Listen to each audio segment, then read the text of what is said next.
بسم الله الرحمن الرحيم والصلاة والسلام على أشرف الأنبياء والمرسلين وعلى آله وصحبه أجمعين.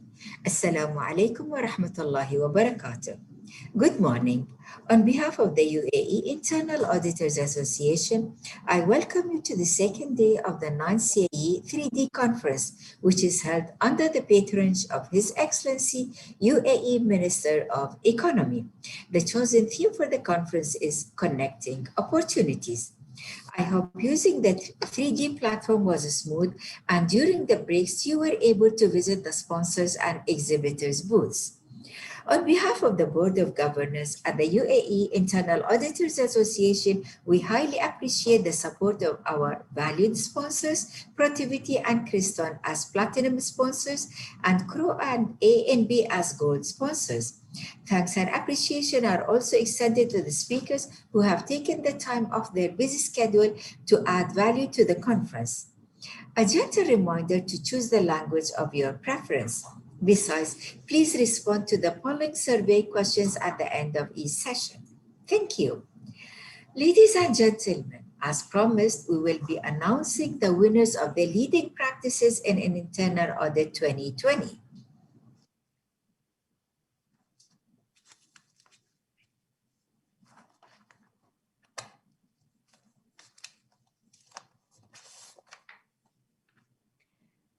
In the government sector, the GRC winner is Giara.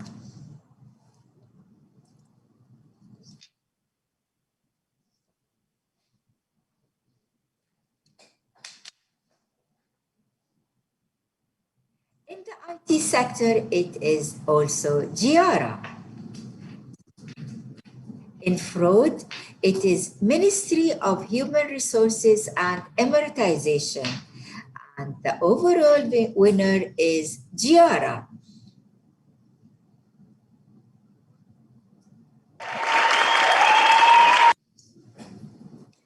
In the private sector, we have in GRC, ADNOC. In IT, we have Dubai World. We have DP World. In fraud, we have Ajman Bank, and the overall winner is DP World.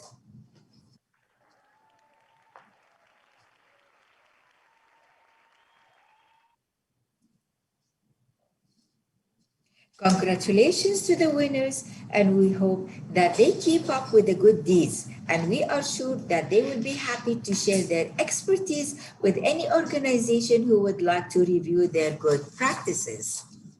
Now, ladies and gentlemen, the first session today is going to be a panel discussion about navigating through turbulent times in the travel and tourism industry.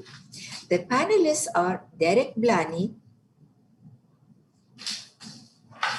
Senior Vice President at Emirates Group; Ritesh Lalwani, Head of Group Internal Audit and Investigation at Etihad Aviation Group; British Dattani, Head of Internal Audit at Salam Air. And the panel discussion moderator is Aldrin Secura, Senior Vice President Internal Audit at Dubai Holding. Before we start the session, I'd just like to let you know that please send your questions on the QA panel. Thank you very much. Ladies and gentlemen, join me in welcoming them on to begin their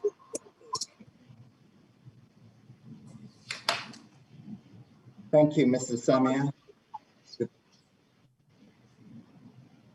Sabah khair and good morning, everyone. Happy Thursday.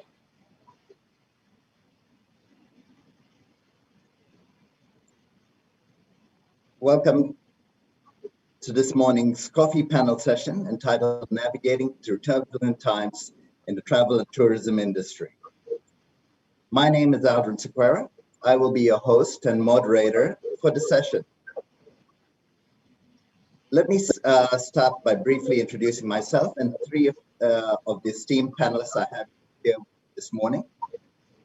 Firstly, a little bit about myself. I'm Senior Vice President of Internal Audit for Dubai Holding. I am a QIAL, a Fellow of CPA Australia, and a CPFP qualified. I previously worked with Jumeirah Group, and prior to that, PricewaterhouseCoopers in Australia, Papua New Guinea, and the UAE. I have more than 26 years of audit, advisory, and forensics experience. And within the Dubai holding portfolio, I have a significant amount of hospitality, leisure, and entertainment. So for today's session, I'll be able to share some of my personal experience from the tourism angle. Our first panelist is Ritesh Lalwani, who's the head of Group of Internal Audit and Investigations at Etihad Aviation Group. That's our national airline for the UAE. Ritesh is a chartered accountant, an MBA, a CIA, CFE, and CISA qualified. Ritesh has over 20 years of experience in internal audit, risk, and fraud investigation. And prior to joining Etihad, Ritesh had worked with properties in the McDermott Group. Ritesh is also known for his concept of frauditing at the 11th annual IA conference back in 2018. Our second panelist is Derek, and Derek is the Chief Audit Executive and Senior Vice President at Emirates Group. Reporting directly to the chairman, Derek is a chartered accountant and holds a Bachelor of Commerce and a Bachelor of Business. Prior to joining the Emirates Group, Derek was Vice President, Head of Corporate Risk with the Intercontinental Hotels Group, IHG. Prior to his time with IHG, during his time with IHG, sorry, he also held the position of Vice President Group Internal Audit for IHG. Prior to IHG, Derek had worked in a variety of finance and audit roles with Sara Lee Corporation and PricewaterhouseCoopers. My third panelist is Pritesh Dattani, who is the head of internal audit at Salam Air. Now, Pritesh has over 20 years of experience in internal audit, risk, and fraud, just like the rest of us, and is a qualified QIAL, CIA, CISA, FCA, CFE, and CRMA. Pritesh also established a new in-house audit function for the Oman low-cost carrier, and had previously led internal audit departments in the aviation industry, both in the UAE and in Europe. Pritesh has worked in the GCC for over 10 years and has a combined experience in tourism, hospitality, government, and family-owned retail organizations. A warm welcome to our three panelists. Now, for the audience, and to set the context, I will start off by giving you an overview of how the travel and tourism industry has been impacted by COVID-19 over the last year or so. I will then moderate the session to discuss the past, when the news first broke out, the present, what we're faced with today, and what the future outlook looks for the three panelists, for our industry generally, and we'll have an engaging session as such. Please send me your relevant questions, and I will engage with the panelists and keep it as interactive as possible. So let's dive right in. And to say that travel and tourism has been adversely affected by COVID-19, it's a bit of an understatement. To give you some perspective, the tourism industry contributed to $8.9 trillion to the global GDP in 2019, equaling a contribution of 10.3%. Approximately 1 in 10 jobs around the world is in travel and tourism, or that equates to approximately 330 million jobs. So with airplanes in the ground, hotels closed for a good 6 months, and travel restrictions implemented around us, travel and tourism has become one of the most affected sectors since the start of the virus spread. The pandemic has cut international travelers and tourism to a fraction of what it was a year ago. So let's start with the panel discussion, and starting with the past, and a question for Derek. Let's rewind the clock back to Jan and Feb earlier this year, and when the COVID-19 news first hit the headlines around us. What were the 2 or 3 immediate risks that your airline faced, and how did you structure your audit function to address these risks? Thanks, Aldrin. Before I begin, thank you to the UAE IIA for inviting me onto this panel discussion, and welcome to all the delegates. I think the initial challenge that the organization faced was really being able to size and quantify the impact of the pandemic. So I think when the news started breaking in December about a highly contagious and dangerous virus coming out of Wuhan, and then with some isolated cases in Australia and Europe and other parts of the world, there was obviously a challenge as to quantify how significant is this going to be. And there were obviously some people who believed that it was going to be quite significant, but that was probably not the consensus at that time. Moving into January, I guess from an internal audit perspective, in the airline, we started to start thinking about this could be a very, very significant impact for the airline and for the group. And obviously that's when we started engaging with executive management around scenario planning. And I think that's probably one of the most important roles that internal audit can play at the outset, really, is to get the business thinking very early on, to get them on the front foot, to start considering these worst case scenarios and how the organization is then going to be able to respond to those situations. And through that was really through January for the group and obviously internal audit's involvement. And then probably by February, it had become quite clear that it was going to be a very significant issue for the group and that it was going to be very severe. I think even at that point in time, though, it was still quite a challenge to determine or to have foreseen the velocity, the depth, and the duration of the issue. And I don't think really anybody in February had foreseen that. But definitely, from my perspective, internal audit's role, the critical role was in January, February, really getting the business to think about those what-if scenarios. What if this does become a global pandemic? What if quarantine restrictions are placed and borders are shut around the world? What will that mean to the airline? What will that mean to the fleet? And obviously in the consequential impacts on the financial performance of the group. So that was a key role for internal audit early on. I think you mentioned immediate risks, and obviously there are immediate risks that need to be addressed, but I think it's really important, particularly for an internal audit function, as the company starts looking to mitigate some of these risks, that we also keep the company having a view on the longer term and medium term as well. Obviously we don't want to we don't want to kill the company trying to save it. And you need to be very, very mindful when you're taking these decisions and mitigations of these imminent risks and these immediate risks of the long-term consequences of those decisions as well. And obviously that's a key role for an internal audit department, is just to really be able to assess all of those risks that are immediate and are getting a lot of attention, but also making sure the business has a view to what are the potential medium and longer term consequences of any decisions that they're going to take.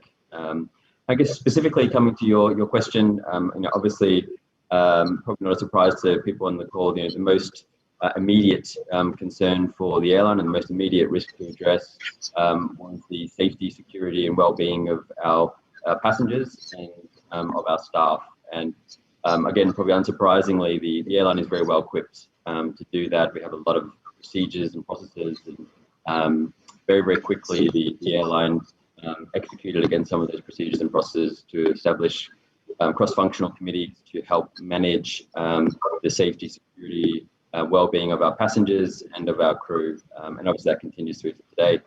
I think the next risk that we came very, very quickly was the supply chain risk, particularly given where the virus had sort of first become aware of the virus and the restrictions that were in place in China. That did create some supply chain challenges for us. And then as the pandemic grew across the globe, those supply chain challenges increased. And for us, it wasn't obviously just about PPE. It was a number of things that we were sourcing globally that were a challenge. And now as we sort of come through the pandemic and through the middle of the pandemic, and even now, those supply chain risks still exist, but they've kind of morphed from being more around the quarantine restrictions and the ability to get goods flowing in and out of countries to more some of the financial viability of some of the suppliers in the supply chain. And another risk that is probably quite apparent to everyone on the call was cost control, cost management and liquidity. And I think the real challenge for the airline and the group in relation to that risk was it was just so volatile. It was so volatile, it was so unpredictable at the start and through the middle of the pandemic, and being able to accurately forecast revenue performance, cost performance was very, very difficult. And I think that really links onto the next risk, which was, it's kind of an overarching risk really, was the systems and processes of the group. They're not really designed and built for these type of scenarios. And and across many systems, they're built to run as the business should be running normally.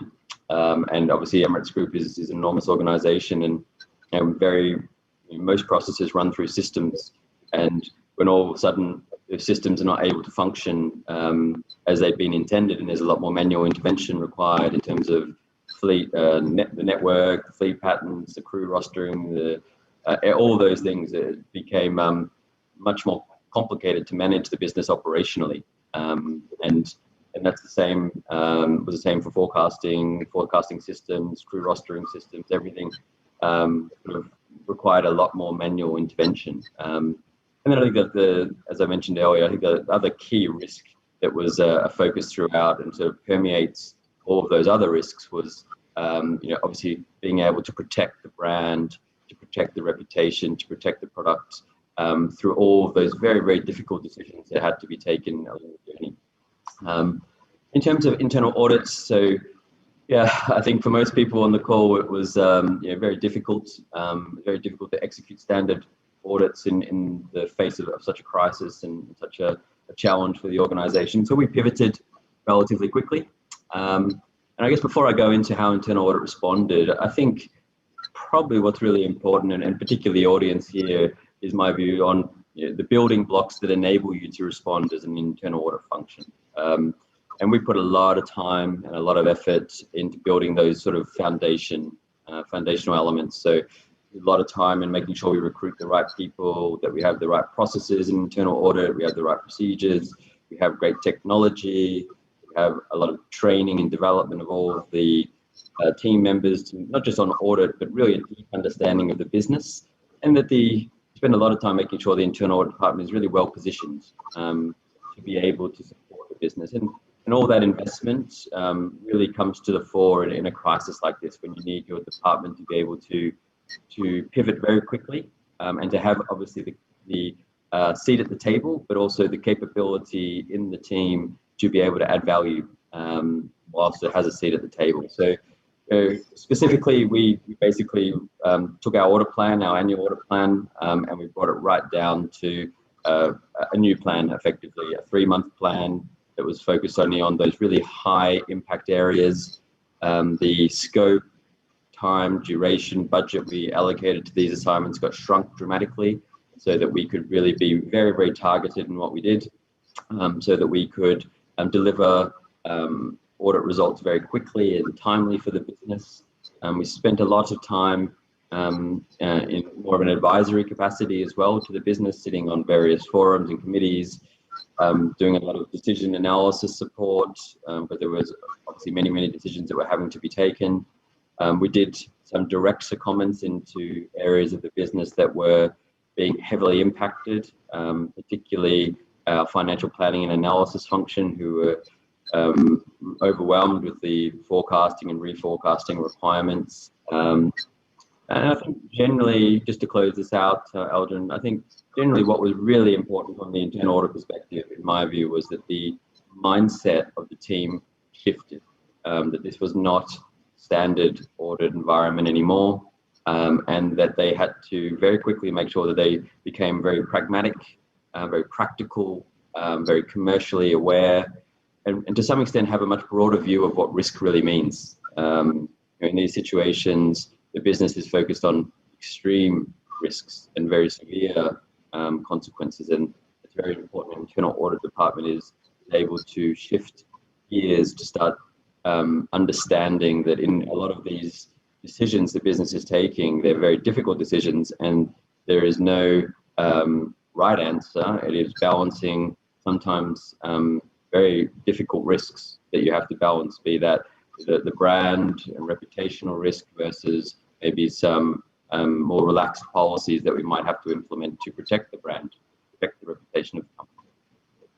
Thanks for that, Derek.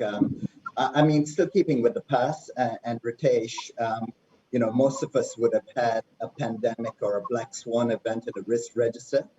but we were actually faced with it and had to really mitigate this. What in Etihad did you have to face, and what did you do differently from the onset of the pandemic?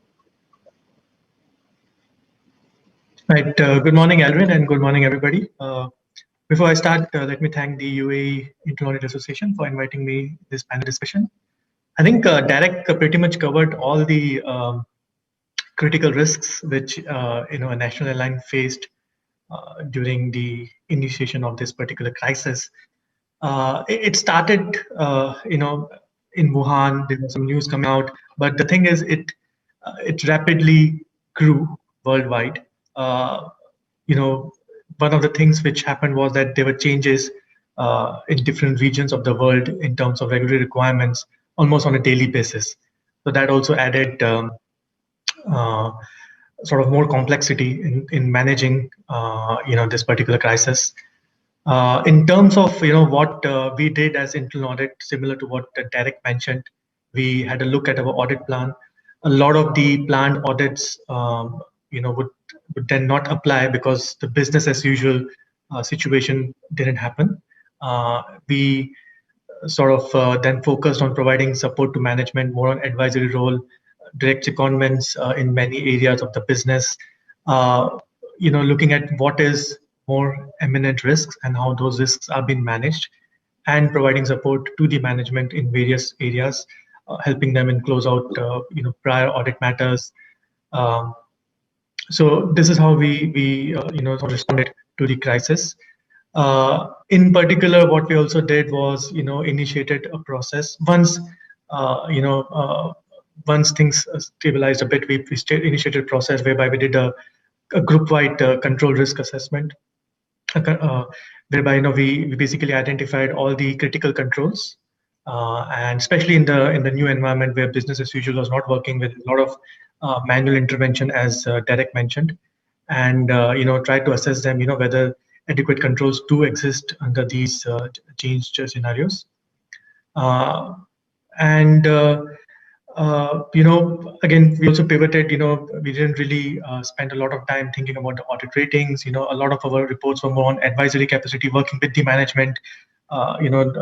It was more efficient. The churn was more quicker.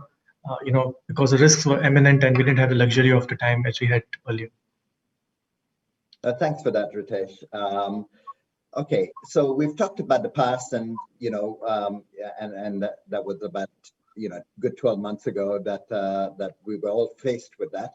Now, fast forwarding it to the present and where we are today. Obviously, as internal auditors, a lot of us live by an audit plan. So, 12 months into it, and if I can, ask Pritesh, how has the current situation made you alter your audit plan and your focus? And maybe if you can tell us 3 things you're doing differently that you wouldn't typically be doing in a normal, like in 2019 as opposed to 2020. Yeah, thanks, Aldrin, and everybody. It's a pleasure to be here at the UAE conference. Usually we're face to face, but we are in the situation this whole year, almost. So, yeah, to answer your question, let me start with, I just wanted to share, there's a global IAA survey, which you may have seen in May, and that said about audit plans changed by around 50% for people. So my plan actually changed about the same. Half of it we couldn't go ahead with for various reasons, whether it was outstation visits because, airports were locked down, whether it was reviewing catering business because actually they closed down from around the end of March for some time. So really it was, as you said, looking at maybe the different risks that impacted us immediately. First thing I'd say was cash flow management. It was a critical area for a low-cost carrier. We had still lease liabilities on our aircraft, salary cost, albeit perhaps reduced, and other fixed costs that had to be managed with really no compensating revenue at the top line. So this was a massive issue, and monitoring how the finance department, the treasury was managing all of this, and keeping us continuing as a going concern over the last sort of 6 to 9 months. Obviously, there's financing involved, longer term planning, etc. So that was one area, but it was really around business continuity. I wanted to share what I did. So, you know, for airlines, we have crisis management system in place and a program. So what I asked is the management team is to test this in the various scenarios that were happening. As Ritesh mentioned, things were stop and start, etc. And we had checklists for like maybe when an aircraft incident happened, but nothing like a pandemic. So I got the management team to get together, sit in the crisis war room, you know, prepare like what we'd do next. And this was very valuable, I think, especially at the CEO and getting into that boardroom and in making decisions. Internal audit was at the table in this instance. The other area I wanted to allude around is cybersecurity. Obviously, this is a risk which was applicable before. However, it was exacerbated during the crisis. So, for example, you know, as you know, maybe aware, everybody, phishing attacks suddenly became much more prevalent around everywhere, and you know, ransomware attacks, etc. So, knowing that our systems were up to the scratch was very, very important. We were on the cloud, so mostly I think we were fine in terms of remote working. However, things like people being at home, did they have the right endpoint security, antivirus?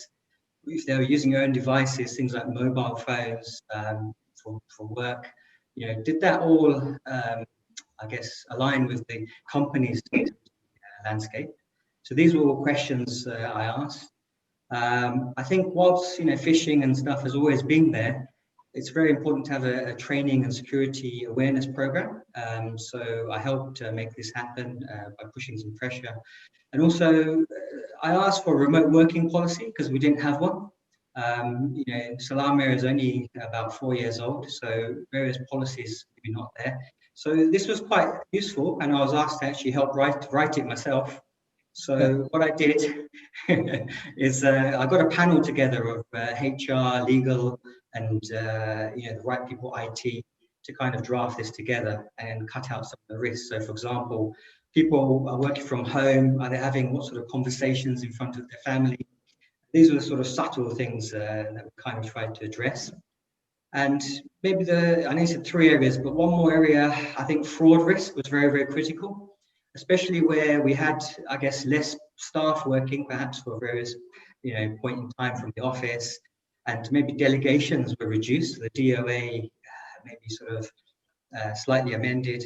So just making sure user access reviews were done, and you know, all these, you know, checks and balances were in place. So really, there in a nutshell, most of the areas we refocused on. No, thanks for that, Pritesh. Again, to the audience, please send in your questions because we'd be happy to hear from you. Maybe if I can give my 2 cents worth, because obviously in the hospitality and tourism industry, we were equally faced with such challenges with hotel closures, F&B closures. One of the things we looked at, obviously breaking down the plan into a 6-month plan, and looked at continuous monitoring initiatives, you know, with work from home, how were people doing journal batches, postings, you know, the weekly purchases, payment reviews. We kept that continuous monitoring live, and simultaneously looking at our IT department looked at user access reviews so that there weren't any segregation of duty kind of issues. Of course, a lot of this then branched out into a lot of the businesses had to do support or relief packages because it's what you're contributing back into the economy, because all of us have bigger companies. So reviewing that, looking at our crisis management plans, HSC plans, etc. And, you know, a lot of that what kept us busy, and we had to improvise and show we were resilient and contributing to, I guess, new and emerging risks. We are now at the stage of obviously reopening. And before I go into the future, one of the elements we are looking at is our pricing, is our business readiness for opening, all down packed. You know, are we complying with new laws and regulations on HSC by municipality or or laws, just general laws and regulations, etc. Maybe if I can ask Derek, still keeping with the present team, what has changed for you before we talk about the future and how travel and tourism is going to expand? But what has changed for you in your audit plan that right now, and what are you doing differently from what you were doing before? Yeah, so we have deferred putting an annual audit plan together because of the continuing uncertainty, and my anticipation is probably not until March, April where we start thinking about whether we can really have a logical annual audit plan. So we still operate on a 3-month planning process. As the company starts coming into sort of recovery mode, I think a lot of the focus of the audit plan will be how the business is preparing for that. As Ritesh would understand, for a very big airline, in some ways the ramp up is more difficult than the ramp down. We have to be able to make sure all our fleet is well prepared, has been tested, that we have pilots that can obviously, after they've been through the simulators, that they've had appropriate experience over a recent time, that they're certified to fly, that the crew is ready, that all of the catering and in-flight entertainment, all these things are ready. And what's a little unclear at the moment is how rapid the ingress will be, but a big focus of internal audit over the short term now and in this next sort of 3 to 6 months will be making sure that the business is ready and prepared for an uptick as we head towards summer next year. I think in terms of the overall department, we are going to have a small department, and that means that we just need to continue to get a lot more efficient. And so because from my perspective, I don't think the demand on the department will come down. It's actually probably going to increase. We spent a lot of time as well through this period in simplifying our audit processes, reducing administration in the process that sort of is really not adding value to the end product. As I said before, there's some of the learnings coming out of the pandemic that we can do things faster, we can do things quicker, we can remove administration, we can be faster with reporting. We do need to cross-skill the team. That's also something that's become very clear, that you can't have pockets in the department who have expertise in particular areas of the group solely, be it engineering, be it catering, be it finance, be it some of the Donata entities as well. You need in a small department, you need to have a broader, everybody have a broader view of the group and broader expertise. And linked with that, we've done a lot of time and investment in training the team in Power BI and other software solutions.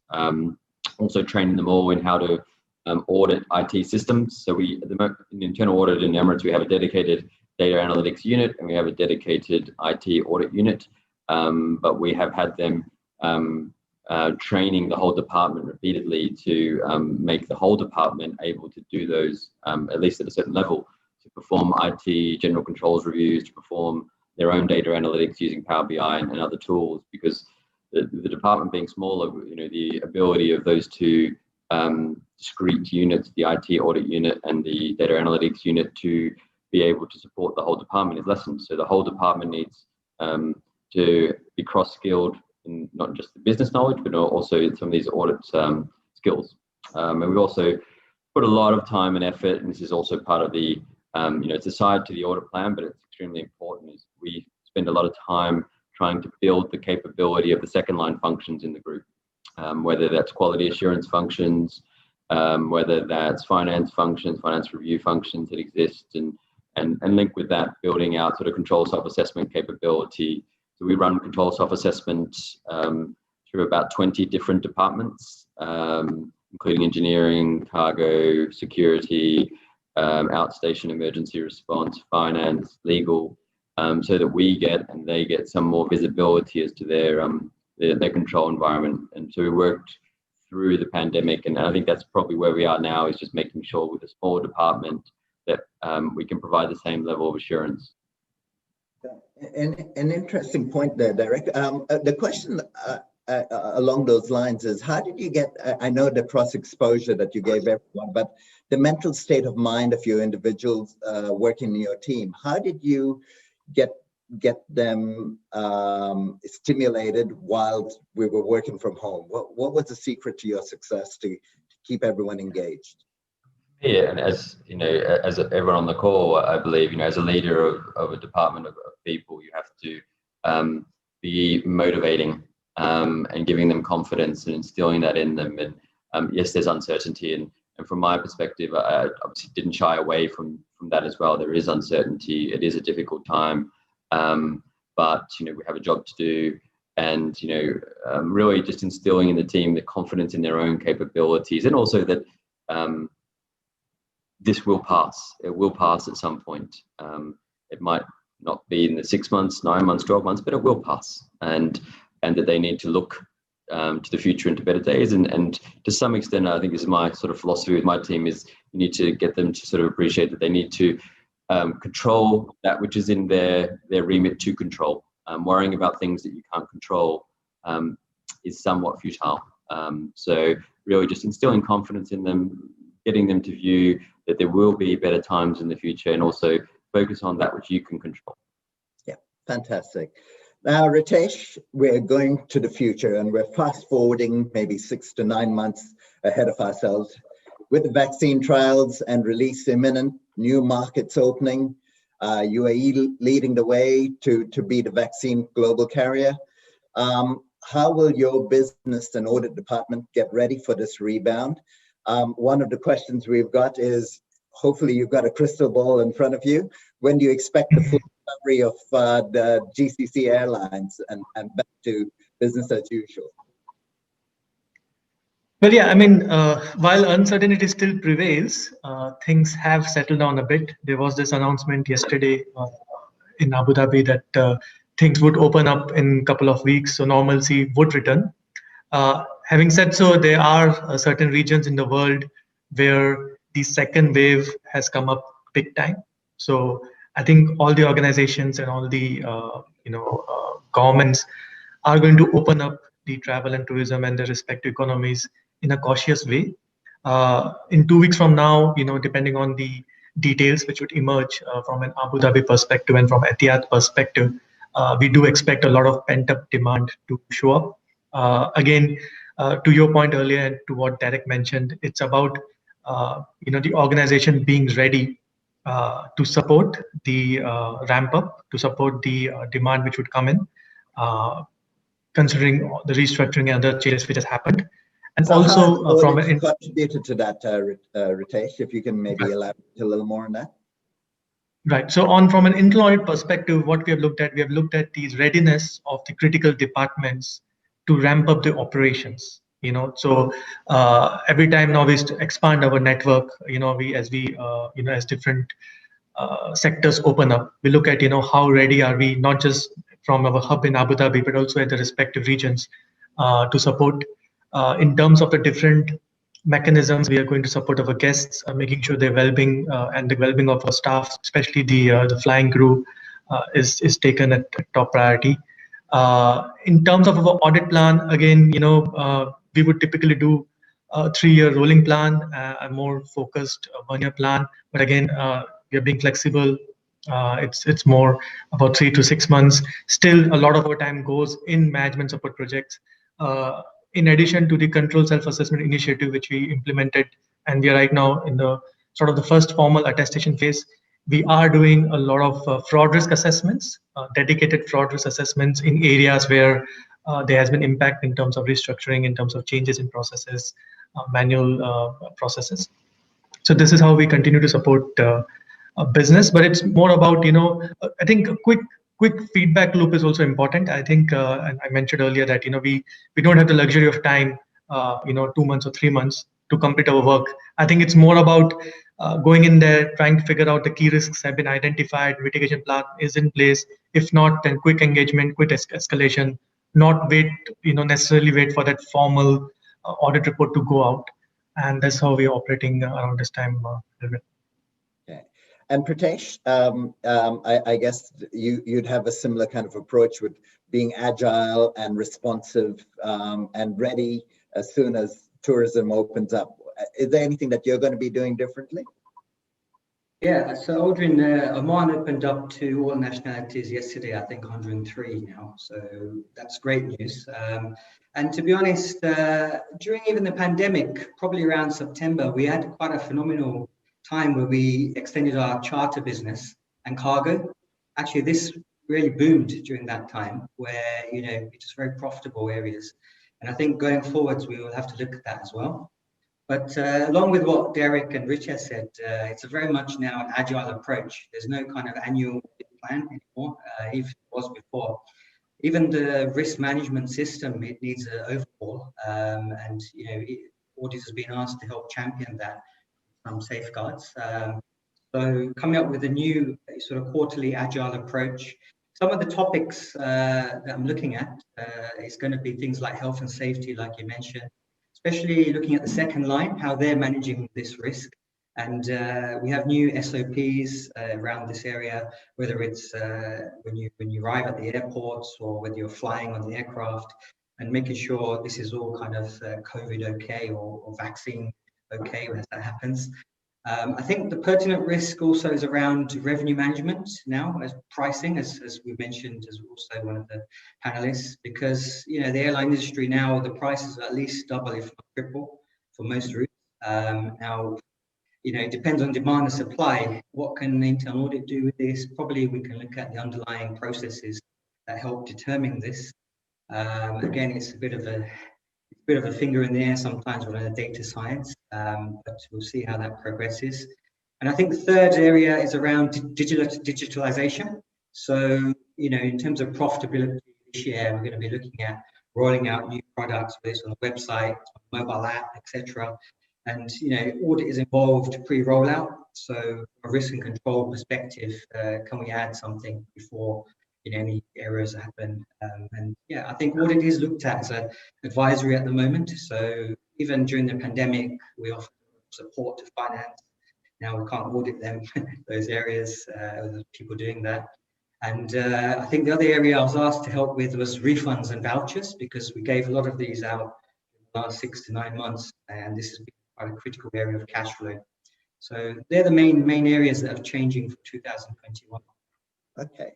Now, back to you, Derek. I think we've all talked about restructuring, albeit just the word. I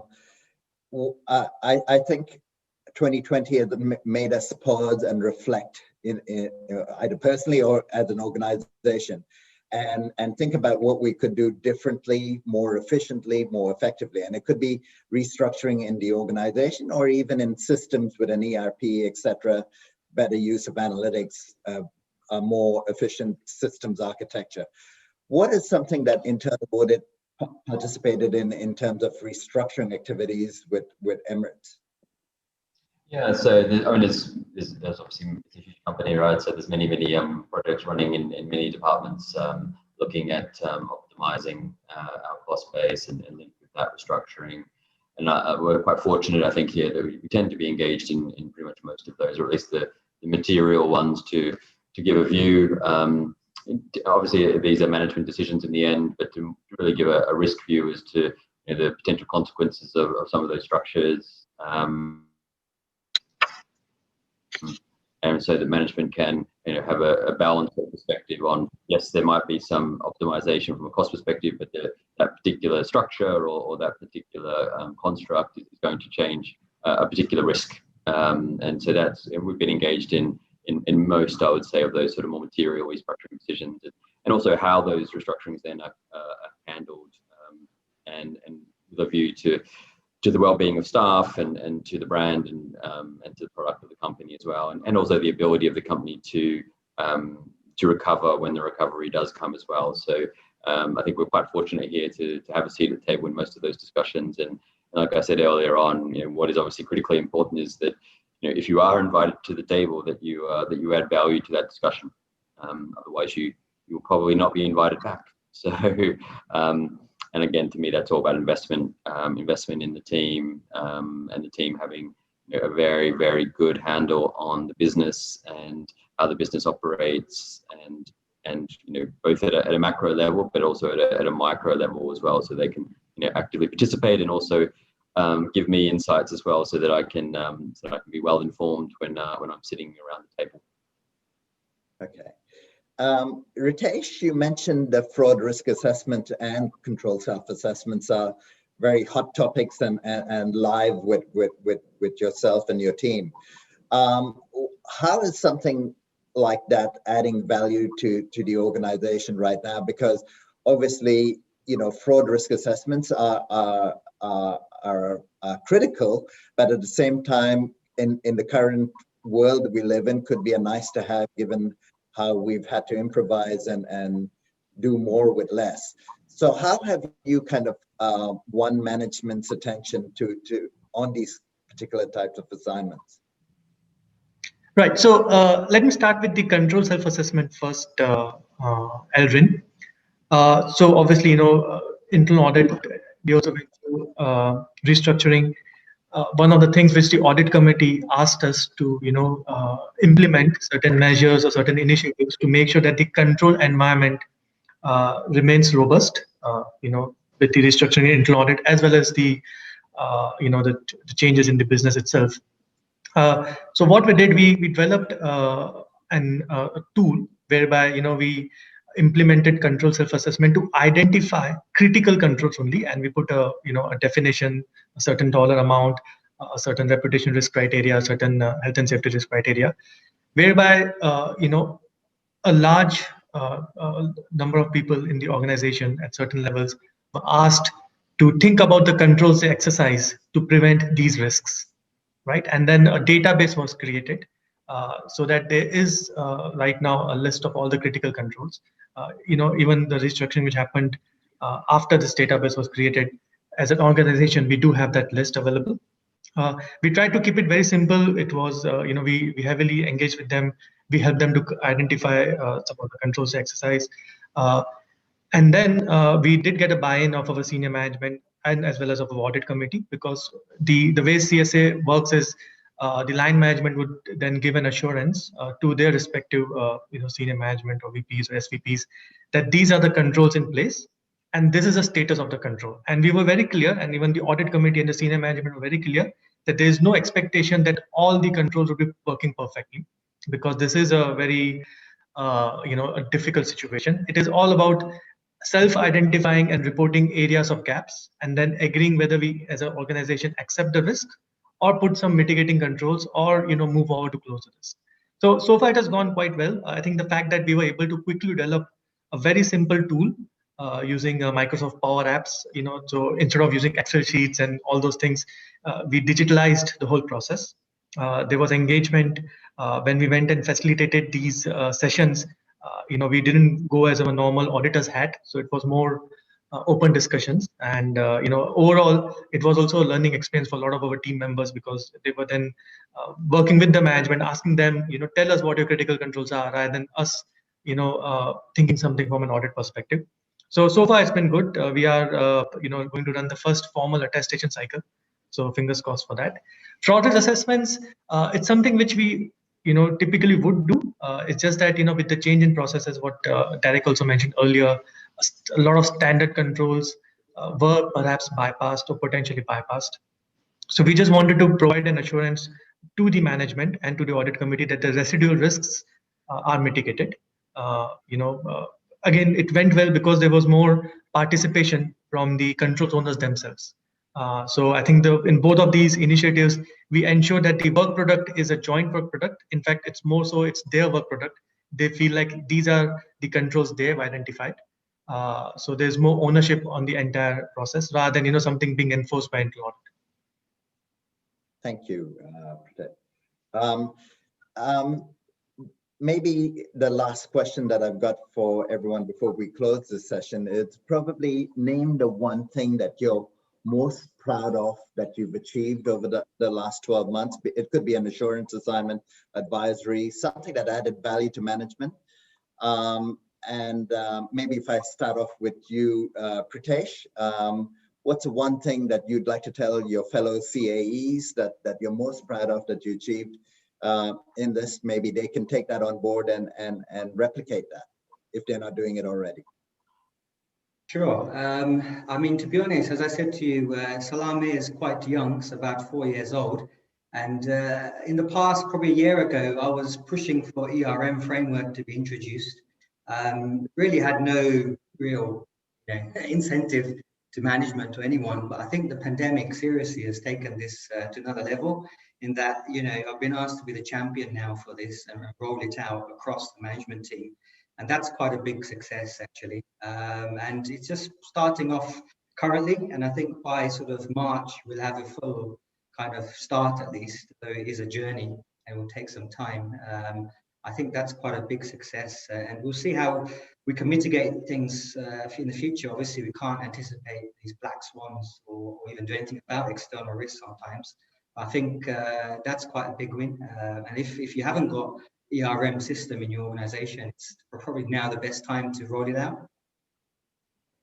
Okay, thank you. Derek, over to you. Yeah, I guess rather than a specific activity, I think what I'm probably most proud of and gives me a lot of comfort going forward is, when the pandemic hit and things got very difficult, the number of calls that I had from various parts of the business wanting help, be that advisory support or be that direct secondments into parts of the business. And for me, what that tells me is that that they value the capabilities of the internal audit team members in terms of their technical capabilities, but also their knowledge of the business to be able to shift. They have confidence that people can shift from audit into a line support role seamlessly. So that was obviously really important to me, and also that the brand that the department has across the group is one that is of high quality, and that the business really trusts the capabilities of the department. So that was really pleasing for me, I think. Okay. And last but not least, Ritesh.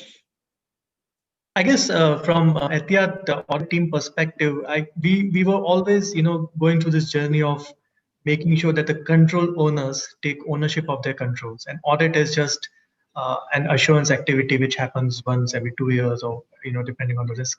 I think through the self-assessments and the fraud risk assessments, we have been able to expedite that journey, whereby now a lot of team members within the organization have formally documented controls, which they now certify to the respective type, line managers. And they don't wait for internal audit to come every 2 years and say, oh, these are the gaps.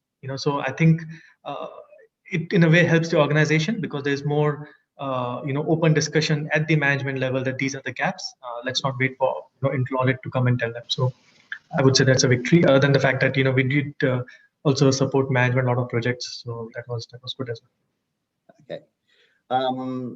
Maybe if I can answer for myself, and it probably ties into one of the questions that's come in, because the travel and tourism industry was faced with rather unfortunate circumstances, with staff being made redundant, staff having to experience pay cuts, and it impacted their livelihood. How had audit kind of mitigated the fraud risk on these elements, given the state of mind of a lot of our employees? And I think it goes back to what I said earlier.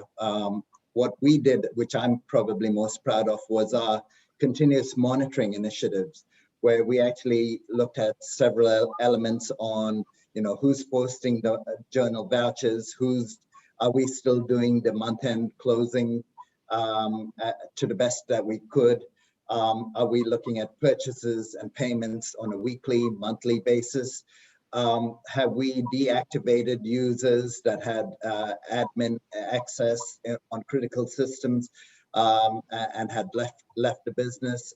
Do we have user access built on roles and responsibilities with adequate segregation of duty? I think for me, that was probably, I was hoping that we wouldn't get anything out of it, and we didn't. But that gave me the comfort, management the comfort, and our chairman the comfort that things were still ticking along, and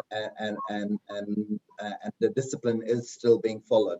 There were a few things where we were, through this exercise, able to identify certain areas of the business that were slipping in terms of the month-end closing wasn't as clear, as timely and well reconciled and signed off as it should have been, and that we were able to clearly focus on that business and say more attention's needed, maybe more resources are required, etc. So that for me was probably a good contribution and a value add to business. Did any of you have you, Derek, did you have anything to add on this particular element from a fraud risk angle? Yeah, I mean, it's an element of fraud risk, but I think, when it became clear that there was going to need to be some resizing in parts of the business, we set out well and truly before that to put in place sort of processes where we could identify roles that were quite sensitive in the company, be they roles in terms of people who have authorization to make payments, have access to very sensitive information, and we built a sort of risk-based criteria to sort of assess everybody in the organization actually in terms of the level of sensitivity of their role and access to systems, access to information, access to payment, to authorizations, and then as redundancies occurred, we were able to apply that logic against the roles and ensure that that people were put onto working with cybersecurity and to make sure that access where required was removed quickly or limited, or that the relevant sort of cybersecurity processes were there to monitor activity. Great. What about you, Ritesh, from maybe just a touch point on cybersecurity, etc.? How did you kind of mitigate that risk with your team? So again, as one of the support projects, our IT audit team, they did sort of, threat assessment work from home, what Pritesh mentioned earlier, that, and again, we found that our processes and policies were quite robust. The tools which we use are quite robust these days. And, we did, thought that, and it was one of our planned audits anyways for next year, and we just brought it forward, considering, a lot of people, a lot of our team members are working from home across the group. Excellent. And Pritesh, anything to add from what we've already said? I think my colleagues have answered everything quite well, but just to add one more perspective, during that working from home time, we insisted that certain activities like payroll and accounts payable was done from the office. That was due to basically security. Even though it can be done on the cloud systems, I think it was, the users being here was actually what we insisted on. It was just to oversee what's happening and sign-offs happening, because it's a very limited number of people that have these access to these systems. Fair enough, a good point there. In keeping with the time, I might close the panel session now, and I wanted to thank you three gentlemen as panelists, the audience for contributing, the UAE Internal Audit Association for hosting us, and to everyone, have a stay safe and healthy, and have a happy Thursday. Thank you, everyone. Thank you. Thank you. Thank you. Thank you, gentlemen. Thank you, Derek. Thank you, Ritesh. Thank you, Pritesh, for a wonderful session. Thank you.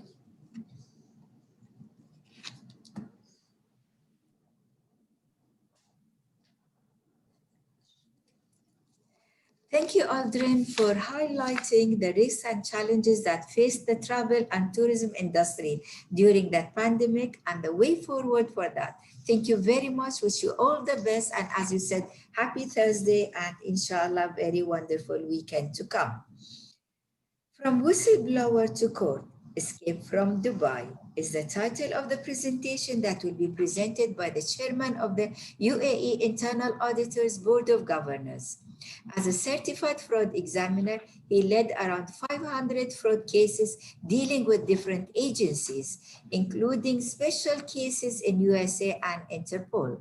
He is going to share stories about the time when he was working as Chief Audit Executive of Internal Audit and Fraud at Dubai World. Ladies and gentlemen, join me in welcoming Mr. Abdul Qadir Abed Ali.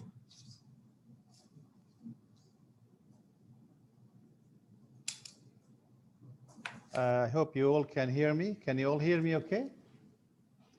Assalamu alaikum and a very good morning to all of you.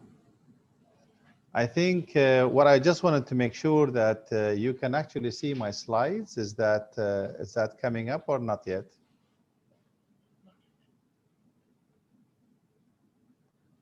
Till we get the slides coming up, I was requested to actually go ahead and talk about really fraud from a slightly different perspective.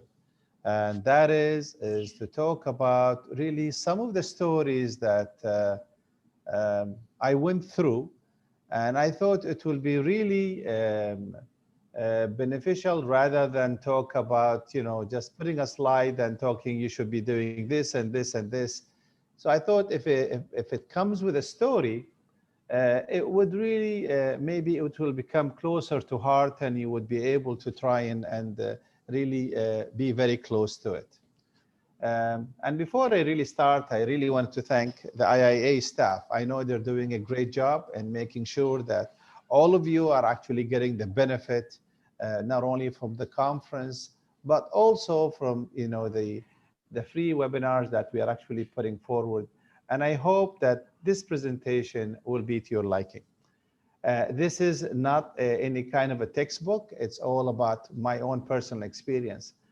As Samia stated, while I was working, I worked almost 10 years in audit and fraud. But the one thing that really touched is working in fraud is not an easy thing. It's not really an easy thing. And I'm going to try to take you through it and be able to make sure that you can hear some of the real story that I went through. I started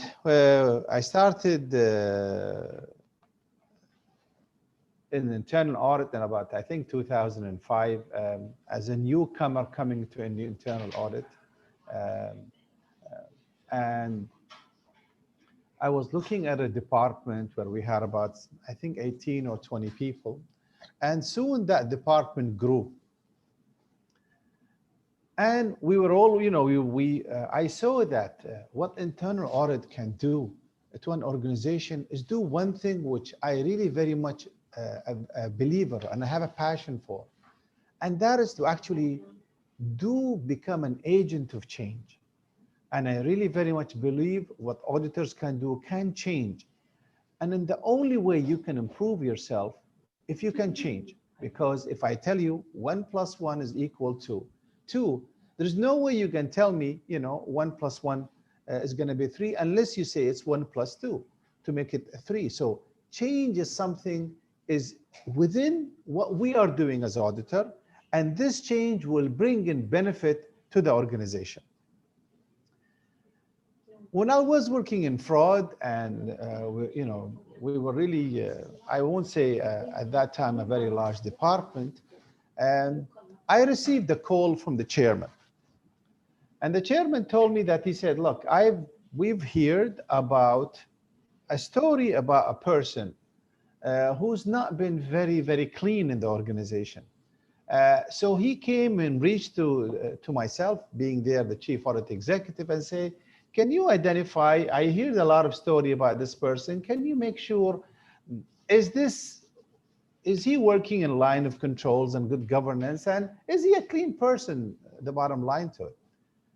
So very well, as an auditor, I've requested some of my team to go ahead and look into it. So we planned an audit and we went and we started doing the audit. And the person was in real estate, and the idea was he was looking for after some buildings, and if there was a vacant plot or a vacant apartment, he was the one who was actually issuing it. And a lot of people come and everything is sold out, nothing is available. We went and we did our audit.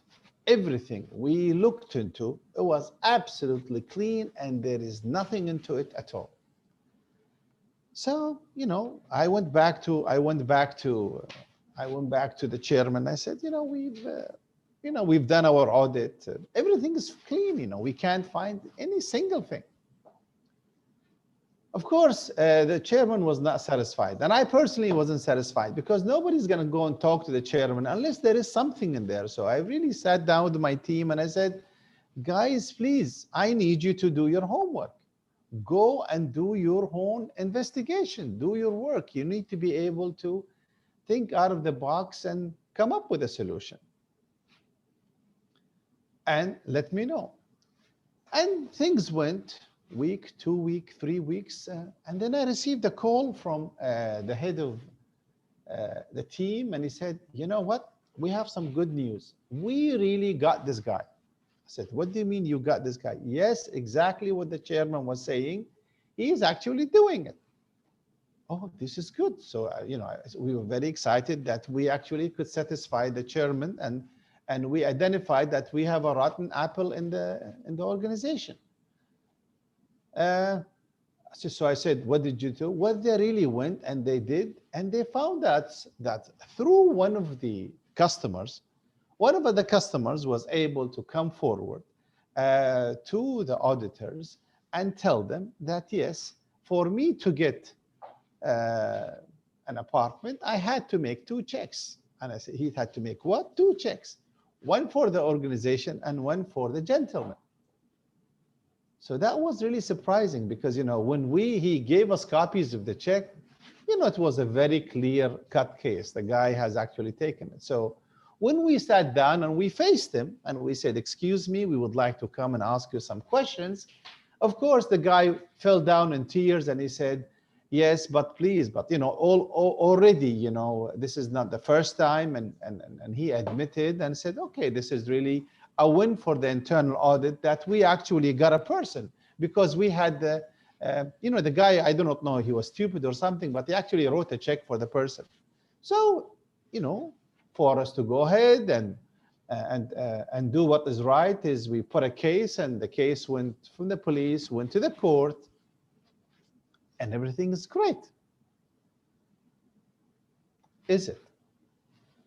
When the court passed the judgment, this is where our surprise came, because it took a while for the court to actually pass the judgment, and we were so glad to say that the guy was actually put in jail, and the sentence was three years in jail, and then he will be deported.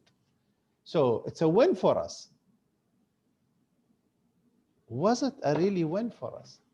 Because all of a sudden, we found out that the person who came and helped us, our witness, he was also put in jail. And we couldn't believe it. Without him, we couldn't have a case. Without him, we couldn't even be able to actually take it any further. Without his help and support, we wouldn't be able to find the rotten apple in our organization. So what did we do wrong? In the eyes of the law, anybody, the person who receives a bribe, who gives a bribe, they're both guilty. This is a very, very important thing. As a result, yes, definitely, the guy was sentenced. And you imagine what we felt. How did we do this? What can we do right now? But this is something, it's one of the first lessons that we have done. And the lesson is really that, whenever you are actually in audit and you want to go ahead and deal with any kind of a criminal act, it's so important for the auditors to really be able to understand the laws of what you are doing, and to make sure that the investigators, the people who are doing the investigation, are fully aware and they understand not only what they should be doing, how they collect the evidence, how they present the evidence, and most importantly, how to actually, if you have anybody like this, how to do this and put it in front of the case, in front of the court. We have plead, and after many attempts, okay, thing went in a way that actually the witness was still found guilty for what he did, because that's the law, but actually he did not have to go to jail, which was something better than nothing. However, it's a lesson we've learned. Whenever you're doing any kind of an investigation, please, please, please, as auditors, do not jump into it. please look, because you need to have a lawyer sitting next to you. You need to understand the laws, and you need to make sure that while you're doing this, okay, you have people who really understand to how to handle this investigation. It's a small story, but it kind of opened our eyes. And as a result, we did open another section.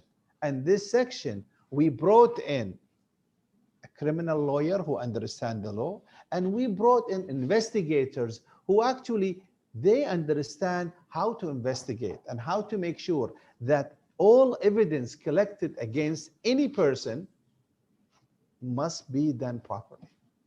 So this is really the first story, and now I say it is that I really request all internal audits. I know a lot of the times when there is any kind of a fraud, the CEO, the management, they look directly at the auditors and they say, go ahead and do that. Although it is not part of our mandate, because if you look in the definition of an internal audit, it doesn't say anywhere our job is to investigate. Our job is to look for good governance. Yes, when we see signs, yes, when we see rotten people in the organization, we need to act, and we need to act promptly. But please, please make sure that you have the right tools, you have the right people who are doing the investigation in the right way. Of course, you all learned and you all know that, how do you really discover fraud in your organization? How do you actually find out? A lot of people, they think internal audit, they are the one who find fraud. But again, this is not the case at all. Internal audit, they really come second, if not third, sometime in some organization. A lot of the fraud cases that we have discovered came, and we have discovered that through the hotline, that we have actually what we call a whistleblowing system. So there was something that we said, we as in our as a department, we should put in a whistleblowing system. Now I know a lot of organizations, they put in a whistleblowing system. Now the first thing is you need to go ahead and, like, since we were a very large organization, to go ahead and convince the CEO, the management, that we want to put a whistleblowing system. And the first thing they tell you is, what, do we have fraud? Do we have fraud in our organization? Now, according to ASCFE and in the report to the nation, almost 5% of the revenue, the total revenue, goes to fraud. And that is in a place where, I'm talking about, that's from the US. In other areas, it can even reach 60–70%. So yes, it is, fraud is in there. We know it's as long as you have people in there, and as long as you have you don't have good controls, and there is always people who actually are there, and you need to be able to try to do something about it. So installing a system, a whistleblowing system, is a very good idea. But the first challenge we faced is when we sat down with one of the CEOs, says, excuse me, you want to install, you're going to scare people. We said no. So the first thing we did is we couldn't even call it fraud. We called our department a fraud prevention department because it was scary. People are scared from it. We called ourselves IMD, Incident Management Department.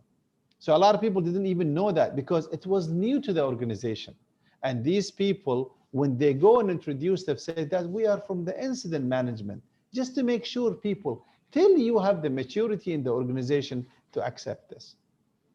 And I remember, if you really want to put in a good system, the one thing you should do, you never call it whistleblowing system.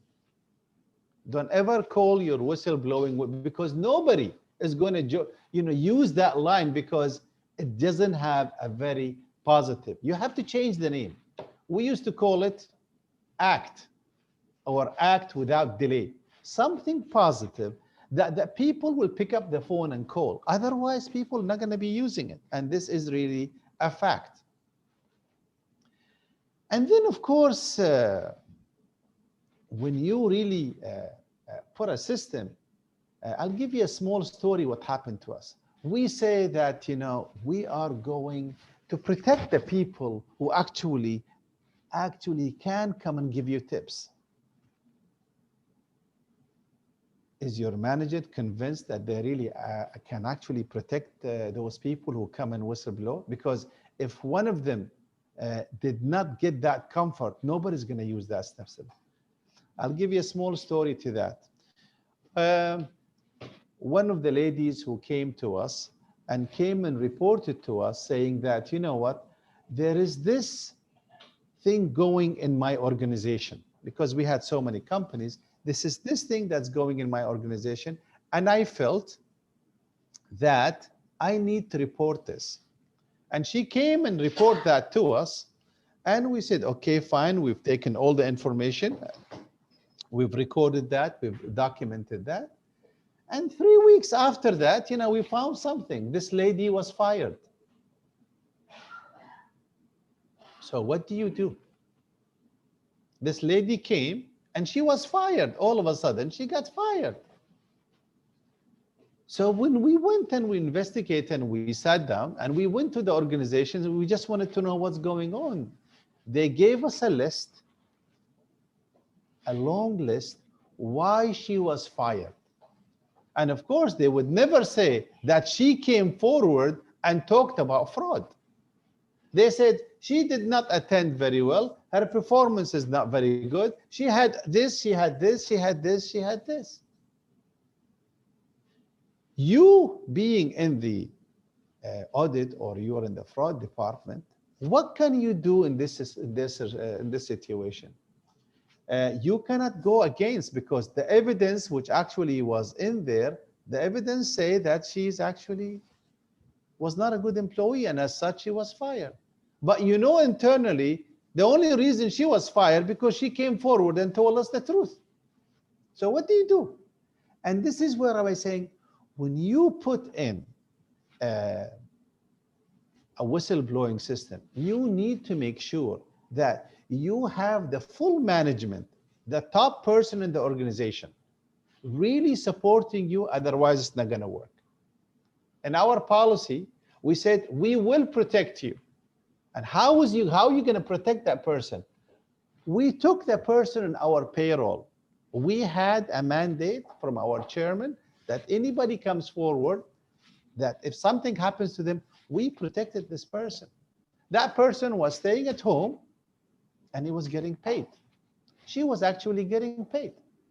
And we did our work. It took us some time to really find out what was going on wrong. And what she was telling us is absolutely true. Of course, the people were dealt with. But this person, because nobody likes a whistleblower, you know, people would point fingers. So you need to have a mechanism in your organization to be able to protect these people. Otherwise, people are not going to come forward. So it's not about saying that, okay, you have all these policies. And I know in a whistleblowing system, there's a lot of policies. Most important, how do you look after your employees? In our case, we had it written down that if somebody got this, for 3 months, they're staying at home and getting paid. And it took us almost 3 months to find a job for this person in our organization. And we were really happy to be able to try to protect this person. So, you know, because if you put a system, you need to make sure that it is effective. Otherwise, you will not be in there. So really, my very simple message, if you do have a whistleblowing system in there, you need to make sure that it covers all aspects. Yeah, people talk about, you know, how much of a gift that you get, or you must make sure it is approved by the top management and they endorse you. Otherwise not. And then, of course, if you want to have an effective system, this is by itself is not going to bring you all the information. You, as the internal audit, if you're looking at a fraud, or the fraud department, must have champion within the organization, people that believe in what you do, that they are your eyes in the organization, and they can report to you. That is one way to make sure you get the system. Otherwise, even the hotline by itself, it doesn't. Because 90% what comes on the hotline are people, I'm not getting paid enough, my boss is not nice to me, okay? They're talking about personal thing, nothing to do with real measurable fraud. So that's really my message to you there. In this particular here, we talk about governance, and it's so essential. And here really, you know, sometimes in our organization, you know, we do trust people. You cannot work in any organization without trusting your people. So if you don't trust, it's very difficult to work. And here I want to tell you about a story that it actually happened in the purchasing department. And it came to us through some of the audit findings that surprisingly, we were paying for things which are not done, which are not complete. Not only things, we were paying for things, they were, from the outset, they were not there. They were not there from the outset. Things say it was there. When we went there, it wasn't there. So when we start digging inside and really finding out what was behind this, you know, we had the good governance, everything is in there. We found out one individual who was actually putting in fake project, getting full approval, getting full payment, and it was a leakage from our organization. When we sat down with this person has been working in the organization for 25 years. This person was one of the most respected person in the organization. This person, everybody, they say that if he says it is day and it's night, they would believe him because they've established that trust. Now, we are not saying you should not trust people, but I am saying is trust but verify. So when we really, you know, when we sat down with this person and we did ask him, what happened to you? You know, everybody has so much praise for you. And when he admit, he said, you know, I've been working here for 25. If I go to X, Y, and Z, and I just put a piece of paper in front of X and Y and Z, they just sign it. They actually sign it because they trust me. Whatever in the paper, they don't look into it very well. Of course, you would say, whenever you are signing, you would trust that person. And it's exactly what's happening. He's been there for a while. He justified, he thought he deserved to get more paid, but he was not getting paid. And after 25 years, he wanted to try to secure himself. And this is a story that really, it was very difficult to take somebody and to prosecute somebody because he actually bleeded the organization. Why? Because we trusted them.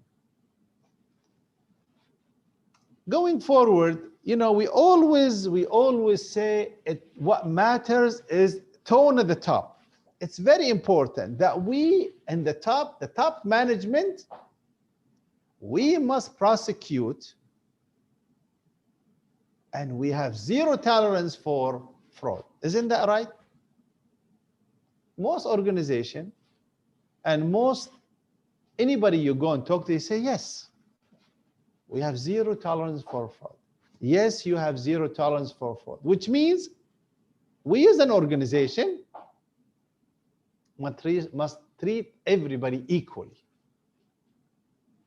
Is this actually true? Does this really happen? Let me tell you a story. I call this the T-boy versus the senior project director. And at one time, we had an open link through the internet. Of course, it was closed afterwards. And some people were actually in the organization. What we've seen is, you know, because we monitor the network, we know what's happening. We see there's a lot of traffic, and some people actually, instead of working, they're downloading a lot of the stuff. Some of it is really illegal, and they're watching pornography during working time, or putting some pictures that they should not be putting in the network. Now, the first thing I want to say is, before you can actually do anything to the organization, it is so important that you clearly send a notice that people should not be doing this. Because if you do not do this and you go and ask somebody why you're doing it, they said, I didn't know it was, I'm not supposed to do this. So the first thing you need to make sure is that you let everybody in the organization know what you can and what you cannot do in your organization, because that's the first step. Because when you meet somebody saying, what are you doing this? You said, well, I'm doing my work. This is my free time. So what are you talking about? But you're not supposed to do this. This is not right. So it's important to make sure that you clearly send the message to the whole organization. And then when we actually went through, we had a list of, I say, the top most abused people of the network. We saw a very senior project leader who was looking at a very important project, and we saw the T-boy, and they were both doing the same thing. So what do? Do we fire both of them? Because that's what we need to do. Now we say the tone at the top is very important. And I remember, so you say, yeah, you can fire the T-boy, is not a big deal. But that senior guy, who was so important to the project, his crime is that he was not aware of this, and what he was putting, he was actually putting, picture of himself naked. You imagine, you're not supposed to do that. But what do you do with that? Do you go and fire this guy? And how do you find somebody else in the meantime? So I say, yes, the tone at the top is very important. We do not, but you need to make sure you be fair. And this is where, because in this case, if we were going to fire the T-boy, we had to fire the person at the top. They were both received final warning not to do this thing, and life went on. But what I'm saying is, it's very important is to make sure is, you cannot say, you cannot treat this guy different than that guy. You want to be equal, but you need to let them know about this. We always talk about there is definitely a need for governance. This is something very important. And I remember this story, which was a bit difficult because in dealing with the CEO, and I call it doctor versus wife. We had in one of our large organization, a doctor who was very, very, he was very well respected, and he was doing a very important job in there. And what we did discover that there was a tender, and somehow we realized that he was communicating to his wife about what to do in this tender. Well, that is not correct. And as such, giving an advantage for somebody over others. And although his wife was not working in the organization, what do you really do? We will say, yes, we'll take them out of tender as that thing. But what do you do with the doctor? Because we need to make sure governance is there. So when I had a discussion with the CEO and I told him, this is what we have, and it is so important, when you are actually working, is that you work with the CEOs to make sure, because there is business need. You need to try to move, and you need to make things. So he's telling me, Abdul Qadir, I do agree with you guys. Yes, this is not right, but do you understand? I do not have a replacement doctor right now, and at least I need 3 months before I can do something. So what do? Do you say, no, that person has to leave right now? Or do you give time to the CEO to make sure that the operation can smoothly move forward till he finds a replacement. These are some of the judgments that you really have to make, which are really, really not easy. They are, they are a bit difficult. So, for the sake of the business, because we as auditors or people working in the fraud department, at the end of the day, we're business people. We don't want your business to suffer. But at the same time, we need to make sure the governance in here. So the agreement was, okay, you need to find that person as a replacement as fast as possible. Of course, we've taken measures that that person who had access to that tender was out. And then in time, that doctor was released and another doctor was there. So what I'm saying is that it is a bit difficult. And it's always, you have to have an understanding for business. Yes, the tone of the top has to be there, but you really have to be fair.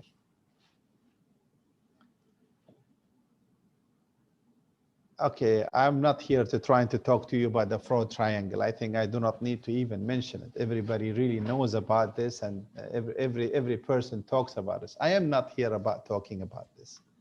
But I want to talk to you about another area. We went to audit one area, and it happened to be an HR area. And all of a sudden, we wanted to try to meet the HR director as normal. You want to just go ahead and see what's happening in that. So you need to try to meet the HR director and ask him some questions. You what's in here and all of a sudden, we received the message that the HR director is actually, unfortunately, there was a death in the family. His mother passed away, and he's gone for condolences, which we all understand and we respect. We said, absolutely, there's no problem when the person comes. Usually the person takes a week or 10 days, and after 10 days, the person would come back and we would do your audit. It's a very normal thing. There's nothing to worry about. 10 days passed, we did not see the senior HR director. Okay, 20 days passed. So we said, guys, we wanted to meet the HR director. They say, we're trying to meet him either. But we don't see any response. What's going on? So in short, I told the team, this does not look very clean. Go and see what's happening in there. To make the story short, we've realized that person is no longer in Dubai. He left Dubai and he's gone somewhere else. And he is the most senior director in HR. Not only that he did is, we have realized that he has, because we started getting calls that from credit card companies. He had around, I think, if I'm not mistaken, 8 or 10 credit cards. Of course, each one of them has a very high limit. You imagine at a senior director, I'm talking about, hundreds of thousands, that the person has left and he filled all his credit card and left the country. Wow, really? Then not only that, when we went and we started looking in the system, we found something else. We found that because he had the full control in the system, he gave himself a very decent raise. Because he was the ultimate person who's actually signing. He gave himself a very decent raise. So we said, wow, what's really happening? You think that's it? No, it doesn't go like that.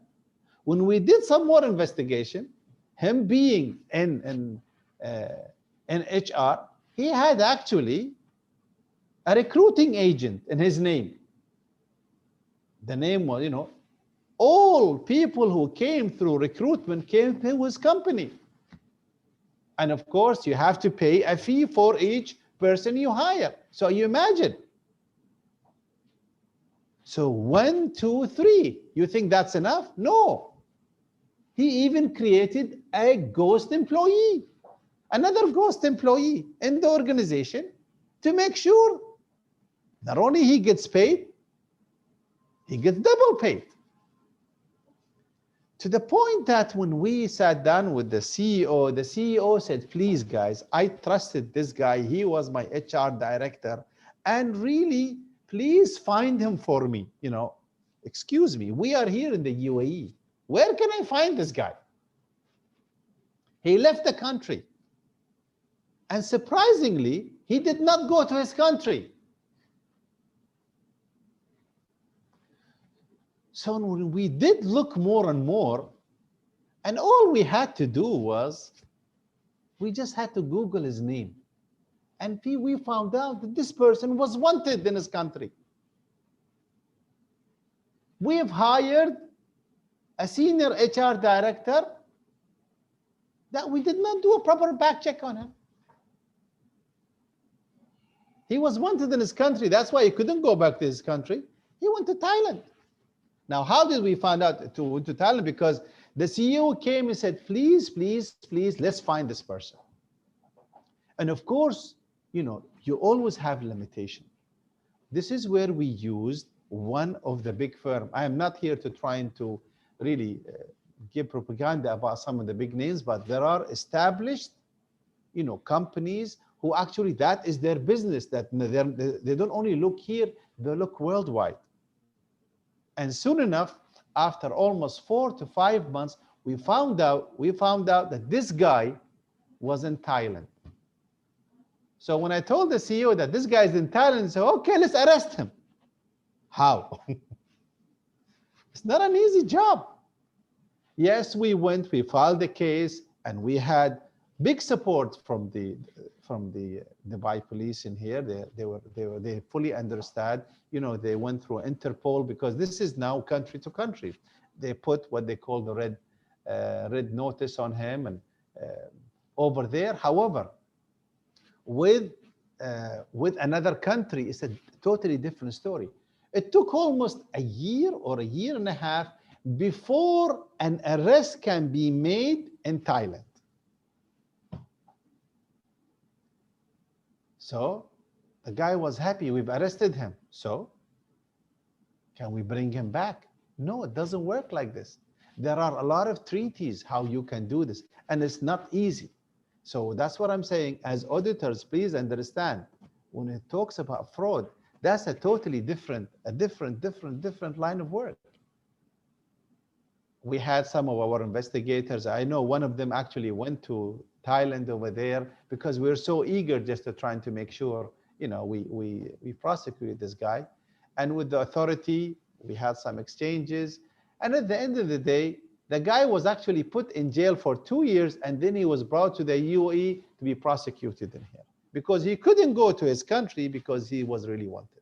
So what I'm saying is, you know, it's so important to make sure when we are hiring, especially executive people, that we do our proper check on it. It's so vitally important because, as they say, the bigger they are in the organization, the bigger fraud they can actually do this. Let me try and to see if there is any questions right now. I don't know if there's any question right now. Okay. So maybe the people are actually feeling it's a bit boring, and but I do not know, but we will just see about this. Can I just see whether we have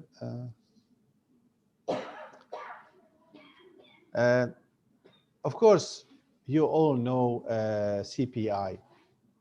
Each country that you know, Transparency International has something like 198 countries that do the corruption perception index, the CPI, and we're very fortunate that the UAE is actually going for, we're up in the rank. Now we are at, you know, worldwide, out of 198, we are at 21.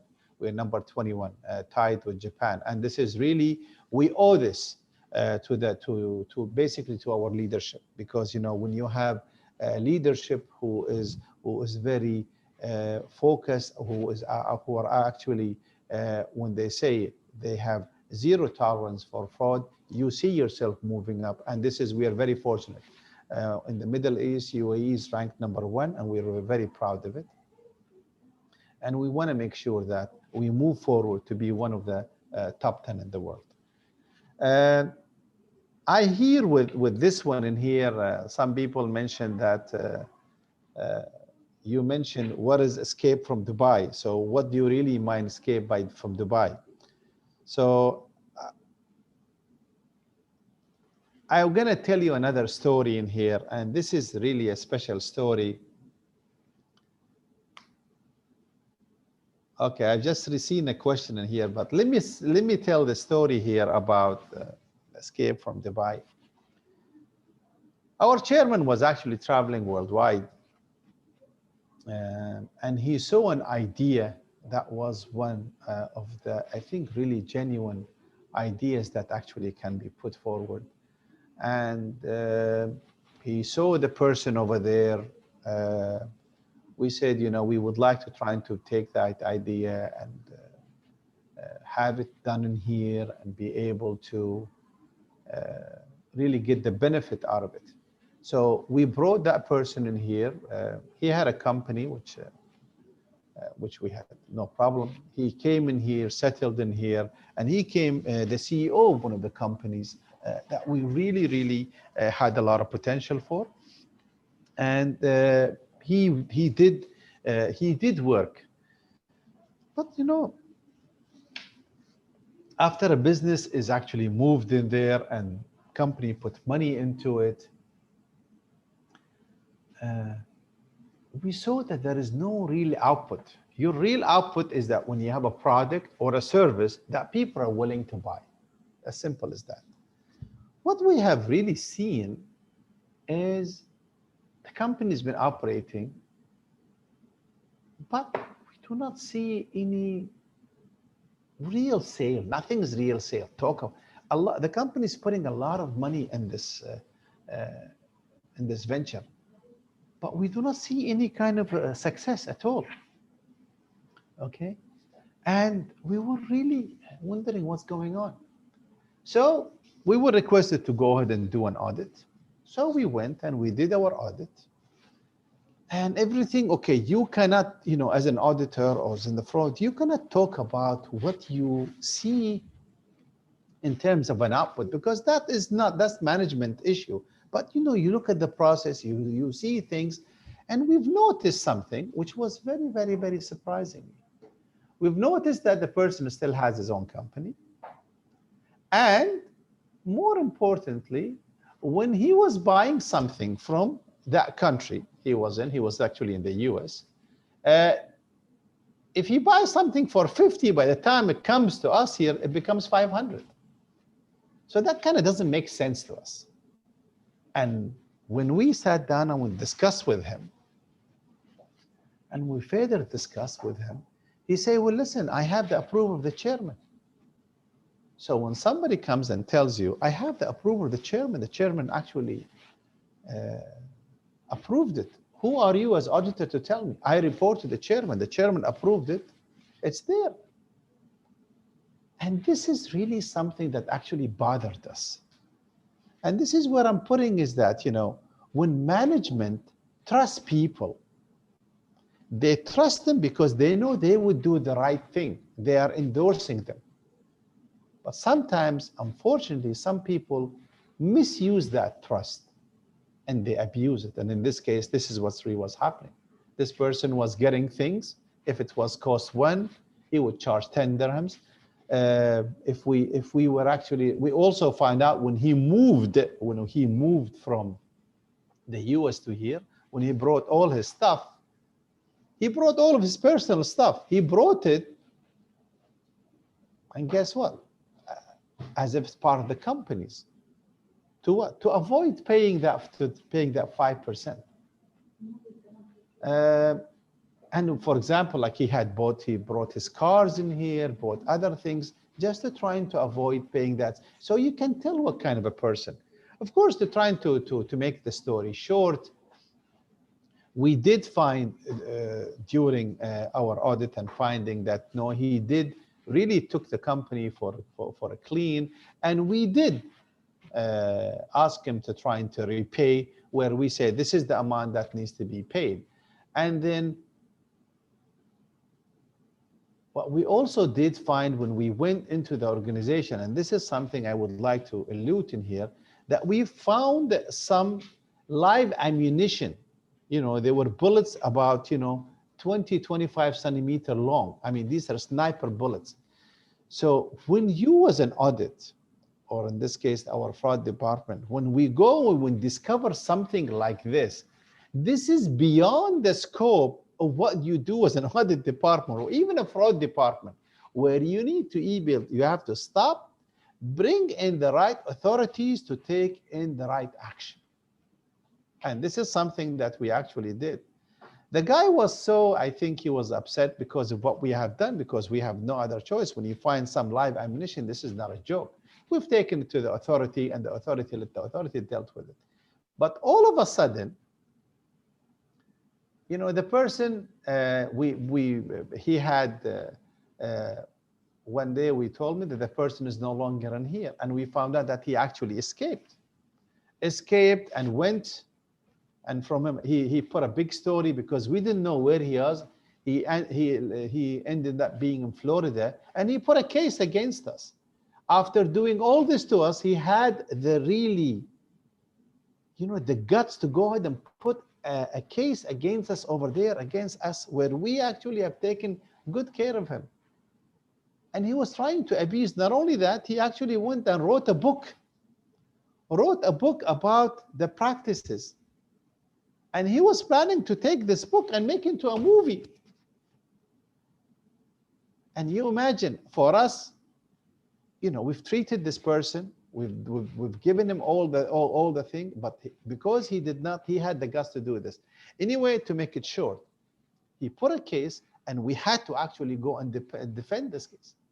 And I imagine, and I personally, and my senior auditor, we had to go to the States and be in a totally different system and be able to try to defend our case. Yes, we did have very good lawyers. Yes, we prepared ourselves, and yes, we did have the evidence. And the one thing I really want to say is to all the auditors and the people working in the fraud, that your report must be absolutely crystal clear. Because this report, what he was trying to do, he was trying to dismiss it in court.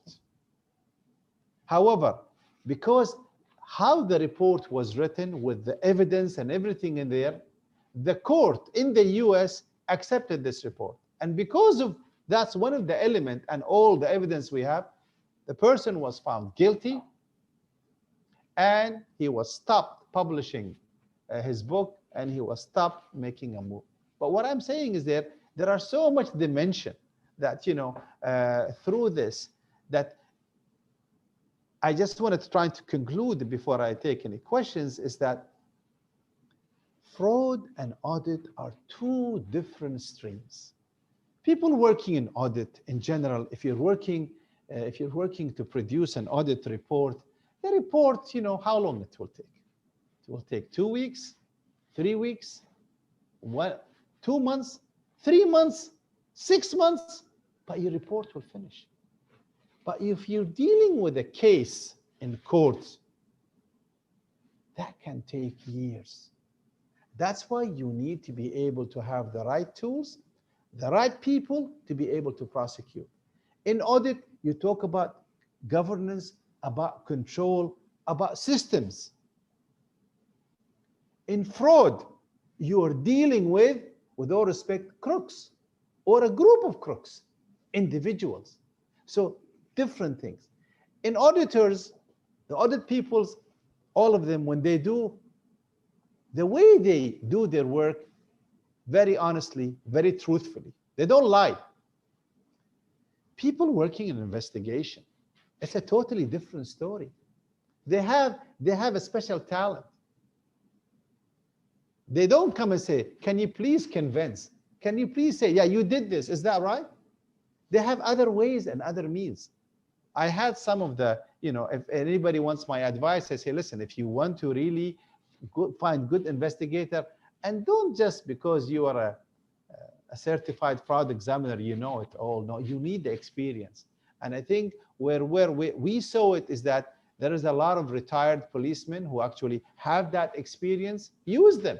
And this is what we use, because this person used to sit down with somebody and shake their hand and say, how you doing? And sit down with them for 10, 15 minutes. He comes back and tells me, this guy is a liar. I said, what?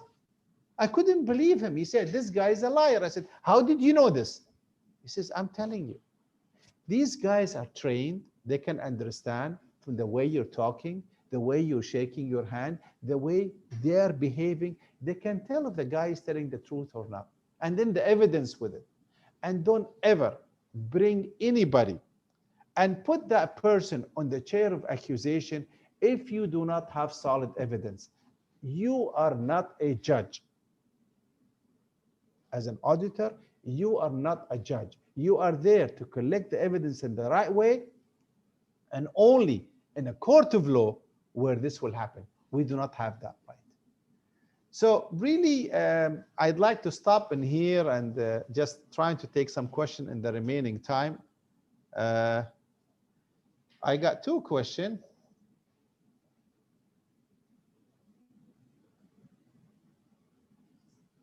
Yeah, somebody mentioned about, I think, you know, we are in the process of in the UAE putting this whistleblowing law in here. My knowledge, because since I left audit, is slightly a bit, but I don't think we have it like maybe some other day, but I know it's been worked on. The other question.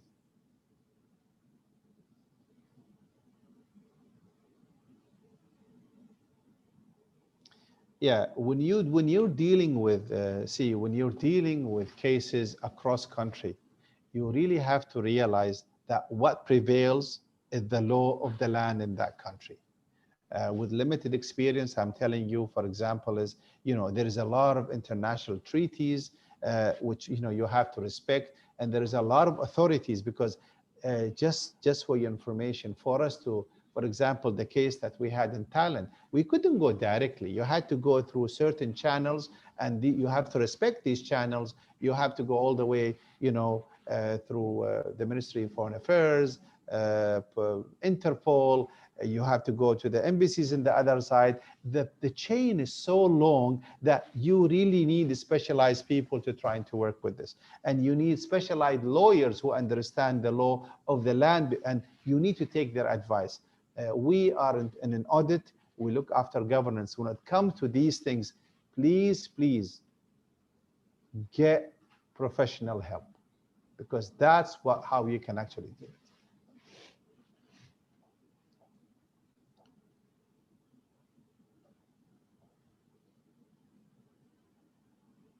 Oh, okay. What do you need to do to how you can help the people become better investigators? Look, this is a special talent. Investigation is a special talent. Auditing is a special talent, and you need special criteria. And that's what I'm saying. Not everybody will be a good investigator. Like, I know I had auditors, and some of them, they would say, no, we can do it. And I ask them, how many fraud cases you have done? They will say, I've done 5, I've done 6. What is 5 or 6 in terms of experience? And you know, and when I'm telling you that, you know, we were looking at almost in the 5 years, almost 100 cases a year. With that experience, you get people. And I used to remember, you know, one of my elite investigators, he had a special talent. He had a hinge. Now, you know, for example, if you are before, when you have people coming through customs, you would find that there are some people waiting, and they would take X, Y, and Z, but they won't take the other one. So you would wonder, how did they do this? Yes, they have a system of how they can identify this, and also experience. They can tell sometime from the person's walk, from his eyes, from his face. These are special characteristics. The only way you can do, the more practice you have in there, the better you are. But I would say, uh, investigators, they can actually learn from a lot of the stories. And there, it's a science by itself. You had to teach yourself, you had to study and see a lot of the cases to be able to get the benefit. I think, is there any questions? I think they said there is one last question, so hopefully because of the time.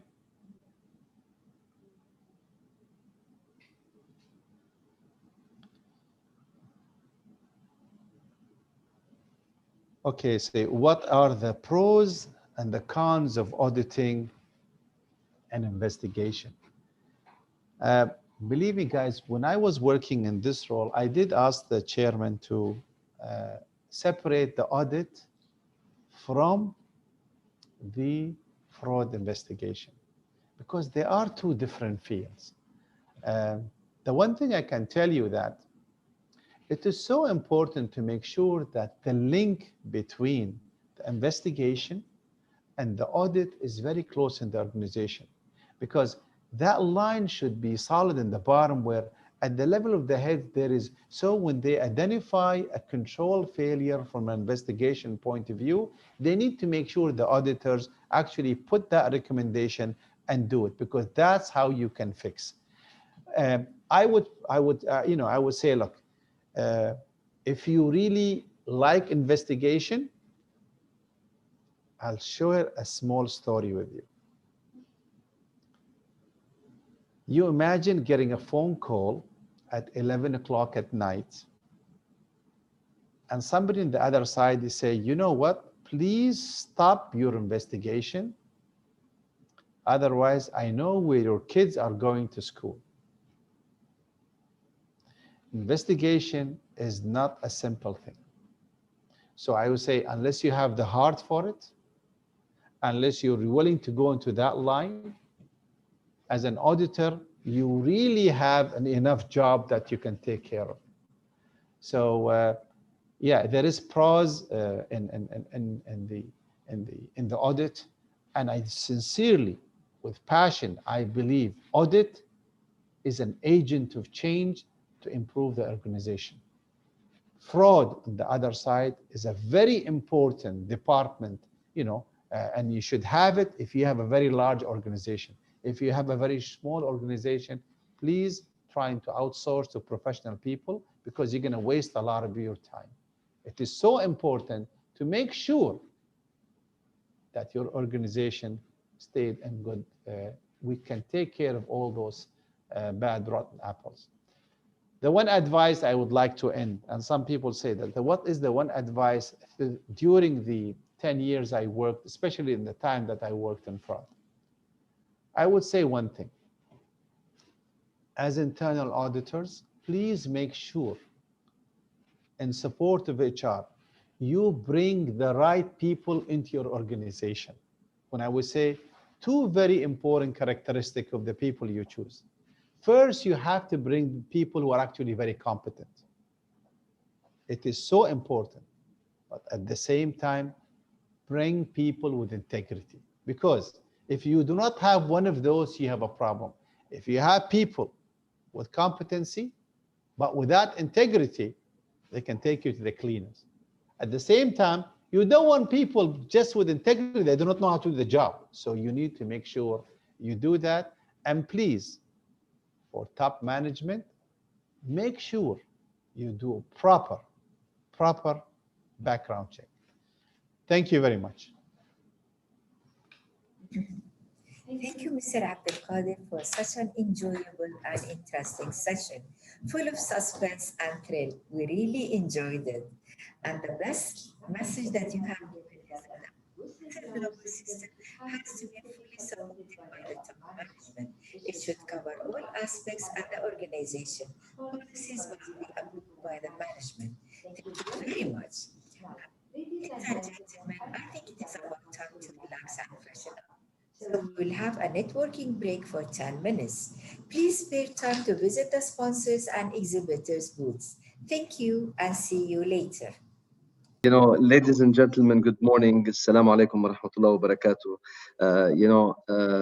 I just want to start by saying I'm really very glad to come here today, and really to be joined also by Hisham and Matt as members of the compliance and ethics subgroup in the IAA UAE. Ultimately, IAA has strategic importance into subgroups, and currently we are taking forward the compliance and ethics subgroup, and hopefully we will be working with all of you and your people on promoting leading practices in the context of setting up, implementing, and maintaining compliance and ethics programs. And today's panel is really important to that end, and that's why I'm really honored to have Dr. Khalid with us as the member of the PIF Board Risk Committee, and a long timer in the context of not just internal audit, but also setting up compliance and fraud risk management units, and really looking at integrity programs at all levels. Also, Matt Nobles as a Chief Compliance Officer of the GE Gas Power, he comes in with a lot of background around international leading practices and programs in doing this, and hopefully we can add value on that end too. And Hisham, the long timer in the fraud subgroup, he's the chief audit executive for Abdul Latif Al Jamil. So we are trying to really bring in the blend around all these aspects and start with that. And today on that panel, we're going to talk in specific about what we believe the vital role of a compliance program is in an effective GRC framework. This leads very, very nicely maybe after what Abu Ahmed or Dr. Abdul Qadir has said. So hopefully it will be a continuation and setting things up. And maybe Dr. Khalid, if you allow me to start on this, I'm just going to ask, what are really the key components and best practices of a leading compliance program here? Thank you very much, Ashraf. Really pleasure to be here. Thank you for the introduction. I wish, of course, that we could usually attend in person, but I think under the circumstances, this is actually an excellent arrangement too, and I commend IIA for such a great arrangement. Compliance programs are obviously, or compliance in general, it's really taking center stage in many of the GCC countries, and it's becoming more and more. You can see there's more and more emphasis on it. I think there's more awareness, more I would say at the top, realization that this is really very important. It's comes hand in hand with good having good common sense business. But there are some key elements for it. I mean, talking about compliance is one thing, but trying to apply the best practice is another thing. In leading practices, I find that one of the key drivers for a good compliance program is tone at the top. You have to really have that commitment from the top. And the top here, sometimes people misunderstand. It's the board, it's the audit and compliance committees, it's the CEO. In fact, when you see this, you perceive your boss as being the tone at the top. Anybody who has a group of people, or he's in a leadership position, he's meant to be the top. But obviously, when it comes from the top of the pyramid, it's even that's the stronger statement. You have to have the right policies, the right procedures in place. Also, I think it's very advisable that when a company is trying to establish a compliance program, is to do a risk assessment and do a full scan of the environment, the business environment, the interfaces. Where are the hotspots?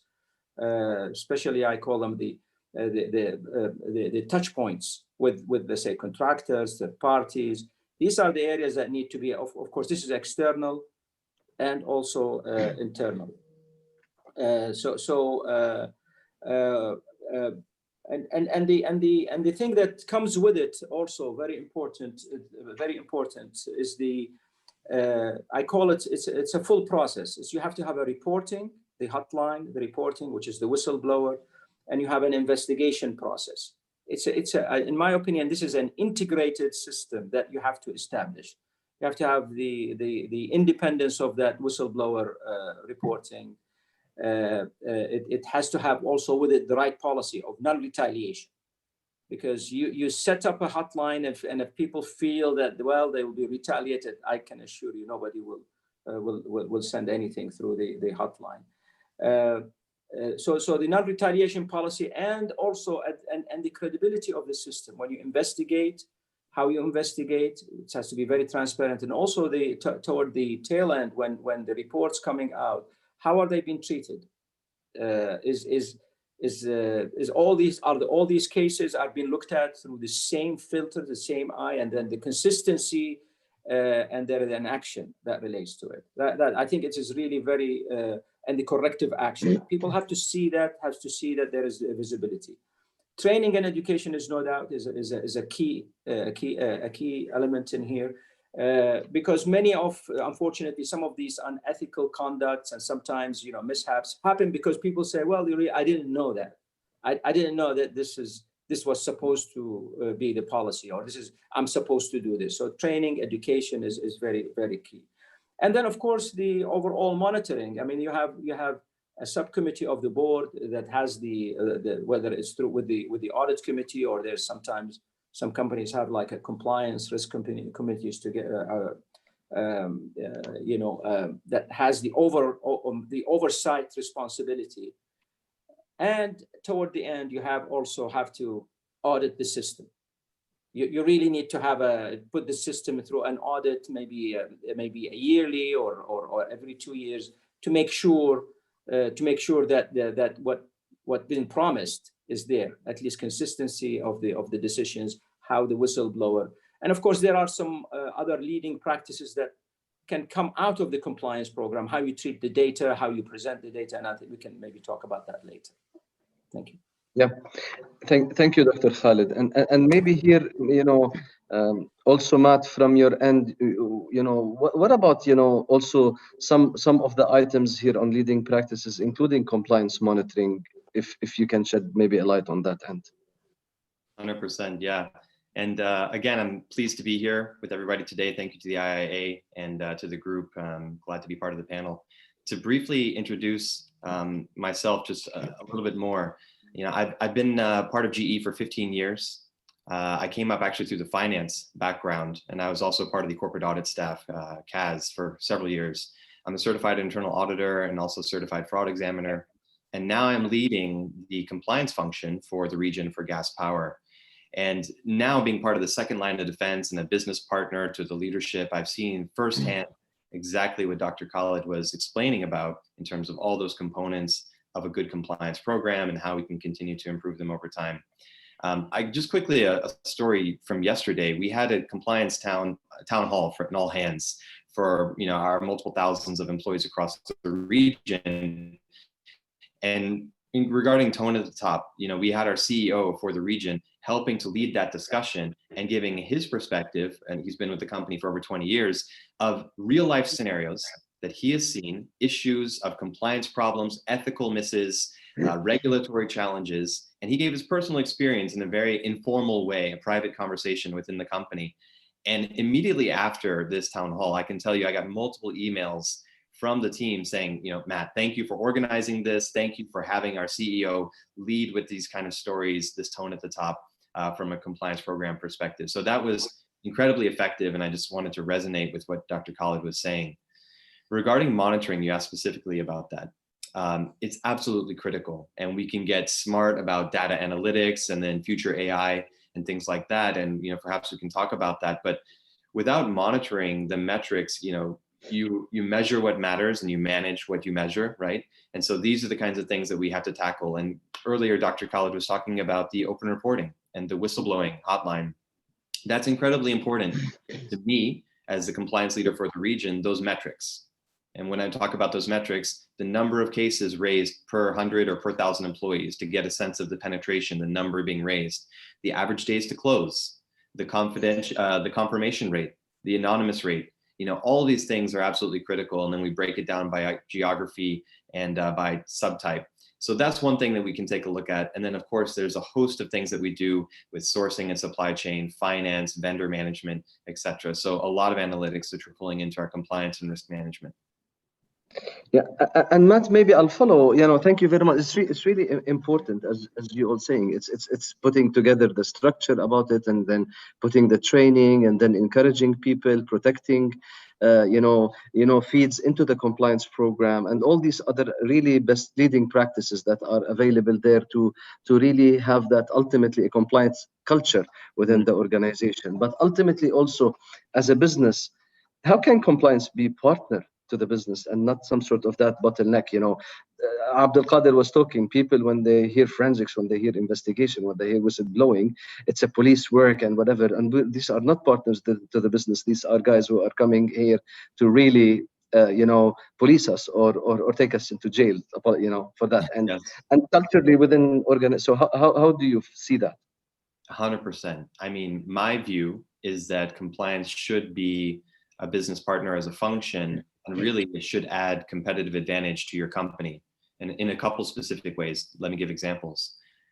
If your customers trust you, you'll be able to do business with a much wider, array of customers. If your partners trust you, that you will follow up and you're committed to following up on not only execution and contractual, but the way that you engage in doing business. Of course, this comes from an ethics and integrity and compliance mindset, the way that you do business as a company, starting from tone at the top, message at the middle, and practical for the people, for across the entire team. So I think absolutely it's critical. It cannot be a bottleneck.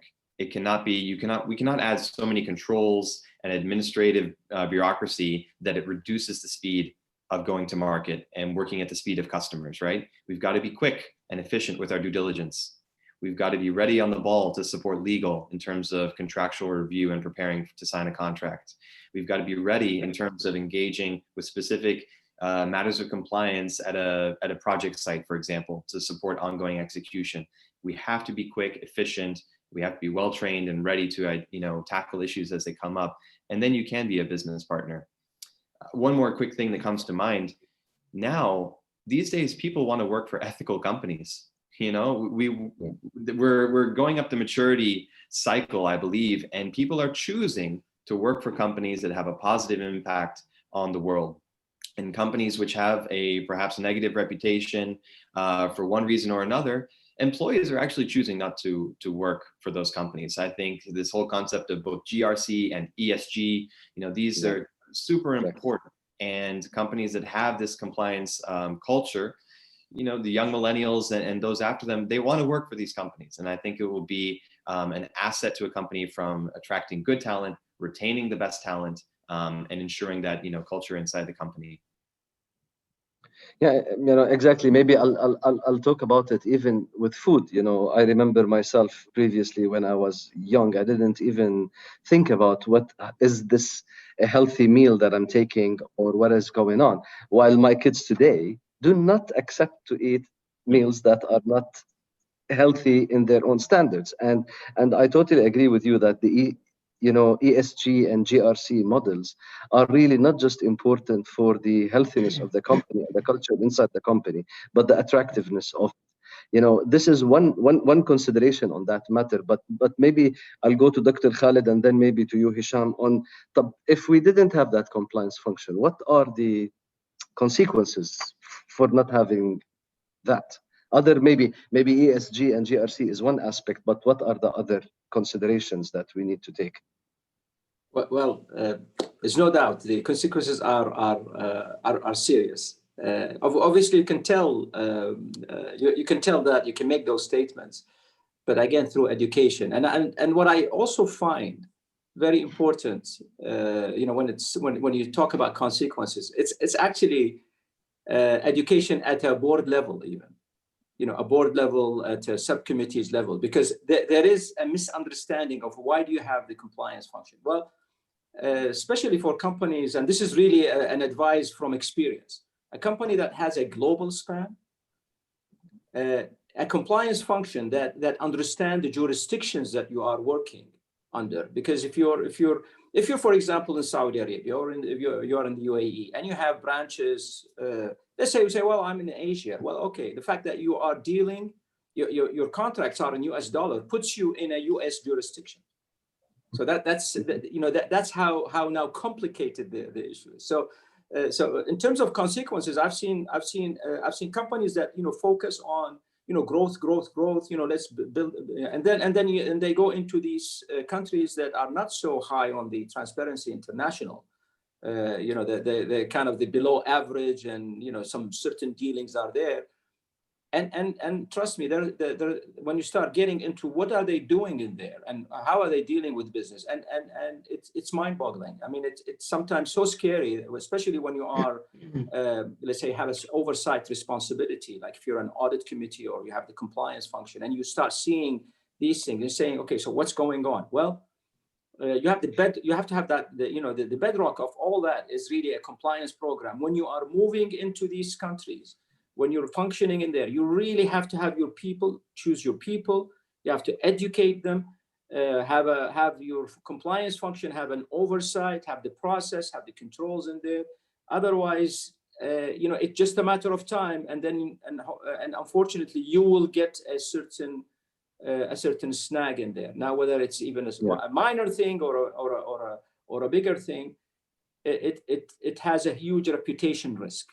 And I emphasize the fact, reputation. People may say, well, but this has done nothing. Well, your reputation is very important. And you gentlemen have talked about how now the perception is, I have to have healthy food. I want to work in an ethical company. I have to be, I want to know, okay, where my products are, where the product of these companies are being manufactured.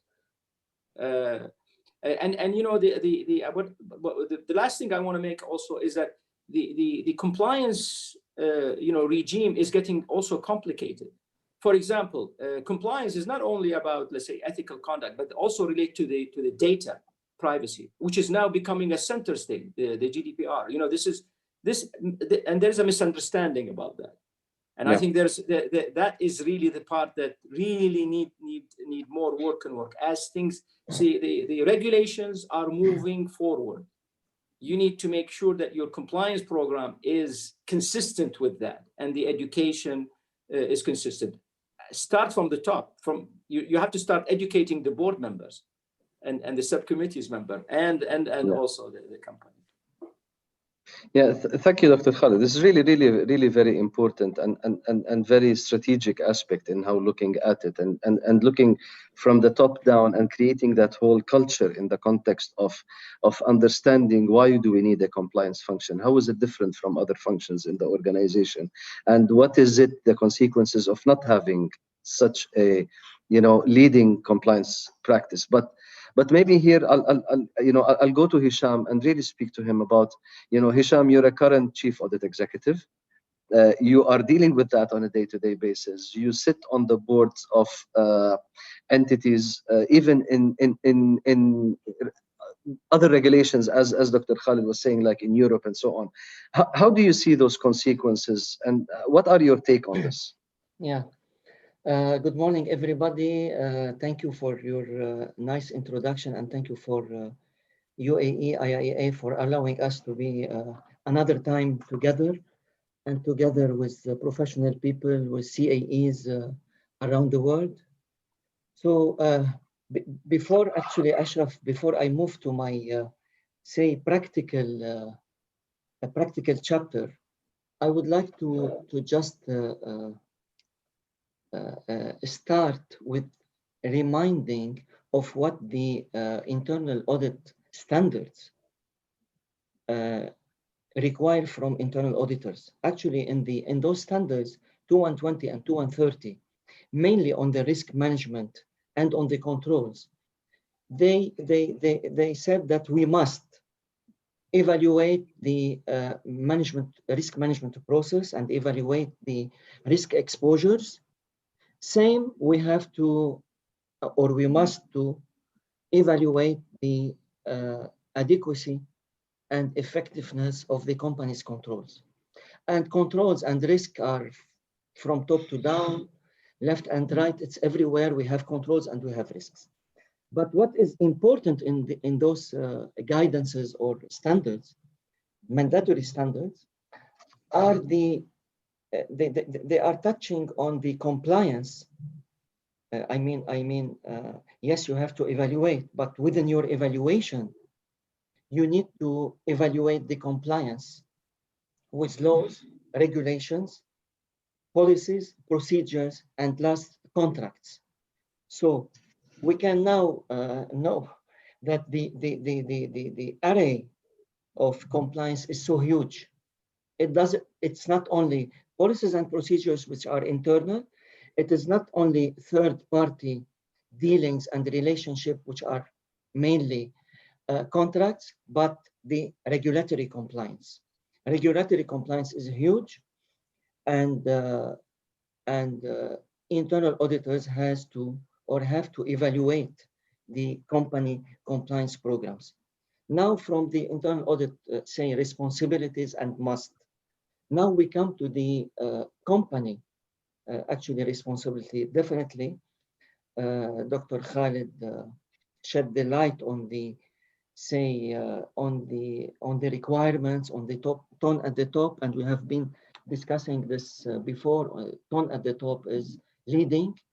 If you don't lead by example, if you don't lead by those people managing and controlling the company, by whom you're gonna lead? So the board, the committees, everything.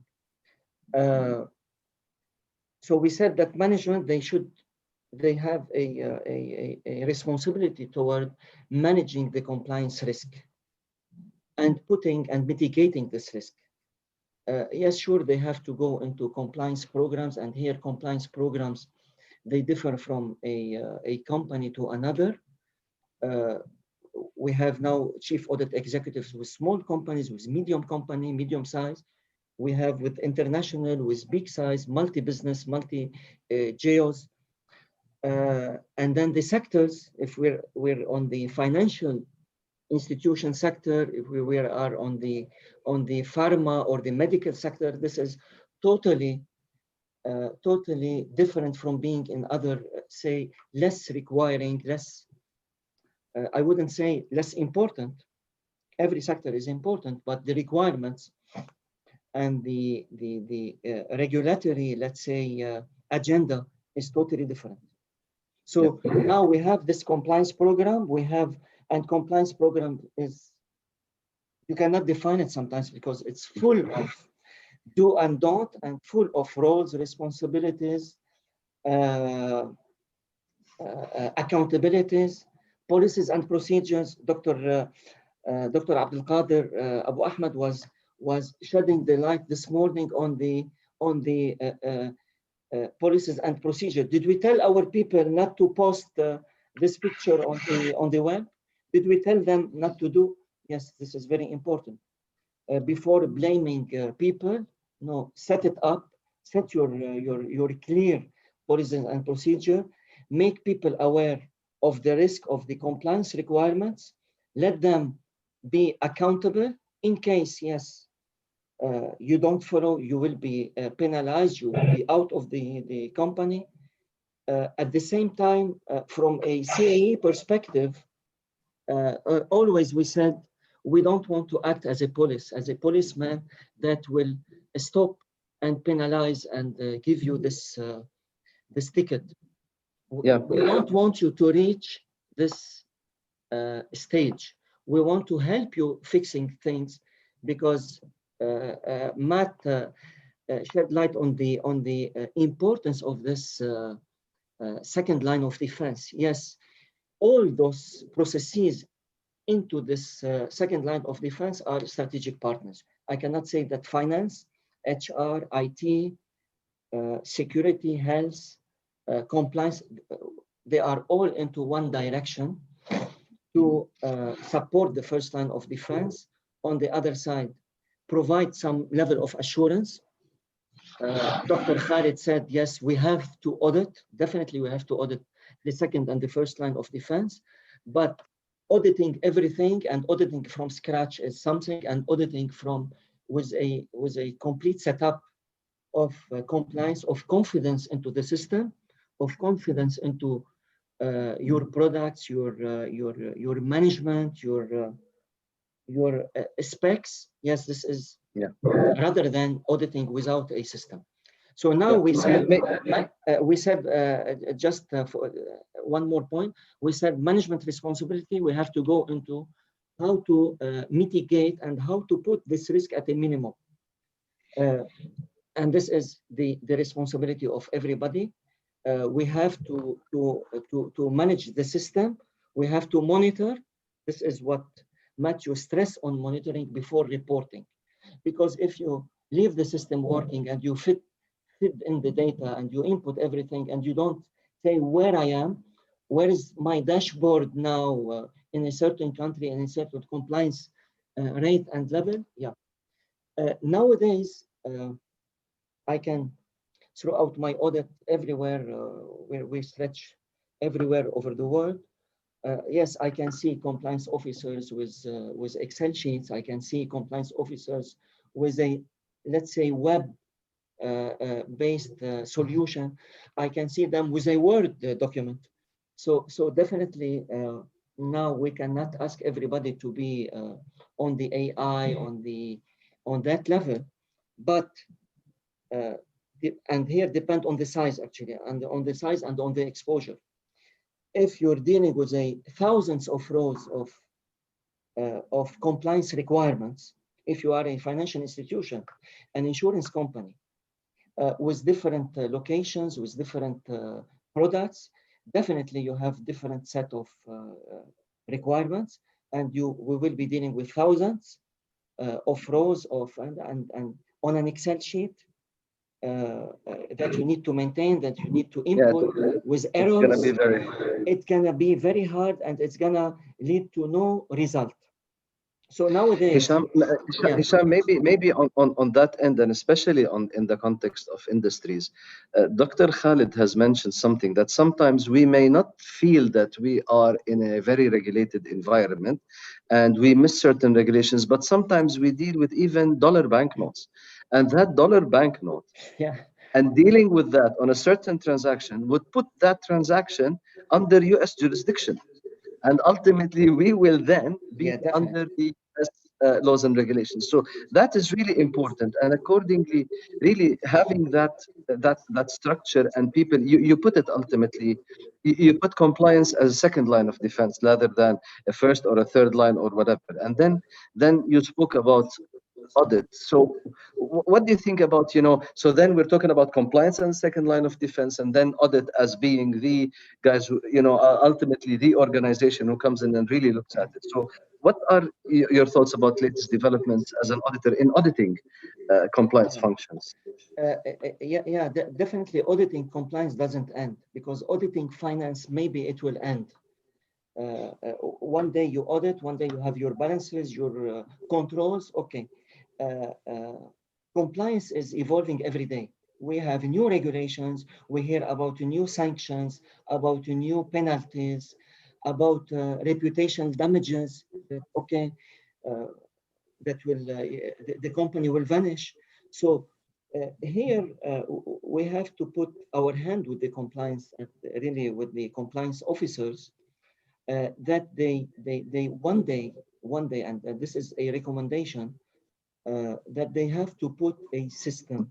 If they don't put a system, and they will show us Excel sheets and so a system. And now with in the financial, in the financial environment, and maybe CAEs in the financial field, they have heard about regulation plus technology.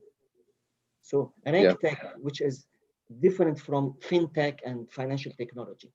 With the RegTech, no, you have a repository of all your requirements. You have embedded controls and embedded monitoring and comparison. I wouldn't go that much into AI and RPAs and whatever. This is not the case for discussion now, but these are available, where the system will take a monitoring, will take a comparison, and will give you a really a report that you can benefit from. You can enjoy reading them and know where you are. Maybe you are at the zero level, maybe you are on the. And what is important, the controls are embedded, whereby the system is linked to your ERP, and whatever you have internal policies and procedures, because compliance as well is on the internal policies and procedures.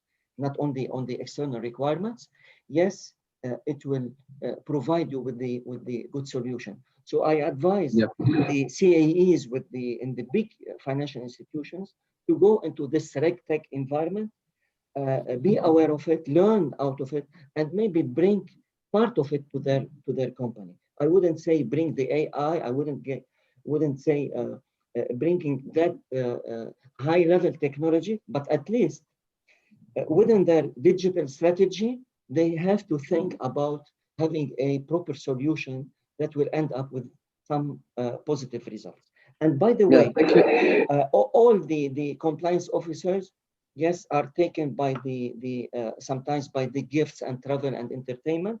These systems, they will as well monitor those GTEs, whatever we call them, transactions, and provide the proper reports. Yeah, Hisham, I think you're leading me to a question that I will keep it aside maybe whenever we finish about technology, the context of maybe compliance. But maybe I'll go to Dr. You told about a lot of things, but Dr. Khalid, as sitting on the boards also of entities, what do you expect from the chief audit executives when they come and report on their auditing of the compliance functions? I think what Hisham has highlighted on exactly what is expected of a chief audit executive is to actually be conscious of all these variables. But also I think there is a point of view that maybe you see from a board or an audit committee. Well, first of all, for companies who are heading for an IPO, companies or planning for it, companies who are, let's say, listed. There are certain things that are happening, and I fully agree with Hisham.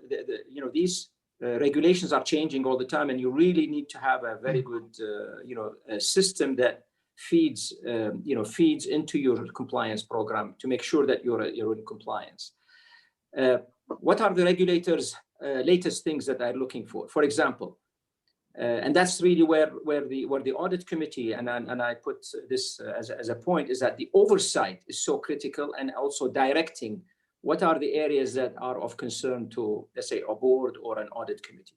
Related party transactions are the hottest things nowadays. Okay, third party relationships, how are they? KYCs and how critical.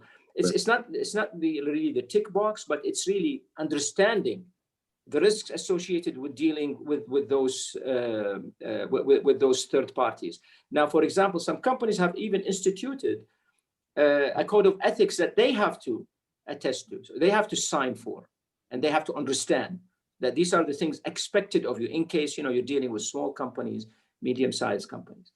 Yeah. But I think also the most important thing, when we talk about compliance, is really the ethics and compliance. It talks about culture. Exactly. People talk so much about culture, and you say, okay, so I go to this company and the culture is really good. Okay, so what are the key elements of a culture? And I think this is really now what really needs to have some work on how you let's say audit a culture. And some of the things that are happening, I can tell you at a board level audit committee, see that these are some of the key questions are being asked, because it's expected. The chief audit executive, the audit will audit for you, the compliance will work. Okay, all of that is good, and all these moving parts are moving well. But then, of course, there is an overriding issue that really need to be also verified. So I think if I want to throw that in, I say, auditing the culture. And there are some key components of that, and I can maybe leave that for some others to comment. But I can tell you, like for example, an exit interview will tell you a lot about the culture. When people leave, you interview them.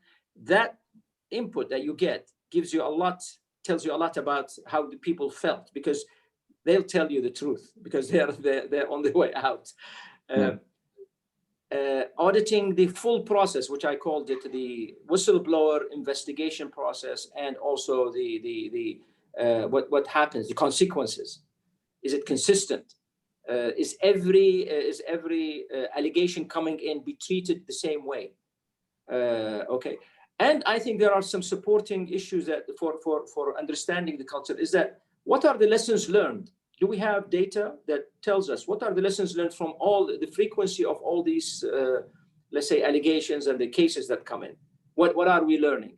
Like, you know, you can map the whole population and say, okay, it's happening in this age group, it's happening in these zones, it's happening in these countries.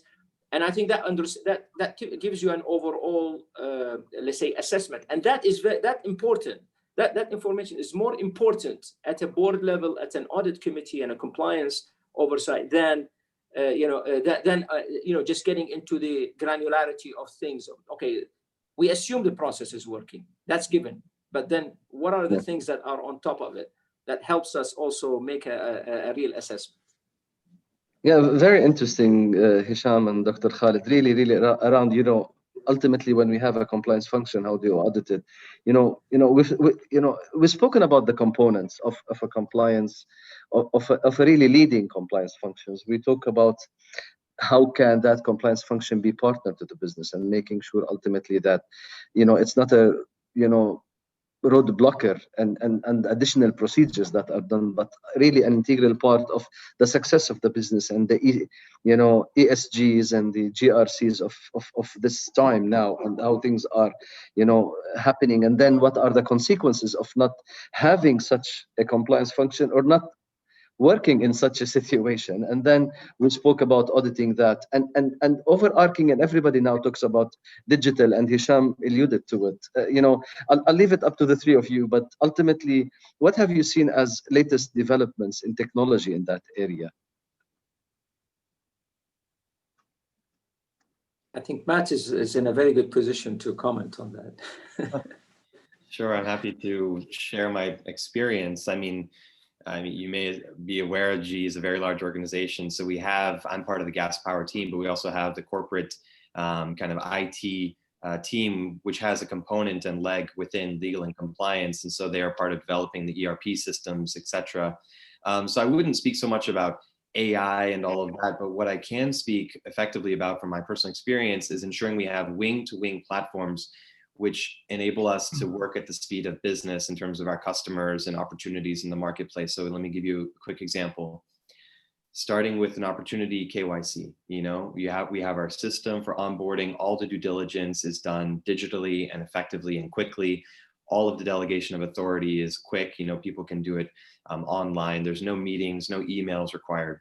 Then, of course, that system will connect directly to our CRM and the opportunities management that we have for specific projects, new units or services, et cetera. We can quickly drop in all the key players, customers, developers, EPC partners that we may be involving in that specific opportunity. That's quickly, able to then connect to, once we have secured a deal, signed a contract, then it hands over quickly to the ERP system for finance in terms of invoicing, billing, collections, cash, all of that, and even margin and managing the profit and loss statement for a specific project. All of this is happening. And of course, at each point along the way, we have the ability to pull out monitoring reports, which are automated. We have dashboards, of course, as well. So I would say it is fairly well digitalized. And again, with the purpose of being efficient, with the purpose of working at the speed of our customers and the competitive nature we have in the gas power industry. So that's my personal experience. And I would say that it's continually a journey. We're getting better, we're getting smarter. And as new tools come out, we're trying to implement them and roll them out. I always put my hand up and volunteer to be the pilot region. Say, hey guys, you have a new tool, you have a new platform, send it my way. We're going to do it for the Middle East first, so we can figure out how to be at the forefront. So that's my experience about how we're digitalizing. Yeah, thank you very much, Matt. If I allowed myself on that end, but also what I have seen, and this is also building on the previous discussion that Dr. Abdul Qadir Mr. Abdul Qadir was talking about, is ultimately sometimes as auditors we go to look at something, we look at the procedures, everything is fine, we go back to leadership and tell them ultimately that we've done our audit, everything is fine, we haven't really found anything, but leadership does know, and we know that there is something there, and because of the reliance on technology, what I have seen is that sometimes the evidence is not there in the documentation that are maintained in the context of the processes themselves. It is in emails between people. It is in WhatsApp messages. Sometimes we have a huge reliance on WhatsApp messages and on chat, other chat software. So the evidence is on laptops, is now, and more and more in the COVID-19, we're just in front of our cameras and our laptops. So those chats, those images are there. So what I have seen on technology is in the context of maybe potentially I'll take it to investigations, but ultimately, I would recommend that people go there and really try to find the evidence there. There are lots of leading technologies there that can get emails, can get deleted emails, can build review environments. It can look at even monitoring what is going on in the context of discussion and the tone that is going on in emails or discussion between organizations and groups and certain employees and so on, that can really identify. And it's becoming, it was extremely expensive in the past. Now it's becoming really, really, really cheap. And we can find it in the Middle East. We're having issues as Dr. Dr. Khalid was talking about data privacy, but also all these technologies are coming to the Middle East, are being resident in the country so that data doesn't leave. So really, that's really important on that end, and I can add it to that mix maybe that you discussed, guys. I don't know. I'm trying, just to see if there are any questions. There are not much. I think we have been reaching out to the time. I really want to say ultimately that's compliance, ESG, and GRC frameworks are really very important now going forward, and it's really becoming a very important subject to discuss at a board level and cascade it down to the organization. It is a competitive advantage going forward, and it's really very important to any organization. I just want to say thank you, Dr. Khalid, thank you, Matt, and thank you, Hisham, for all the support on this. As part of the subgroup and the compliance and ethics subgroup, now driven by the IAA in UAE, we're really looking forward to continue these discussions and take it to other levels in the organization and maybe other industries. Again, thank you very much for you all on this and for the support. Thank you. Thank you. And thanks for everybody for listening to us today. Thank you very much. Thank you. Thank you, gentlemen. And apologies for the miscommunication, as Ashraf is the moderator and I thought Khalid was the moderator. So apologies for that. Thanks to Ashraf. Thanks to Matthew. Thank you, Hisham Salim. Thank you, Dr. Khalid Al-Faddaq. It was a pleasure having you on board with us today. And thanks to all the panelists again. It was great that you related all the issues to the internal audit, rules, regulations, and standards. Now, there will be a prayer lunch break. Enjoy it. And during the break, kindly visit the sponsors and exhibitors booth.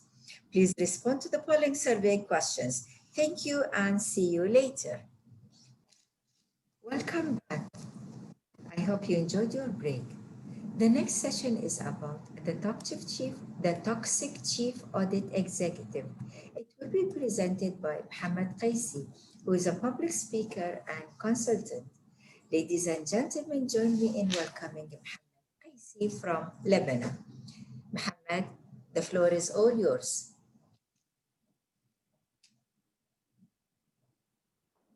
Good afternoon, everyone.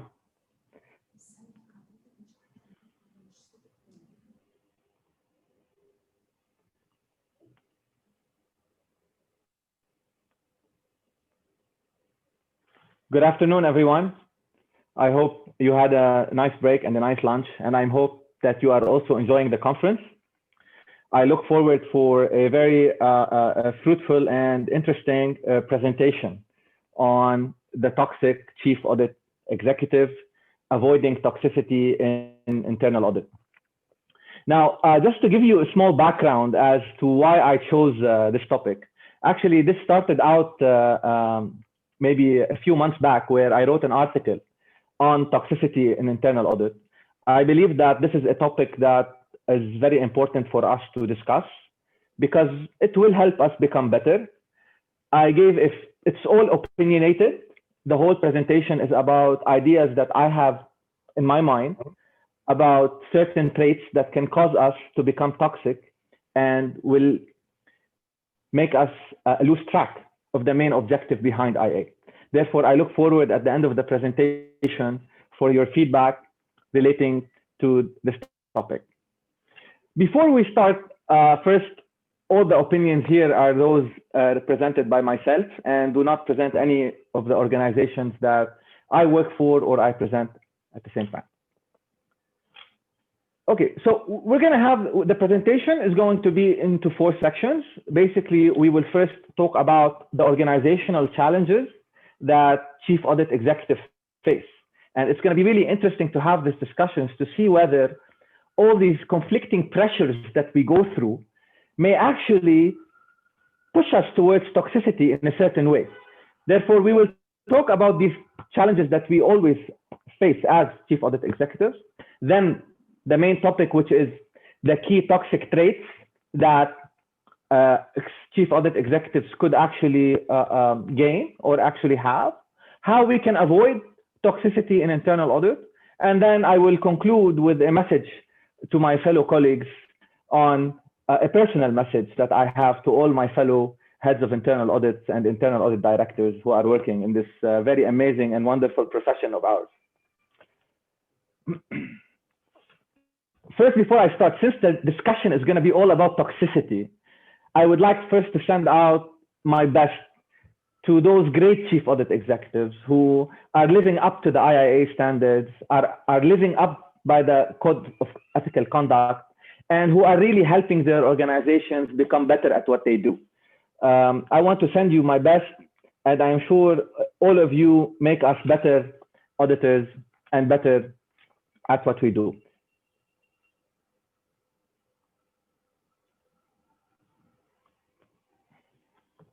So let's talk about now the organizational challenges faced by a chief audit executive. So this is in front of us, the chief audit executive. Look at how many stakeholders that he or she needs to deal with. So first, the chief audit executive, as we all know, has a responsibility towards the audit committee. They report to the audit committee, and there are certain expectations that this audit committee will expect from this chief audit executive that he or she needs to live up to. And these expectations are that they report objectively and independently on the overall internal control environment within the organization, and that they flag to them any critical areas that warrant direct attention, and at the same time that any areas that can also be improved in terms of governance, risk management, and compliance are also addressed. So we have this first big expectation from one party, which is the audit committee. Then we have the CEO office, the senior management. They also have expectations from the internal audit. In many companies, you will see that management has a totally different impression about what internal auditors should do. And this impression sometimes conflicts with that of the audit committee and also creates a different set of expectations that the chief audit executive needs to balance out. We have also the heads of departments, which are actually the audit clients, which are being subject to internal audit reviews. They also, depending on the maturity, the cultural maturity of that organization, have their own understanding of internal audit and their own expectations of what internal audit is, which also needs to be balanced out by the chief audit executive. We have, of course, the chairperson of the board of directors. He or she also have a different expectations of what this audit function is doing within the organization.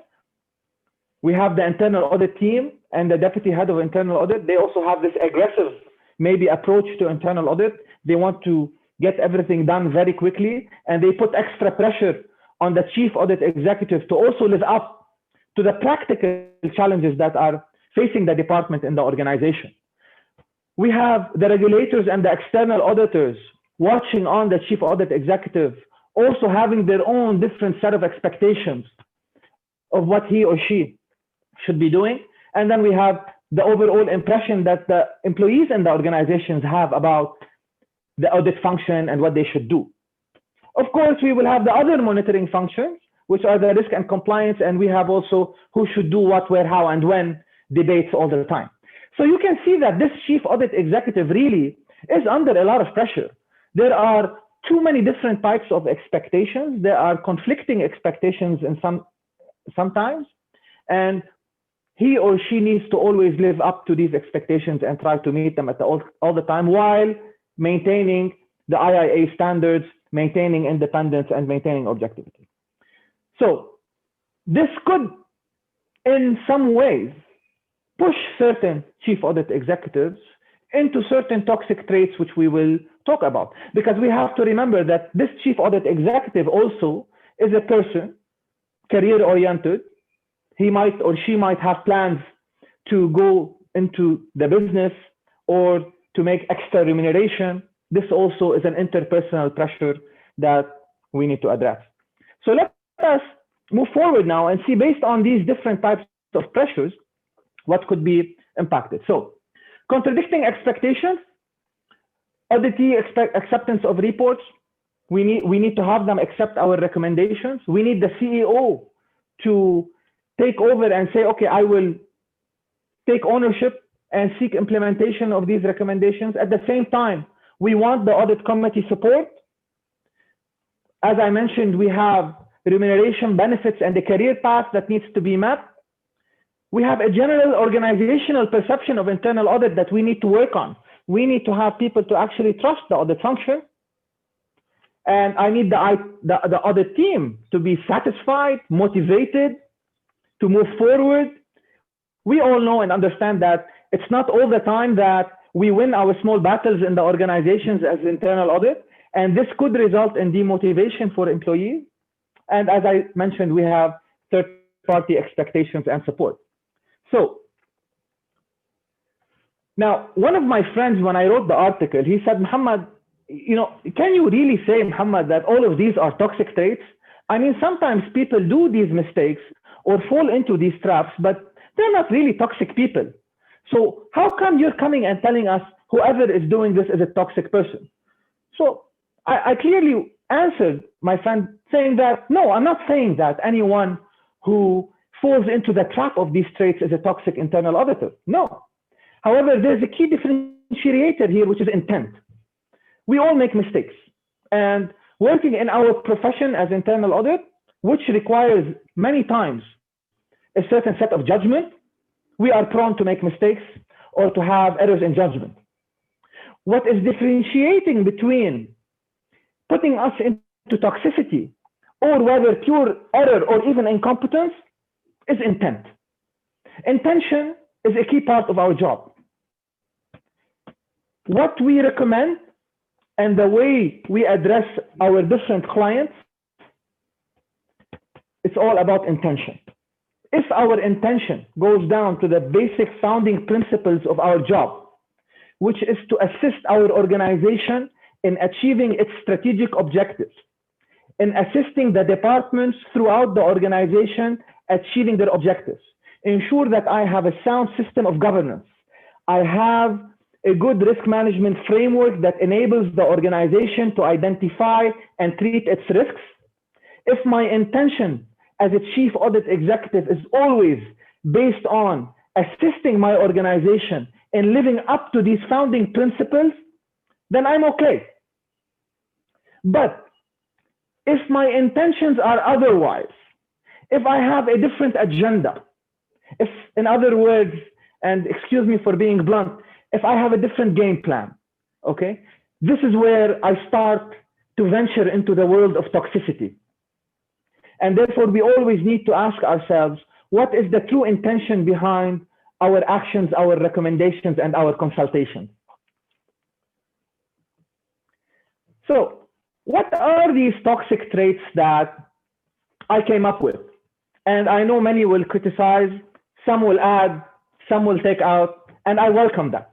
This is a purely opinionated presentation based on my experience throughout my career on things I've collected in different areas in which I have been engaged. So these toxic traits, first I would just, sorry, there was something on the screen. All right, so failing the auditee basically is a toxic trait. We'll talk about that, what that means.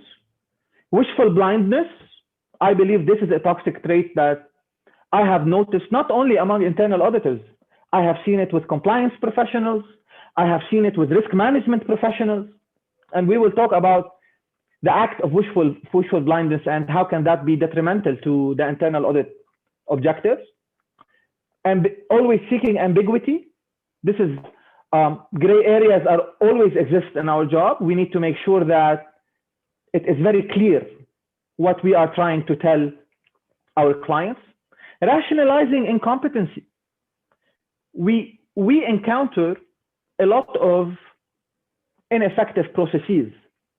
And sometimes we could end up rationalizing certain outcomes. So we have to be very careful on that. Small and big issues, we will talk about what that means. Beating up the little guy. This one is a trait that I feel really personal. I take very personally. Is that when I take out my full force of the internal audit mandate on the small guy, and when it comes to issues relating to people who are more supported, we become more diplomatic and political. And this is an issue that I feel really personal about. I really hate when that happens. We'll talk about that. There's one called Schadenfreude. It's a German word. We will explain it in a bit. Entertaining organizational politics. Always, I've always been keen to write something on how internal auditors navigate organizational politics. I mean, every organization has its own set of organizational politics. It can be actually used in favor of the audit mandate or not. We will talk about that in a bit. Communicating with the audit committee and the management. Sometimes we may have to make sure that we are sending a consistent message to both, and the tone that is used is also consistent. I have seen a lot that the tone that the auditor uses in the audit committee makes a big difference between what is said and what is written, and the tone used in the way it was being said. I look forward to discussing this part as well. And we have a final trait, which I realize is failing the process for many different reasons. So let us walk through these traits together and see what they address. So the first one is failing the auditee. So trying to fail the audit client. This is a toxic trait that is really bad, and it really sends the wrong message about internal audit. So what is it about? Failing the auditee is really approaching the audit with the intention of failing the auditee for personal or inter-organizational purposes. So I determine before even I start the audit that based on perceptions, emotions, likes or dislikes, personal agendas, that I want to have an unsatisfactory audit report for this client. So guiding the audit in a specific direction for the purpose of personal or even career benefits is destructive to the chief audit executive, the audit function, and the organization, especially if there is, again, a certain intention behind it, a certain objective behind it.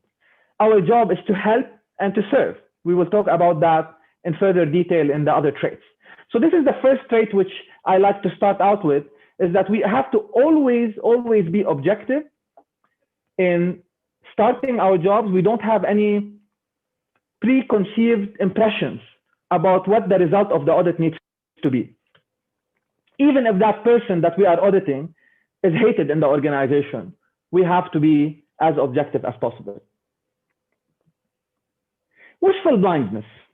What is wishful blindness? So wishful blindness is the wrongful act by intentionally keeping oneself unaware of facts that would render him or her liable or implicated.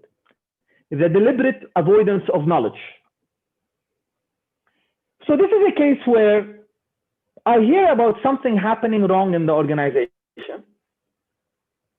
and I say to myself, you know what? I will act as if I didn't hear that. Why? Because if I have to go there, I'm going to have to confront with maybe a very aggressive auditee or an aggressive management, or I get myself into some type of dilemma between different parties within the organization. So just let me act as if I didn't know about it. Look, I have seen this. And again, I have seen this with compliance people, I have seen it with risk management people, and with internal audit people. And it really angers me that we sometimes, or some people, tend to deliberately avoid addressing a serious issue for so many different reasons. It is our job and our mandate to address any emerging or imminent risk in the plan or not, in the best way possible, because again, it goes back to the key core principle behind our jobs, which is helping organizations achieve their objectives. So out of experience, I will tell you one thing.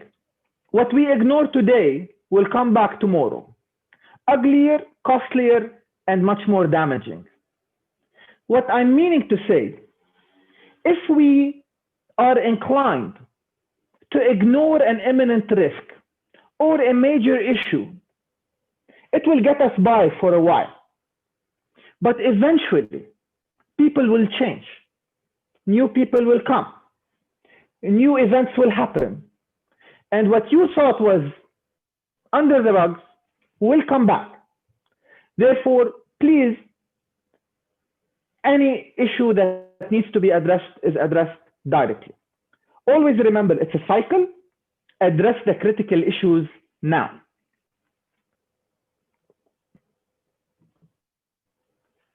The third trait.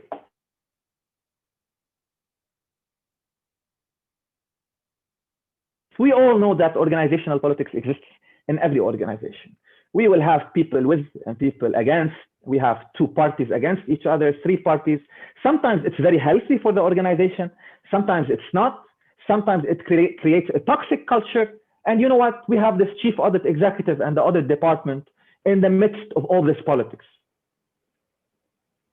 These are people, auditors, they have their career plans, they have their aspirations, they have their remuneration plans, and here they find themselves in the middle of organizational battles where sometimes they need to take sides. So what do? Organizational politics are self-serving behaviors that employees use to increase the probability of obtaining positive outcomes in organizations. Influenced by individuals may serve personal interests without regard to the effect on the organization itself. So this is where it becomes very tricky, where it becomes toxic, it becomes dangerous. When we have organizational politics, and we have seen many global organizations that fell due to organizational politics, where we had conflicts between different groups, and because they cared more about their own self-interest than that of the organization. So now the chief audit executive, they find themselves in the midst of these political related aspects. So the first thing we need to talk about is that we do not use the IA mandate for personal or career objectives. So the first thing is that the chief audit executive should not entertain this political game for their own personal or professional objectives. This becomes dangerous. Why? Because they lose credibility, even by those that they believe are siding with them. And I think this needs to be addressed very bluntly as to the role of internal audit in organizational politics. Now, this is not applicable everywhere. I am sure in many organizations, we have perfect governance frameworks and we have perfect governance setups where this is not a problem. But I am addressing these few to a little bit more organizations that could possibly suffer from these type of cultures. So career ambition and meeting IA objectives need to always be aligned, okay? So we have to always remember that our career objectives as internal audits need to be aligned with our objectives and need to be aligned with the organizational overall objectives, which are in the best interest of all the different stakeholders in the organization. What I always tell my team is that, okay, we can play the political game. That's not a big problem. However, we always play it, keeping in mind that we let it serve the IA mandate.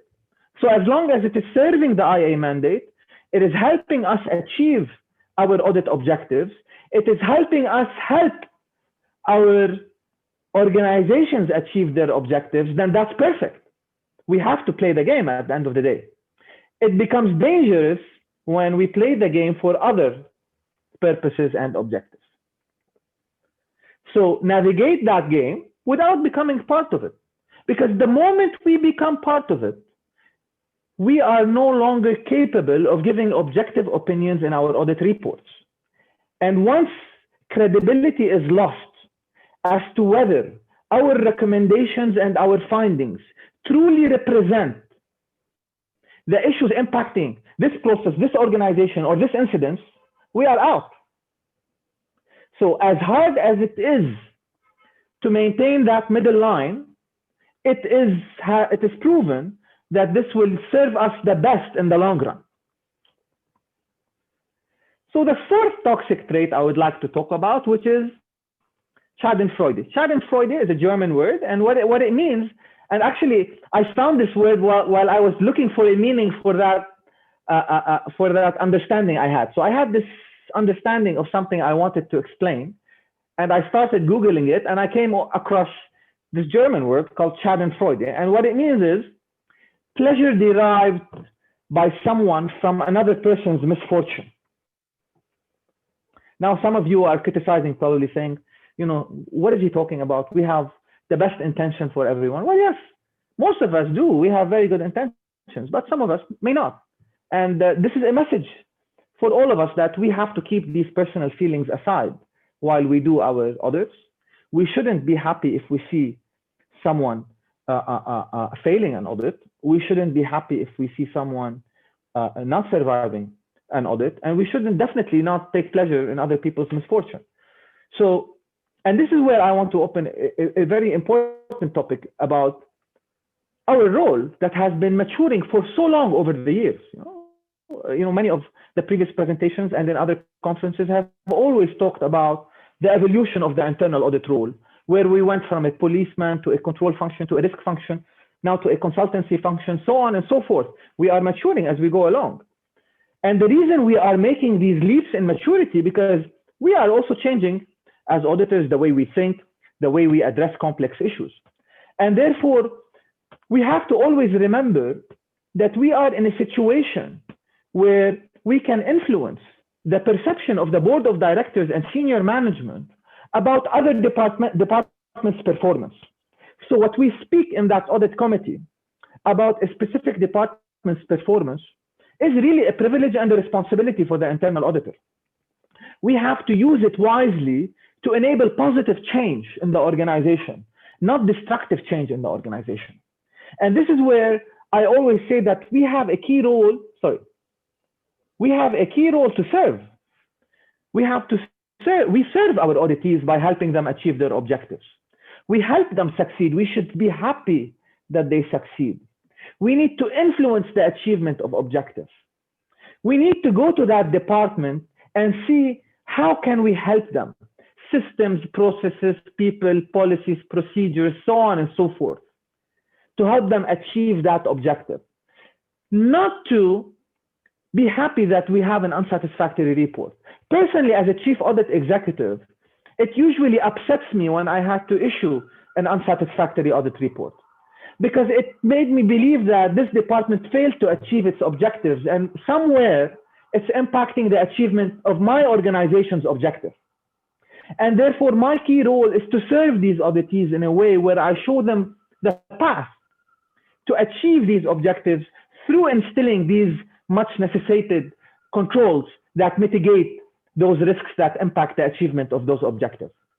Therefore, of course, we should be objective, no emotions, regardless of the fact of we like these people or not.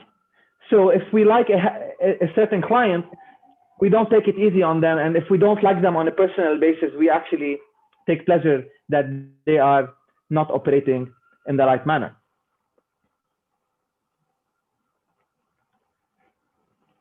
Failing the process.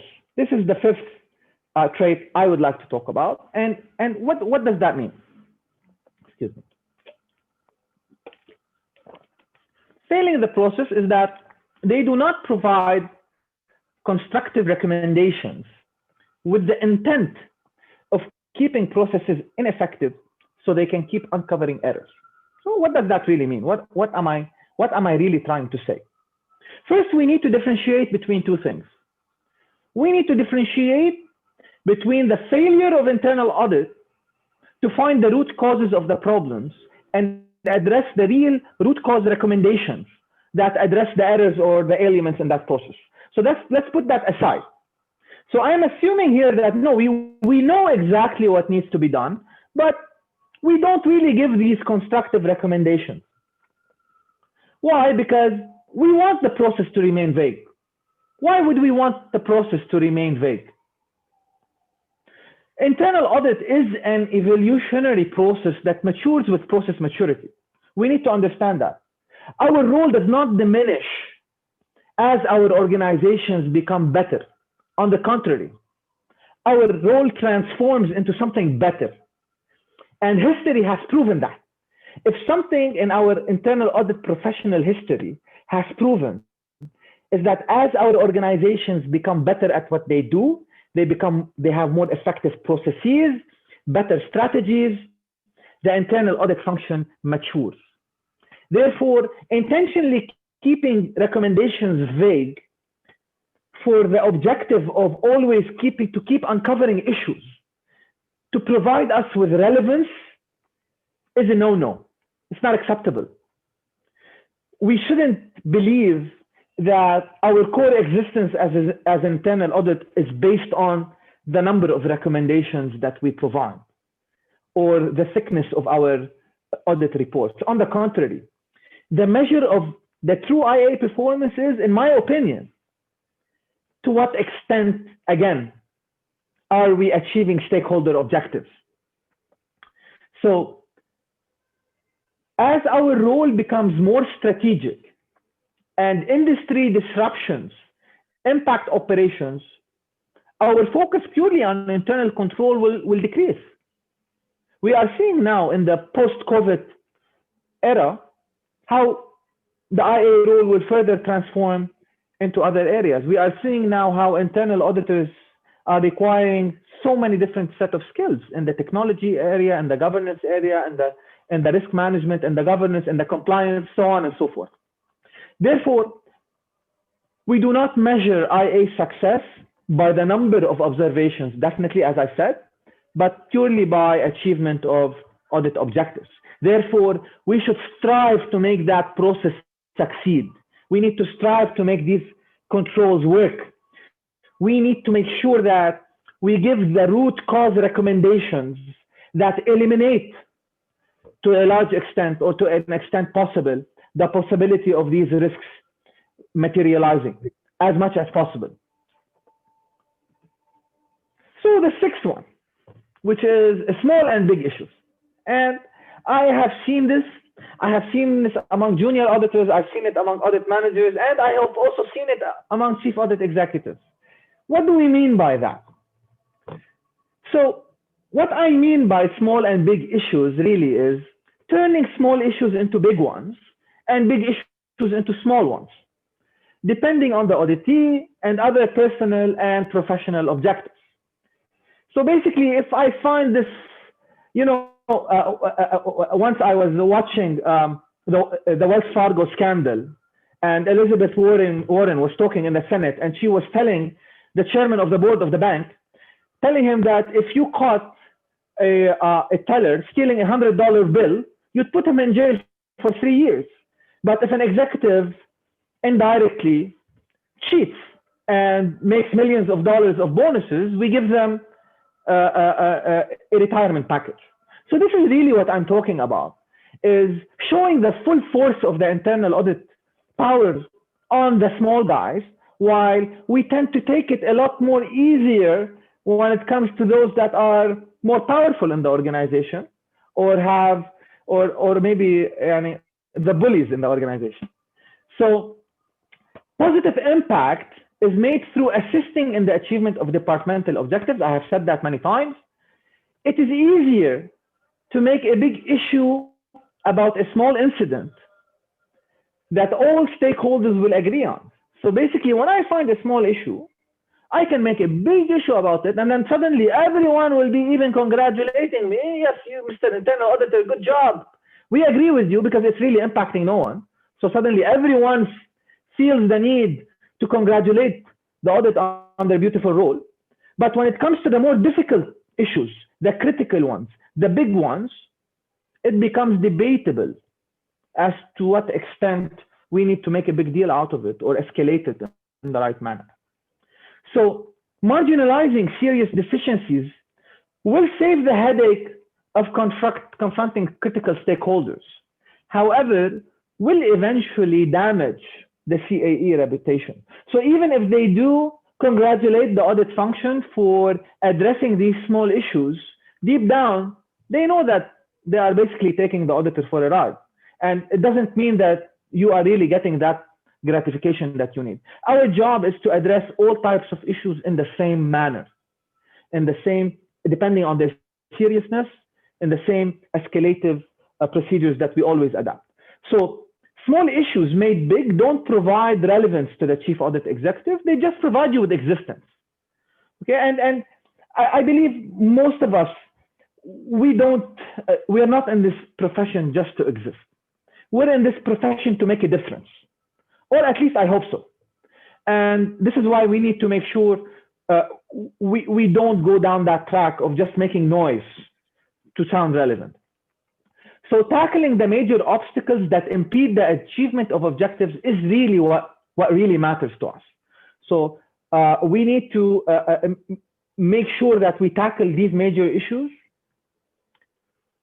as powerfully as possible to make sure that all stakeholder issues are well handled and taken care of. So beating up the little guy, I spoke about that maybe a little bit as well. So showing the mighty force of internal audit on the little guys in the organization that have no organizational political backing, while more diplomatic and politically correct with the big guys. So this is what I was giving an example earlier on Wells Fargo.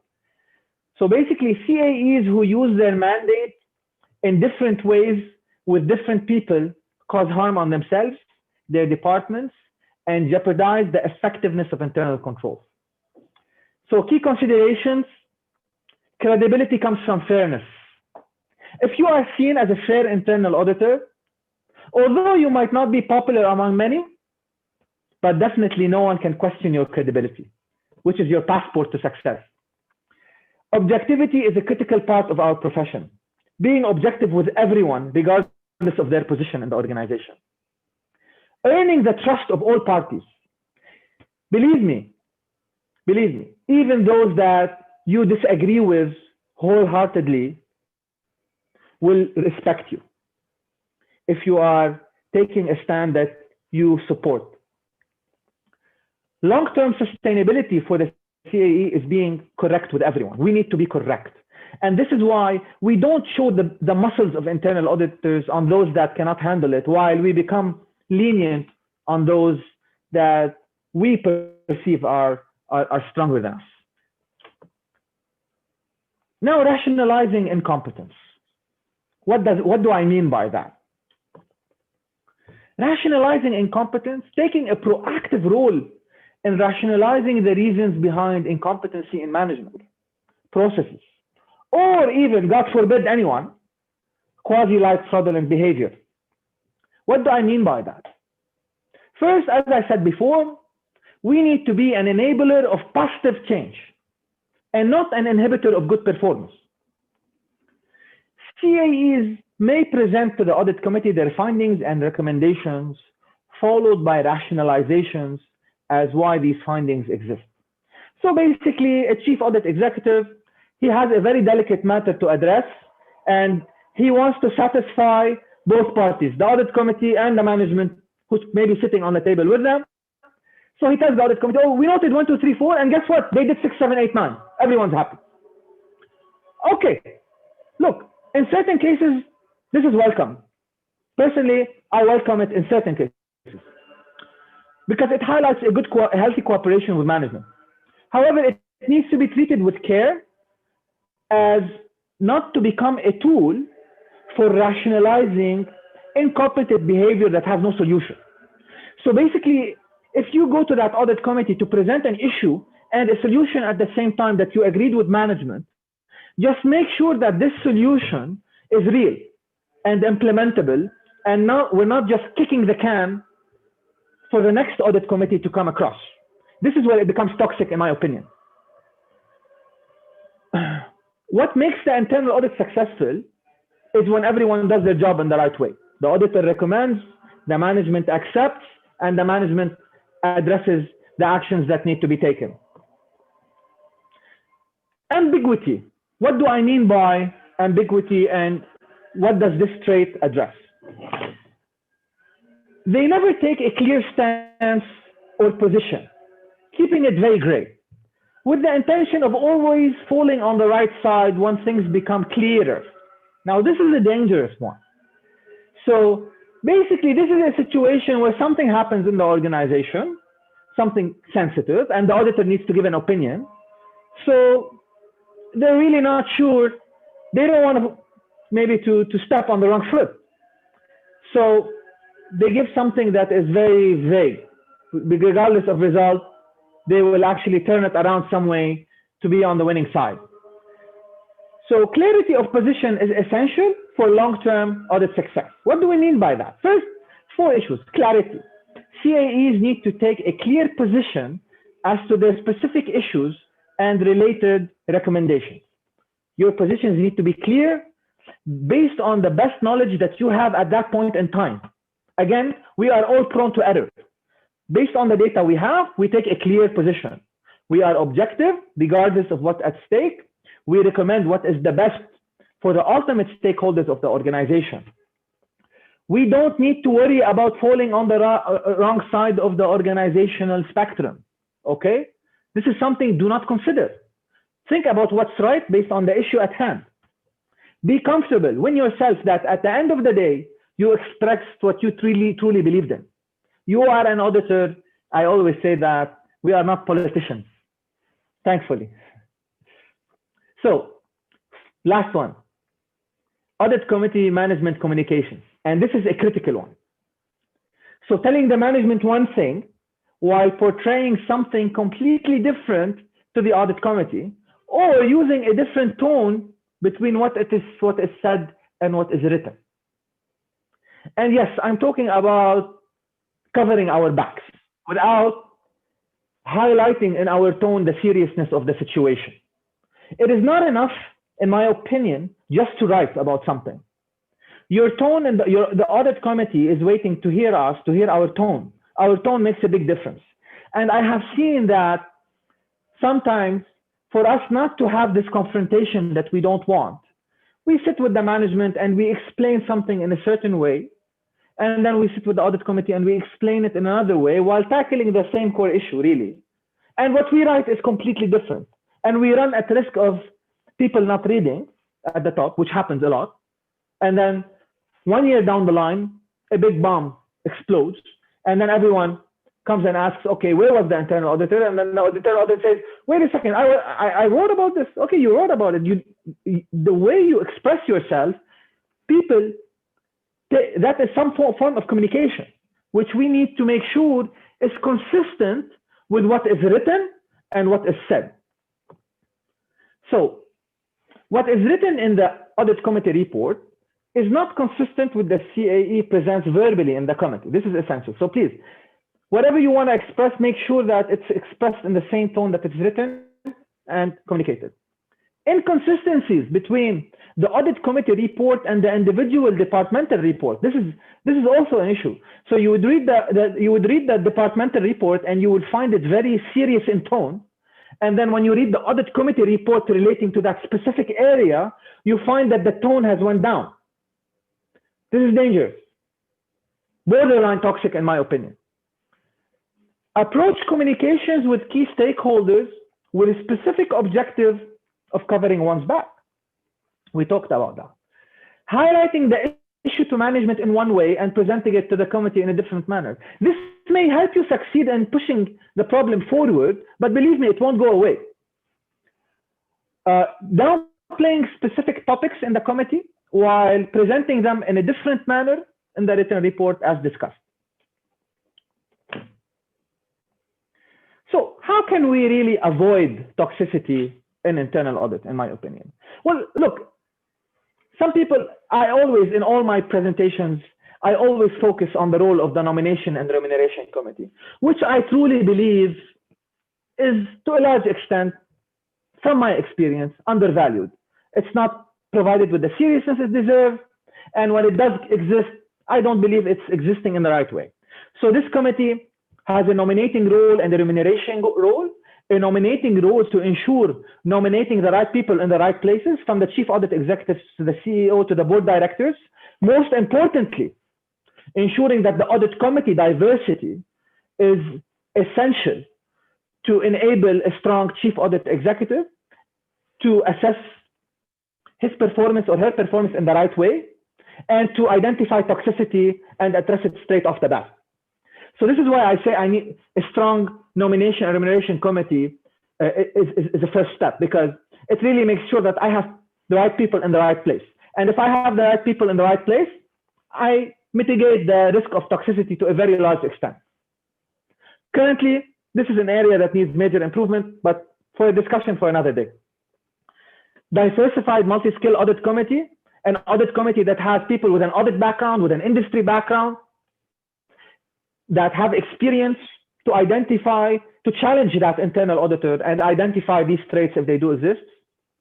Tone at the top in the institution from the board down, the culture in the organization, and the strength of the value system of that organization will eliminate toxicity, not just in internal audit, but all throughout the organization, and a strong implementation of a strong code of ethics.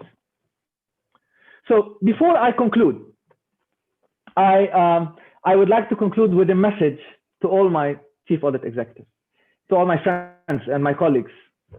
And it's the following. First, don't be afraid to lose your job. Be afraid to lose your reputation. This is my first message when we're talking about toxicity, okay? Because your reputation will get you all the jobs in the world. Good people will make it anywhere they go, which is something we also need to focus on.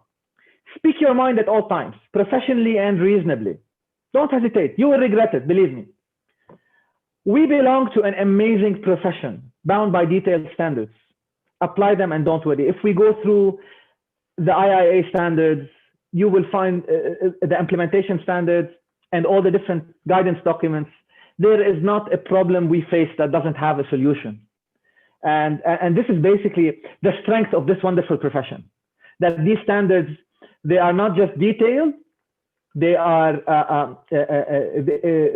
evolutionary. They change with the times. They address all the different types of challenges organizations face as they transform.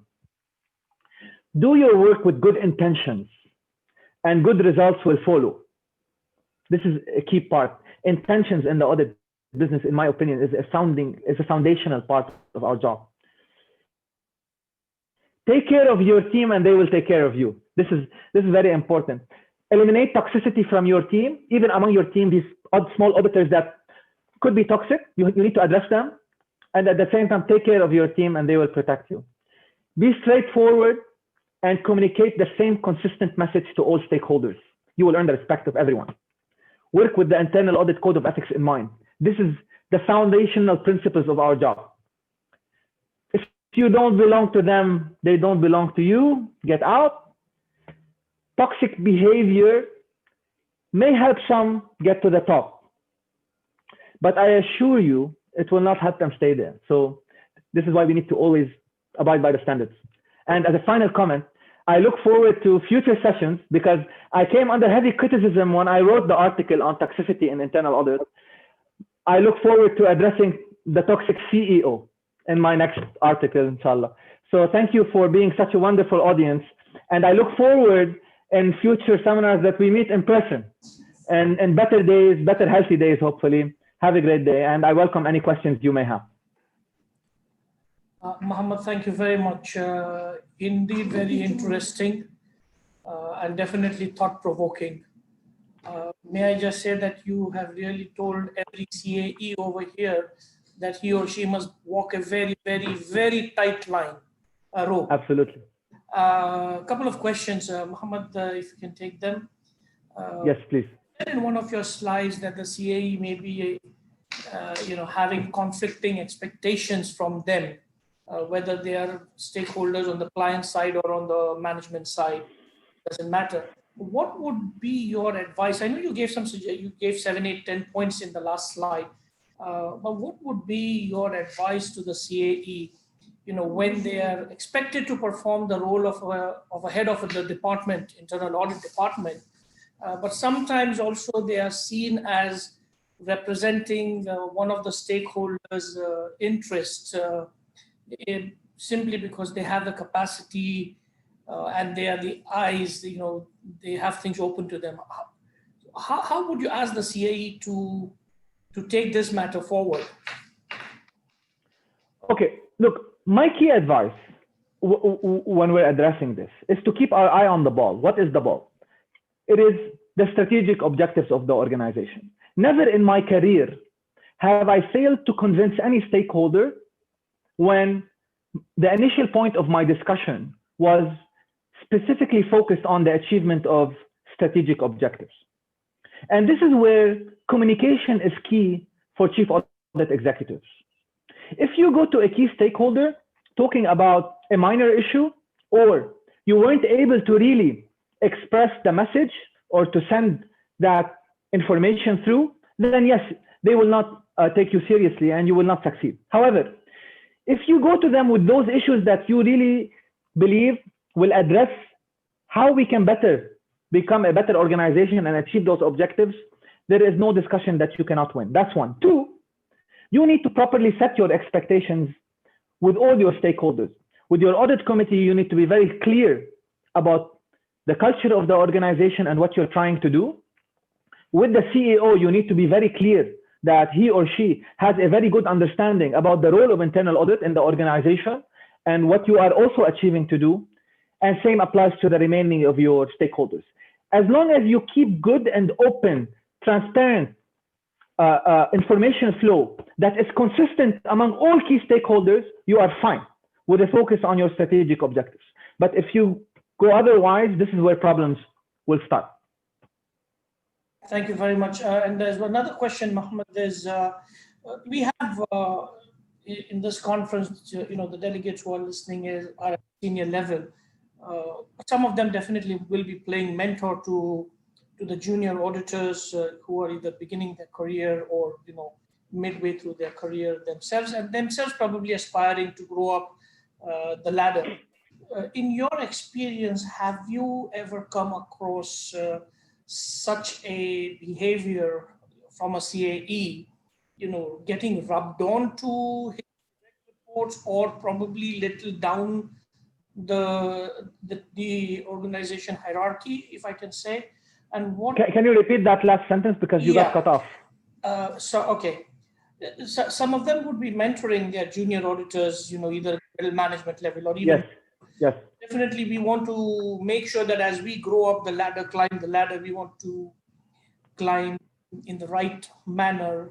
And as you very correctly put, by applying our code of ethics that the IIA so very strongly advocates. Have you, in your experience, number one, seen the behavior of a CAE getting rubbed on to his or her direct or indirect reports, and what advice you would give to them to, either not get influenced or come out of it? Okay, very good question. First thing, I experienced among teams, among audit managers and juniors and seniors, I've seen many toxic traits that they don't know they have. Like, for example, I have encountered among teams I have managed, for example, the conspiracy theorists, for example. You will have these auditors that are junior or senior who always believe someone is committing a fraud somewhere, that there's always a conspiracy going on, there's always someone trying to do shady business. These are one of the first traits that I try to handle and to explain to them why we need to get these thoughts out of our mind. So these are some type of toxic traits that I will find among staff. For example, taking it emotional with the auditees, trying to fail the auditees. You will find that among seniors and managers, because these are people down the chain of the audit function that are not aware of the full picture around them, and their mind might lead them into certain directions. So as a mentor, the first advice I have for you is find these people in your teams and coach them well. Coach them to get these ideas and thoughts out of their mind. Coach them to understand that we are a profession that is run by evidence, that is run by what we see in front of us. We don't make conclusions about what we don't know. We don't make conclusions about what we don't see. And we definitely don't make conclusions about what we do not understand. So this is my first advice to coaching and mentoring your team along those traits, because they could have them going within the team, especially the conspiracy theorists. Now, the second part of your question, have I noted any CAEs that had these kind of traits? Actually, I have never been in a position to manage a CAE myself, but I have colleagues. And yes, I have seen them many of the times, not with the intentions of being toxic, but purely maybe personality or human nature. We talked about these things together, but I haven't been in a position to manage a CAE, honestly, and see that in him. I have seen it in people that I have managed, yes. Thank you very much, Mohammed. The interesting point, and I'm sure a lot of food for thought for the weekend. I'll hand over back to Ms. Samia.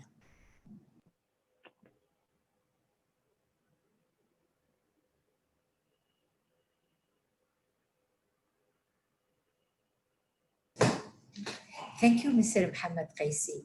Your presentation about the toxic chief audit executive, avoiding toxicity in internal audit, and focusing on organizational challenges faced by the CAEs was wonderful. Thank you very much. Looking forward to more cooperation in the future, inshallah. Thank you. Thank you. Thank you, everyone, and have a great day. Same to you. Thank you. Now, ladies and gentlemen, our next speaker is Manoj Agarwal, who is leading Internal Audit and Risk Management Department at Metro Brands Limited in India. He will be presenting about Safe from Start, leveraging internal audit and fraud risk management.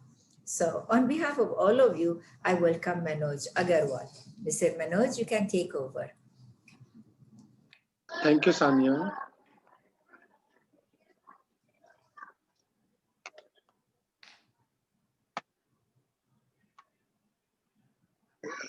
Great. Just allow me to share my screen.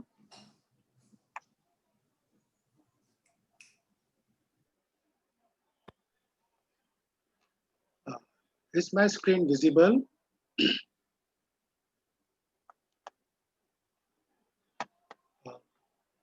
Hello, is my screen visible? Yes, sir, it's visible. Thank you. Good morning, good afternoon, good evening. Assalamu alaikum. I thank UAE IIA organization to invite me to deliver this session. The IIA UAE is having a niche part, in niche position in my heart, because they set the right standard. I hope I'm able to deliver on those expectations.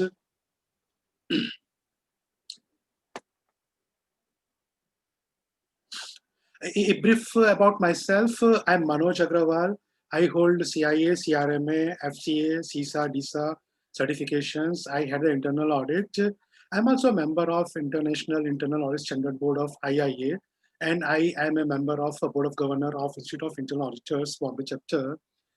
With this, it becomes very, very important for me, the next slide, which is disclaimer. This is my risk management. All the content of this presentation constitute the opinion of speaker, that is me, and me alone. And they do not present the views and opinion of the speaker's employer, supervisor, nor do they represent the views of the organization, business institution the speaker was or has been a part of.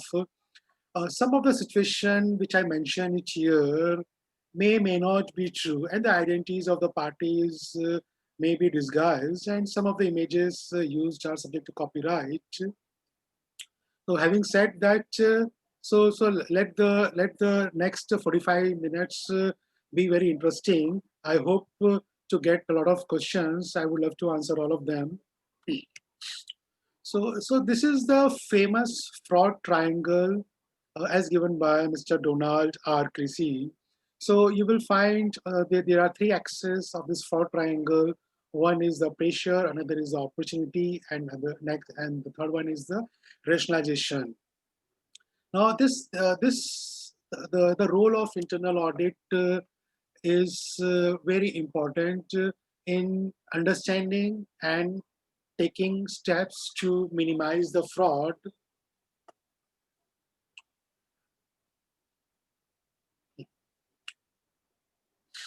So I believe the opportunity, the knowledge and ability to carry out the fraud is the axis which we need to attack. We should be attacking it. It is our right, duty, responsibility to tackle this, to ensure that we are breaking the one of the axes of the fraud triangle and making our organization safe.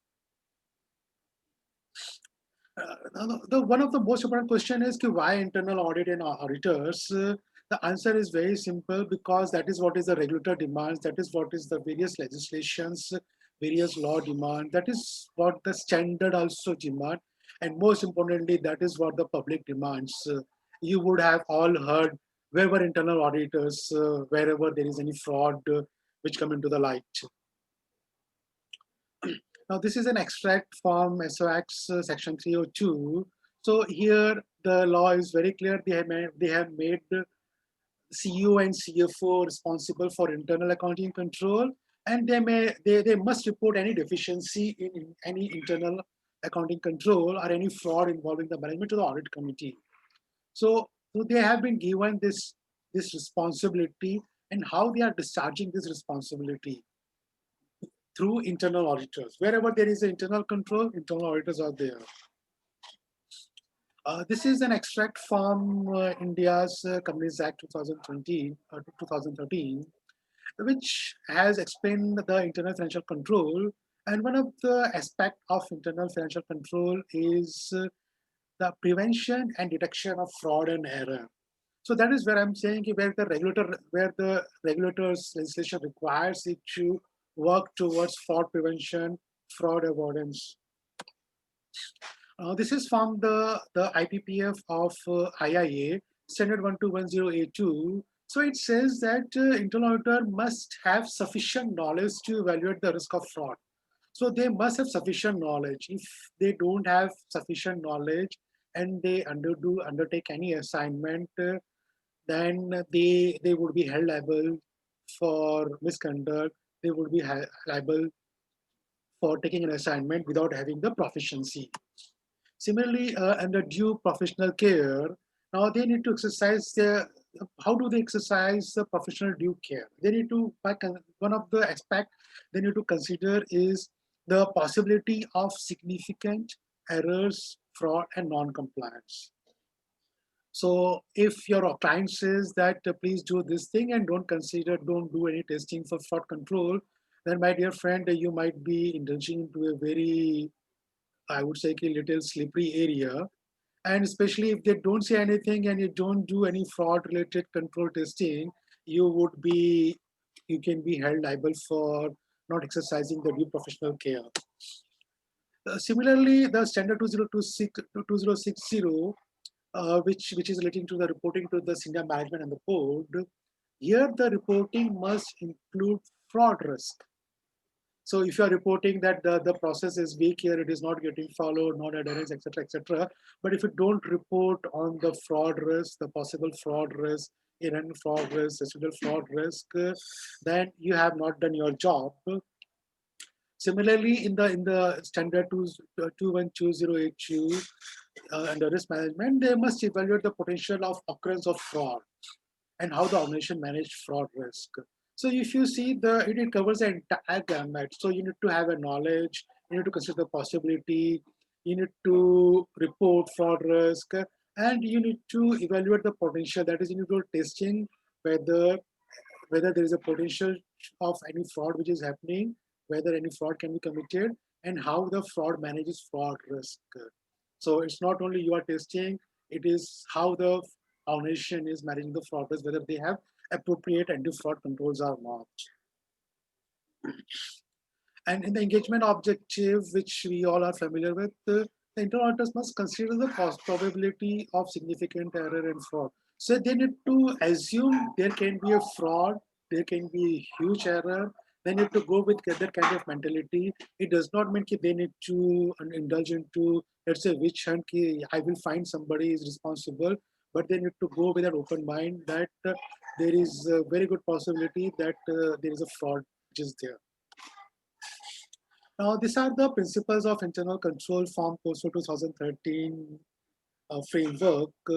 So, if you see, so it is across 5 groups or 17 controls, but the principles of internal control, the 8th principle, assess fraud risk.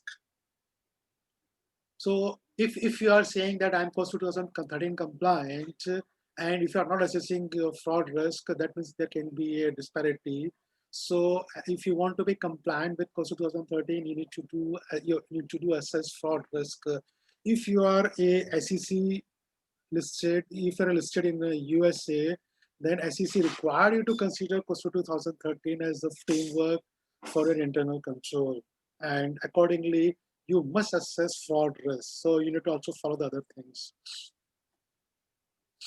So again, this is a depiction of the fraud triangle, slightly enhanced. So you see here the perceived opportunity.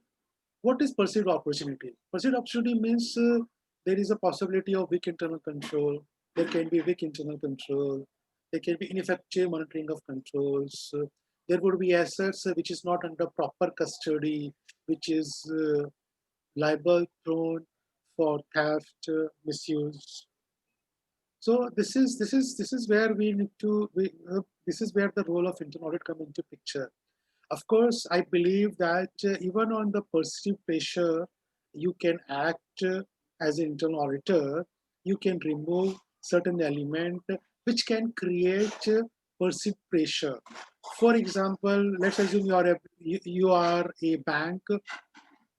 Then what can lead to a perceived pressure? You are hiring an employee without appropriate credit check. The person would be, heavily into debt, and because of that, the person might be feeling pressure to commit something. But if you're hiring, let's say, the right kind of profile, which means you are doing a background check, you are doing a credit check, you are reducing the incentive of perceived pressure. So I believe the role of internal auditors are largely into perceived opportunity and the perceived pressure. Now, rationalization is something which is running into the mind of the people. You can also attack on the same, but every person thinks differently. You may not be able to control the rationalization, but definitely you can install a fear of internal auditors, fear of getting caught, by ensuring that you are leaving no opportunity. This is a graph depicting the various types of controls. For example, entity level control, period end control, process level control, general IT controls. And similarly, there are anti-fraud controls. Some of this work in isolation, but most of them work in conjunction with each other.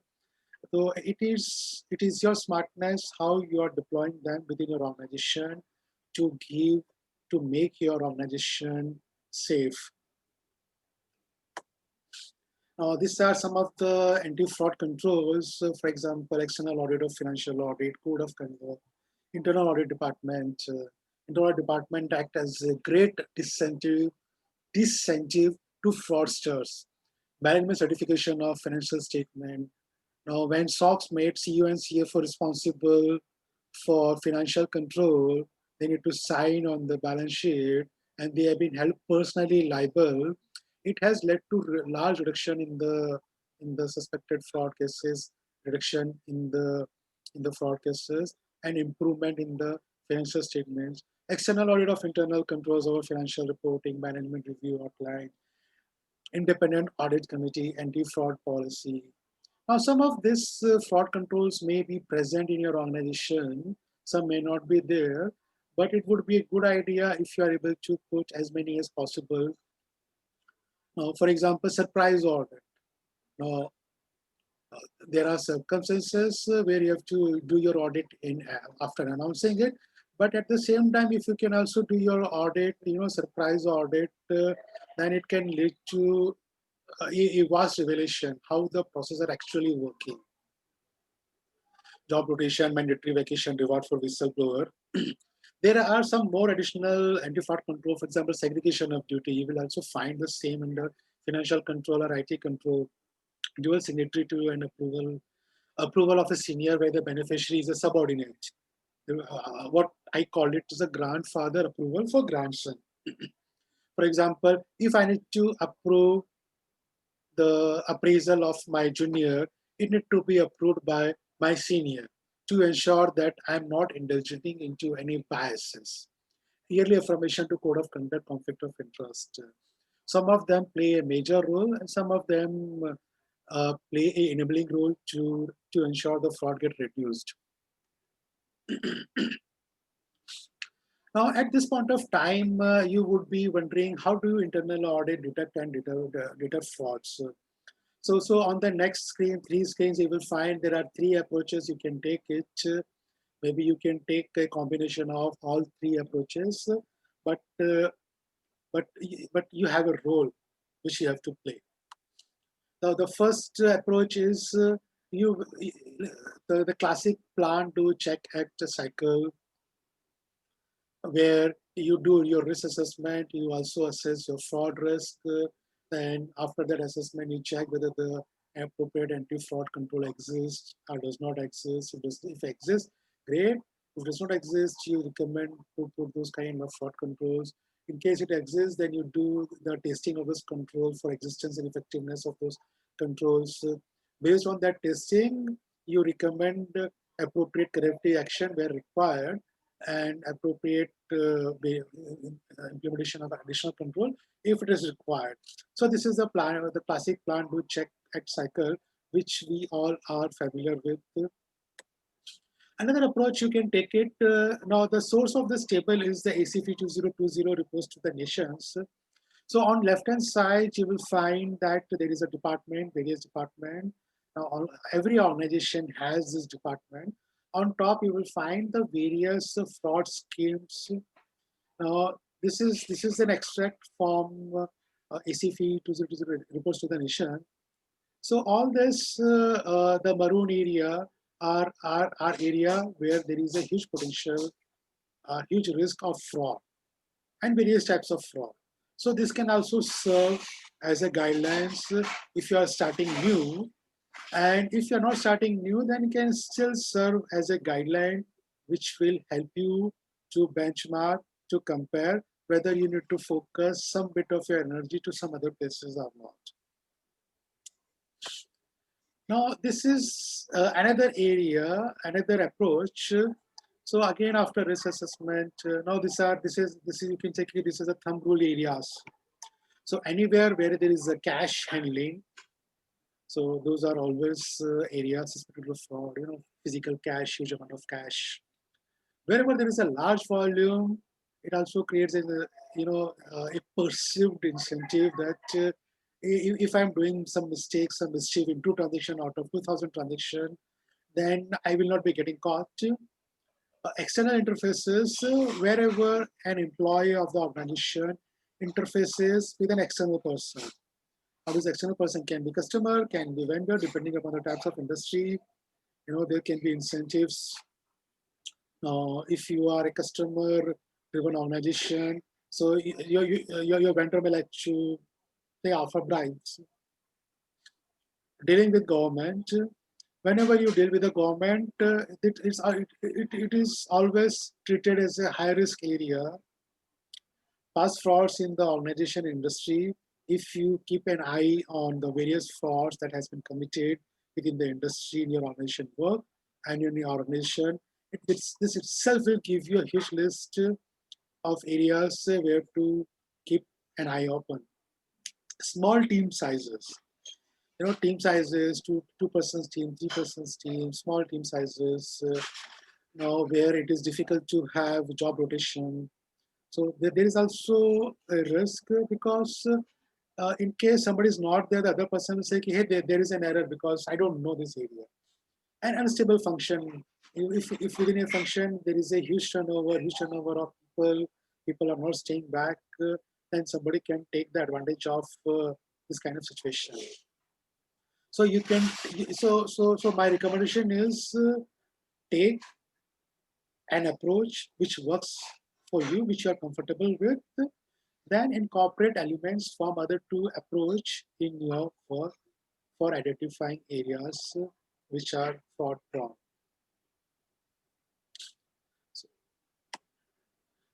So in the next slides, I'm taking various case studies of the various anti-fraud controls.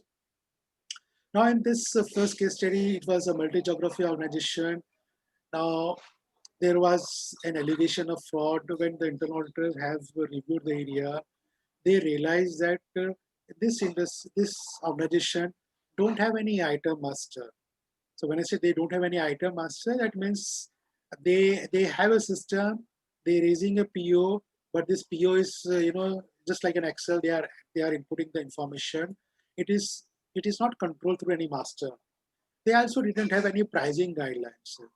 For example, let's say you want to buy an iPhone, and you know this is his price. Now, unless you define that price, then anyone can go in the market and they can purchase, at discount, at a premium. How do you control that? How do you know that the person who purchased that phone at a premium actually have not committed a fraud? And now let's assume this is something else where you have not defined a price guidelines. If somebody doesn't know what price to be paid, then he or she can pay more or less. And there was no approved vendor list, and a single person at the respective location have authority to purchase. Now, all these are ingredients of fraud. So what auditor has done, recommended is they need to have an approved vendor list. So only the approved vendor list, the purchase can be made. They need to have an approved price list, and this price list need to be also governed by through a contract. You decide what is your yearly requirement, you enter into a long-term contract. I estimate this is the amount of purchase I need to make, this is the price, and you put controls on the item master, and you put dual approval on items purchased outside approved vendors. Once you do that, you are reducing the opportunity for someone to commit a fraud.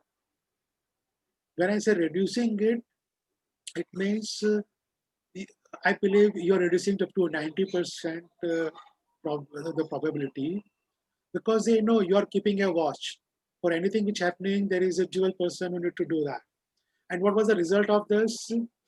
The result of this was the variation in price and cost has been eliminated and fraud alerts have been reduced, because now somebody knows that if I want to purchase a particular item, I need to purchase that item of only vendor A and particular item.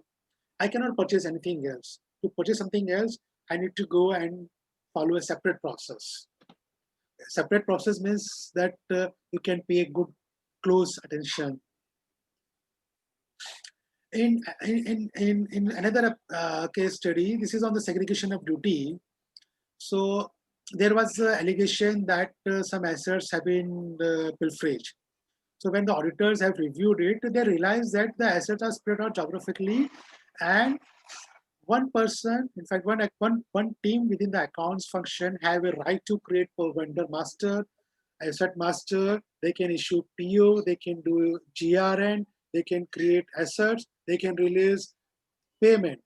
So a team can do the entire thing, and there was no control. So if there's an asset, somebody need to receive it. The team was only receiving it. And when you are doing a capitalization, somebody need to put some tax. The team was doing that. So when the auditors have come across, they ensured that there has to be a separate team for master creation. There has to be a separate team for PO, separate team for GRN, and separate team for assets. Now, some places it may be difficult, but at the same time, if you are not letting a person control everything, for example, you can control the bank, or you can ensure that, okay, there is an asset, if somebody need to verify, maybe the owner or the management can verify, depending upon the size of the organization. And maybe auditors can verify that thing on a yearly basis. In another case, it was such a simple thing. So there is a bank record. Every organization has banks. You know, we are promoting bank payment, bank payment. So this organization had a number of banks. And what was happening? So this organization was also making bank reconciliation. But unfortunately, bank reconciliation were prepared for accounts which were operating. Bank reconciliation were not prepared for accounts which were not non-operating. You know, when you stop using a bank account, not necessarily you close those bank account every time. So when this has happened, then auditors have raised a red flag. They have called for the bank statement and verified. They realized that some of the bank accounts were empty, where the books, there was some balance. There were entries which were not recorded. So it was a total mess, such a simple area in total mess. And there were some accounts which were closed, but there was no appropriate, which were closed in the books, but there was no appropriate documentation. And those accounts were found to be working. So this was a total mess. Of course, with this, so they have ensured that all non-operating bank accounts are getting closed within a defined timeline. All operating accounts are getting reconciled. And when they are closing the non-operating account, there is appropriate bank documentation to ensure that it is getting properly closed. Conflict of interest. Now, this was again very funny situation. So the company wanted to introduce a competition. So they have introduced the competition. And funny thing is, the first vendor has introduced the second vendor, and company has not done any sort of due diligence. And later on, when during a routine audit, auditors have observed that both the vendor are sharing one common address. And on further inquiry, they realize that both these vendors are related. They are in fact two brothers. And company was thinking that because of the competition, they're getting the right price. So it is very important to do due diligence, and also asking explicitly from the vendor that whether there is any conflict of interest, whether they know anyone who is also serving them. At least it puts the onus on the vendor to come forward to come forward in case of something is there. In any case, this need to be also supplemented with other controls. But if you are not asking for conflict of interest, then why the other person would give you a declaration, a disclaimer, or information regarding conflict of interest? So you need to ask for conflict of interest in all your relationship. If you hire an employee, you need to ask. For all you know, that the CEO is his brother, his son, his father, and they would be doing a favorable thing. Lack of management review. In this organization, the company was running a e-commerce portal. And so in e-commerce, the person in the operations are a large team, but in the accounts team, they are always small to cost control. And so the team who are selling certain items on the portal, the team whose commission is dependent upon the sales, this team is only used to calculate what is the commission, and they used to pass out that information to the accounts. Now, wherever there is an e-commerce, e-commerce means there is a return, and in return there's a huge number of return. For example, the average return can be as high as 50%. Typically, it is around 30-35%. So assume if there is a sale of 100,000 dirhams, there is a return of 30,000 dirhams, and the sales guys are not removing the 30,000. They are keeping the sales as 100,000 dirham, and you are paying commission on the same. Why? Because there is no background checker. There was no one to review whether they are doing the right thing or not. So once the auditors have pointed out, they have implemented maker and checker. Now in typically retail company faces the fake notes, they face credit card chargebacks because of various reasons. And they were doing that. Then auditors recommended that it would be worthwhile to invest into fake note detector machine. Once you put that machine in your showroom, that ensures that the person is supposed to put the money inside the fake note detector. In case it is fake, then they need to raise that issue with the customer. At least this eliminates the huge potential of accepting the fake note. See, you can't trust the human judgment over a machine, which is a specialized machine. Similarly, for large value transaction, the auditors have recommended that they need to request any additional document to verify whether the card name on the card and the identity of that person is the same, to ensure that the card belongs to the right person. Nowadays it's very easy for some unsurplus elements to procure some card which is not theirs, and then the bank give you chargeback. Then you keep fighting who's responsible. And with this training, with this fake note detector machine, with this putting up a control of verifying the identity of the person for a large value transaction, there is a huge reduction in the fake note, uh, in the detection of the fake notes, and which has reduced the losses from the frauds. Now, in this company, something very interesting has happened. This was a software company. So it's in software company, there is a fixed bid contract, there is a lump sum contract, and there is a time and material contract where you pay based on the, say, days attendance. So what this company has done, they have done a change, at the end of the year. In this change, they have bifurcated this lump sum contract into two portions. One, a portion where the project got over, and another portion for where they need to spend some efforts, and they have just added a nominal margin 5%, and they have done it across the board, and this has resulted into almost 10 million USDs, not even 10 million. In fact, it was 100 million USD worth of additional revenue, and which is a huge sum, huge sum. So audit has raises to the audit committee, and audit committee has asked management that this is not acceptable.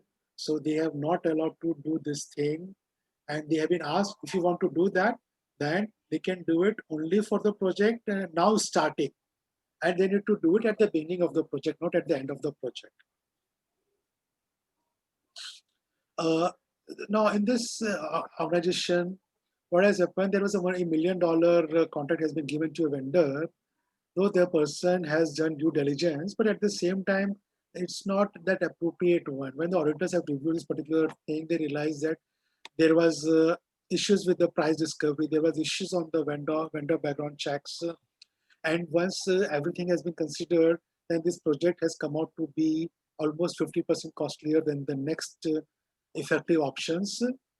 Of course, the management has a slightly different viewpoint, because they were looking for a solution, but if they decided to go with the auditor's view, there was a huge potential of saving.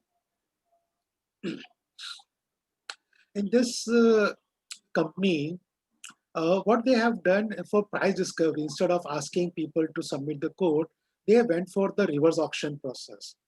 And once they have done that, they realize that they are able to save 30% of the cost. Now, this price discovery used to happen via asking for quotation for last so many years. And with the introduction of reverse bidding, where every price is so visible, so transparent, and vendor who wanted to get some business, they are in a position to lower the bid, and which has resulted into huge saving of 30%. Now, in this case, this is for a banking organization, and the person has not taken vacation for last so many years, and because of that person, the person was able to abuse the authority given to him, and because of that, the bank has suffered millions of dollars of cost, and all for a simple control of job rotation. So the person was not rotated out of job for last 10 years.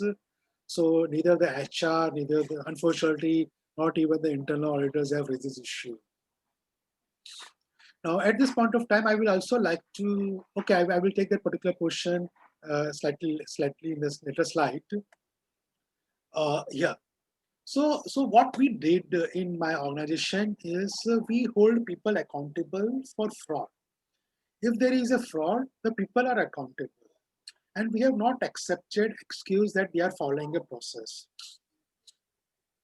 You all would have seen recently, there is today only there is a news that so there was an error while sending some transfer.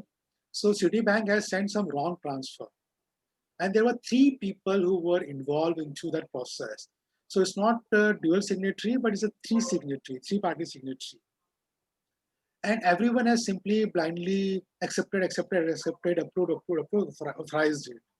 And because of that, now Citi is going to face a loss of $900 million. Now, many times when you do fraud investigation, you will find people are saying that, what can I do? We were simply following a process. So we said that simply following a process is not an acceptable excuse. You also need to apply your brain.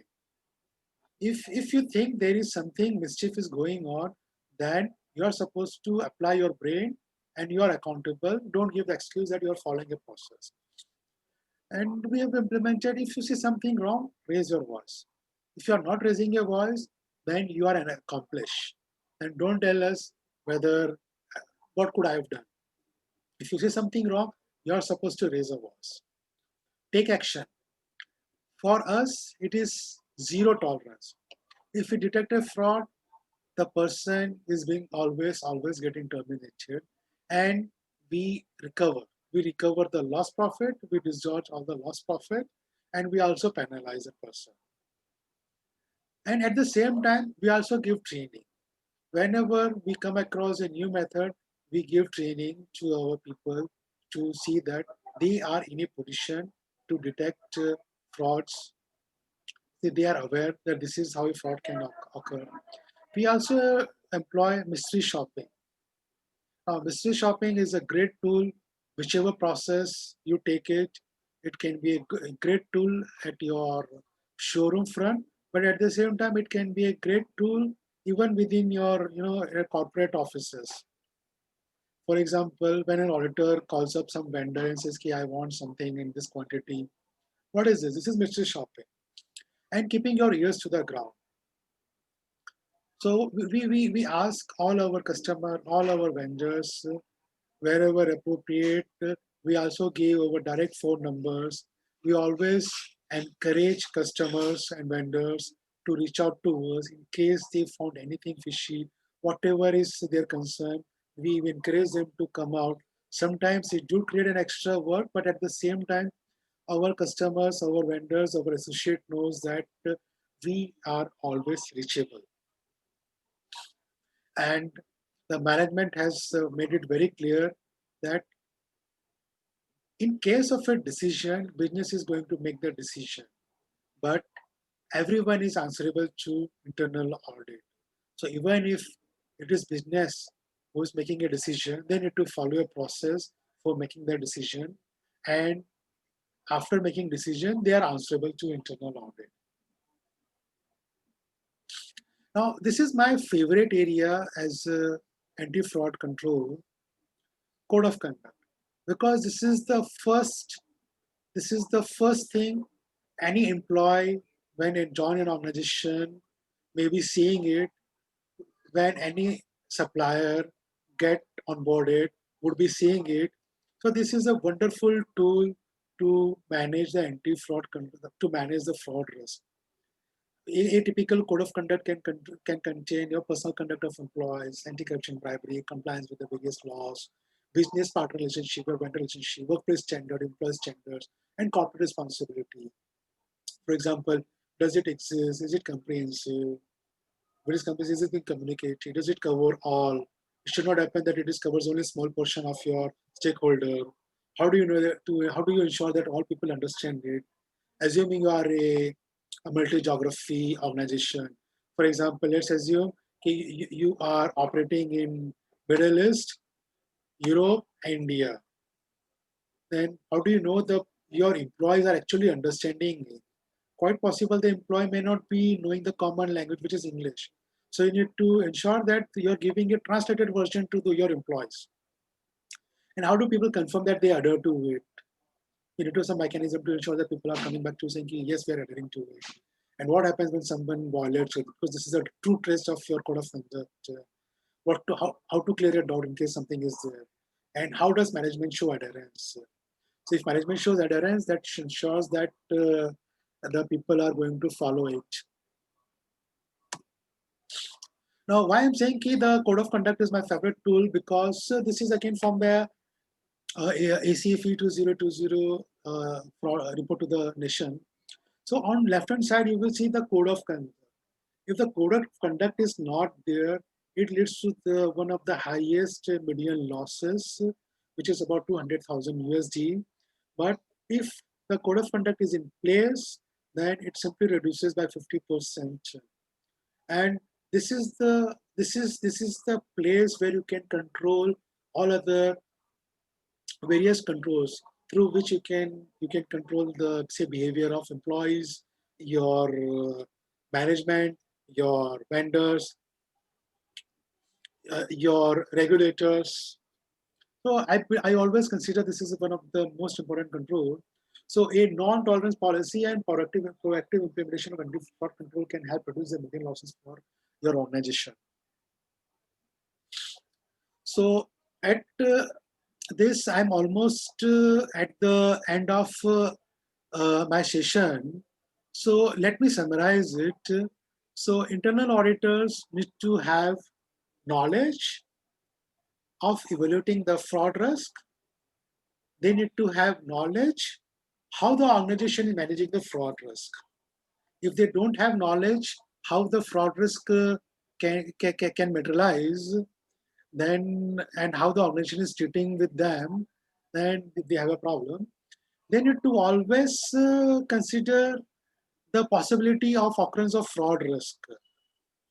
They need to go with that mindset that there can be a fraud. When they go with that kind of mindset, they will define appropriate audit program, appropriate audit checklist, and go and audit for that thing. And then once they define it, they must test the possibility of fraud risk and test controls to ensure that fraud risk, if any, is there, if there is a potential is there, is getting detected. Or it is getting confirmed that it is getting managed appropriately. And they need to report fraud risk. Just because if fraud has not happened, it does not mean the risk is not there. Internal audit is one of the agenda item in audit committee meetings. Wherever there is audit committee meetings, internal audit is one of the audit agenda item, which gives a unique opportunity to internal auditors to see that they are in a position to work on reducing the fraud risk for their organization. And if when they do that fraud risk assessment, they put these controls, it is helping that organization to be safe from the start. Because when you are part of deployment of a process, deployment of a system, you are reviewing that, you are ensuring that all these controls are inbuilt, you are helping that organization to be safe when they start doing something. So this is the entire thing of the session, that we have a huge role whenever something new which is happening in the organization. Internal audit reviews high fraud risk areas at frequent intervals and thus better place to identify fraud. See, I'm using the terminology identify fraud. I'm not using the terminology detect fraud. So if there is a risk, the internal auditor should be in a position to detect that. A regular review helps detect fraud early, leading to lesser median losses for the organization. If an area has a high risk, you are doing that review of that particular area more frequently, more early. And if you are doing more early, so especially from the perspective of fraud, then you would be able to detect fraud, if any, early. Because every time you do, you will be doing those anti-fraud control tests. And if you want to increase anti-fraud controls list, then there are various things you can go through it. And of course, you're supposed to have the knowledge. So with this, I'm almost at the end of this session. So at this point of time, what did I discuss that you want to know more about it? And what did I not cover that you would like to know? So I'm ready to take question answer, and I will be very happy if I'm able to clarify doubts if any you have.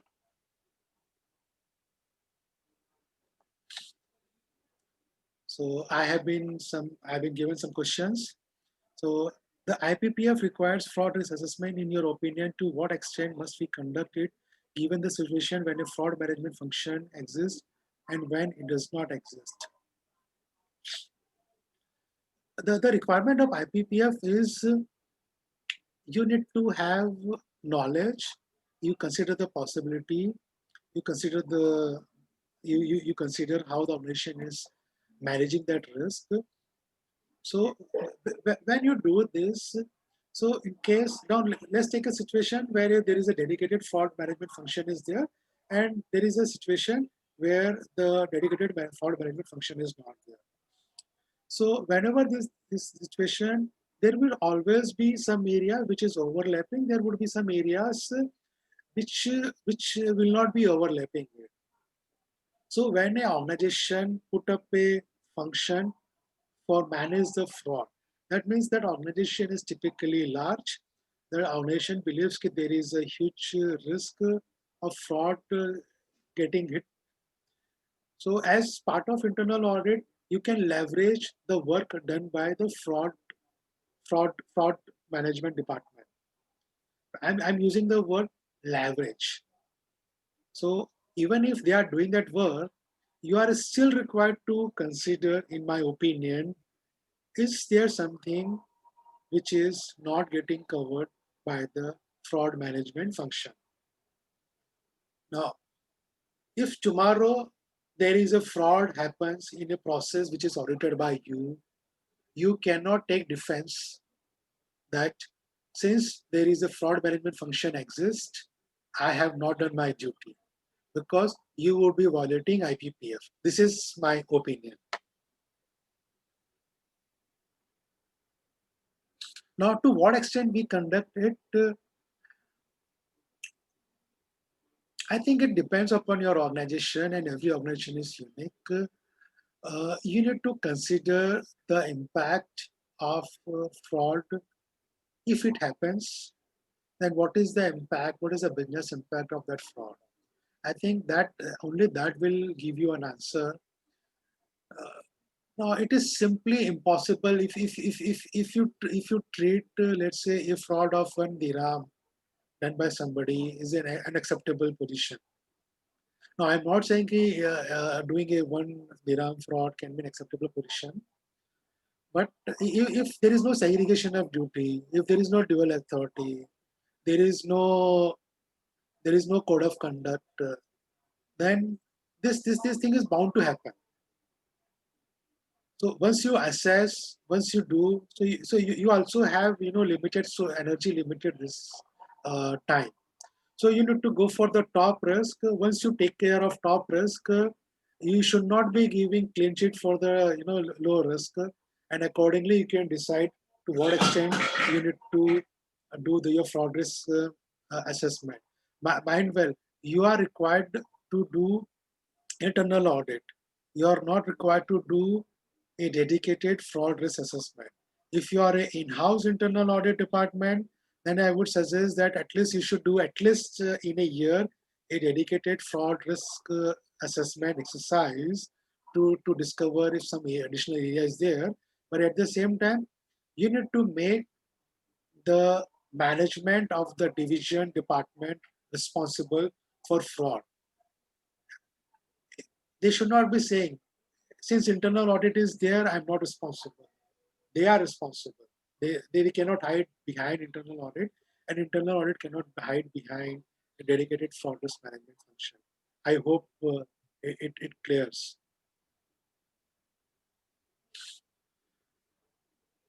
Second question is, would you advise conducting of conflict of interest for vendor also, going by your example which she gave? If yes, at what frequency? Yes, I would advise to do this conflict of interest. Now, I believe there are two stages you need to do this exercise. The first stage is when any new vendor come on board. Whenever any new vendor come on board, you need to ask for conflict of interest declaration. You need to also perform some sort of due diligence.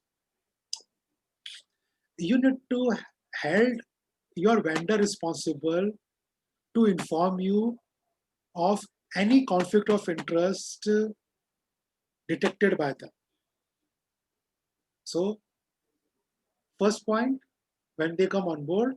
Second point, ongoing, vendor's responsibility to inform you of any conflict of interest scenarios.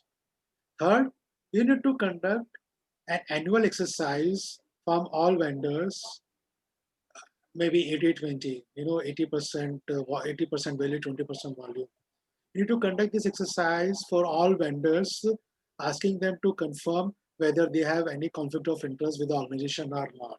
And you need to also define what do you mean by conflict of interest.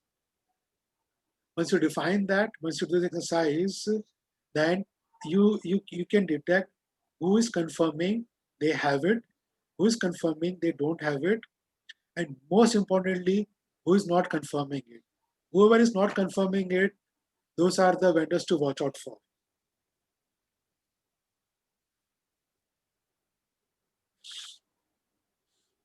One of my slides stated employees responsible for fake note. Will this not lead to employee getting scared for such transaction for fear of being liable, especially if I'm not a banking operation? Yes, they may get fear, but at the same time, see, you are enabling them to detect fake news. How you are enabling them? You are educating them to identify how to identify what is a genuine news. So anything which is not passing the genuineness can be considered as a fake note. Number one. Number two, you are also giving them machine. There are machines available which can do two work. One, they can count the currency notes. Second, they can detect in case they find that something is fake. And you will find the same thing in your banking, banking of in your banks. And those machines are not costly. For example, I think in India, these machines would be available in the range of, let's say, 100 USD. So they are not costly. They are relatively very cheap. And if you consider the risk of fake note, then they are definitely worthwhile to invest into it. Once you do this kind of training come enablement, you are not going to ask every employee to collect the currency note. You're going to ask only people whom you believe are genuine, can be relied upon, and can be interested with the task. For example, if I'm employing an 18-year-old kid vis-a-vis a 50-year-old person, experienced person, then it is my stupidness by asking that 18-year-old kid to make that responsible. So you need to play fair, but at the same time, having hired a right person, educated them, giving them a machine, then there is no excuse for them to say getting feared or scared of. If they are still scared of, that means they may not be the right person for the cashier duty.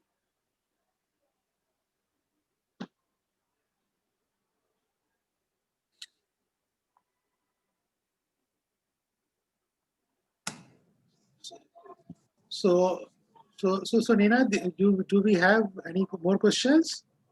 No, Manoj, that was it. Thank you, Mr. Manoj. Thank you, Mr. Manoj Agarwal, Providing case studies from real life add value to the presentation. We highly appreciate it. Thank you very much. Thank you. Ladies and gentlemen, the next and last presentation is titled Ready and Relevant. It is based on the ebook Ready and Relevant, Prepare to Audit What Matters Most, which, as mentioned yesterday, that we have been able to secure. Once the raffle draw is handled, the winners will be sent a copy of the ebook.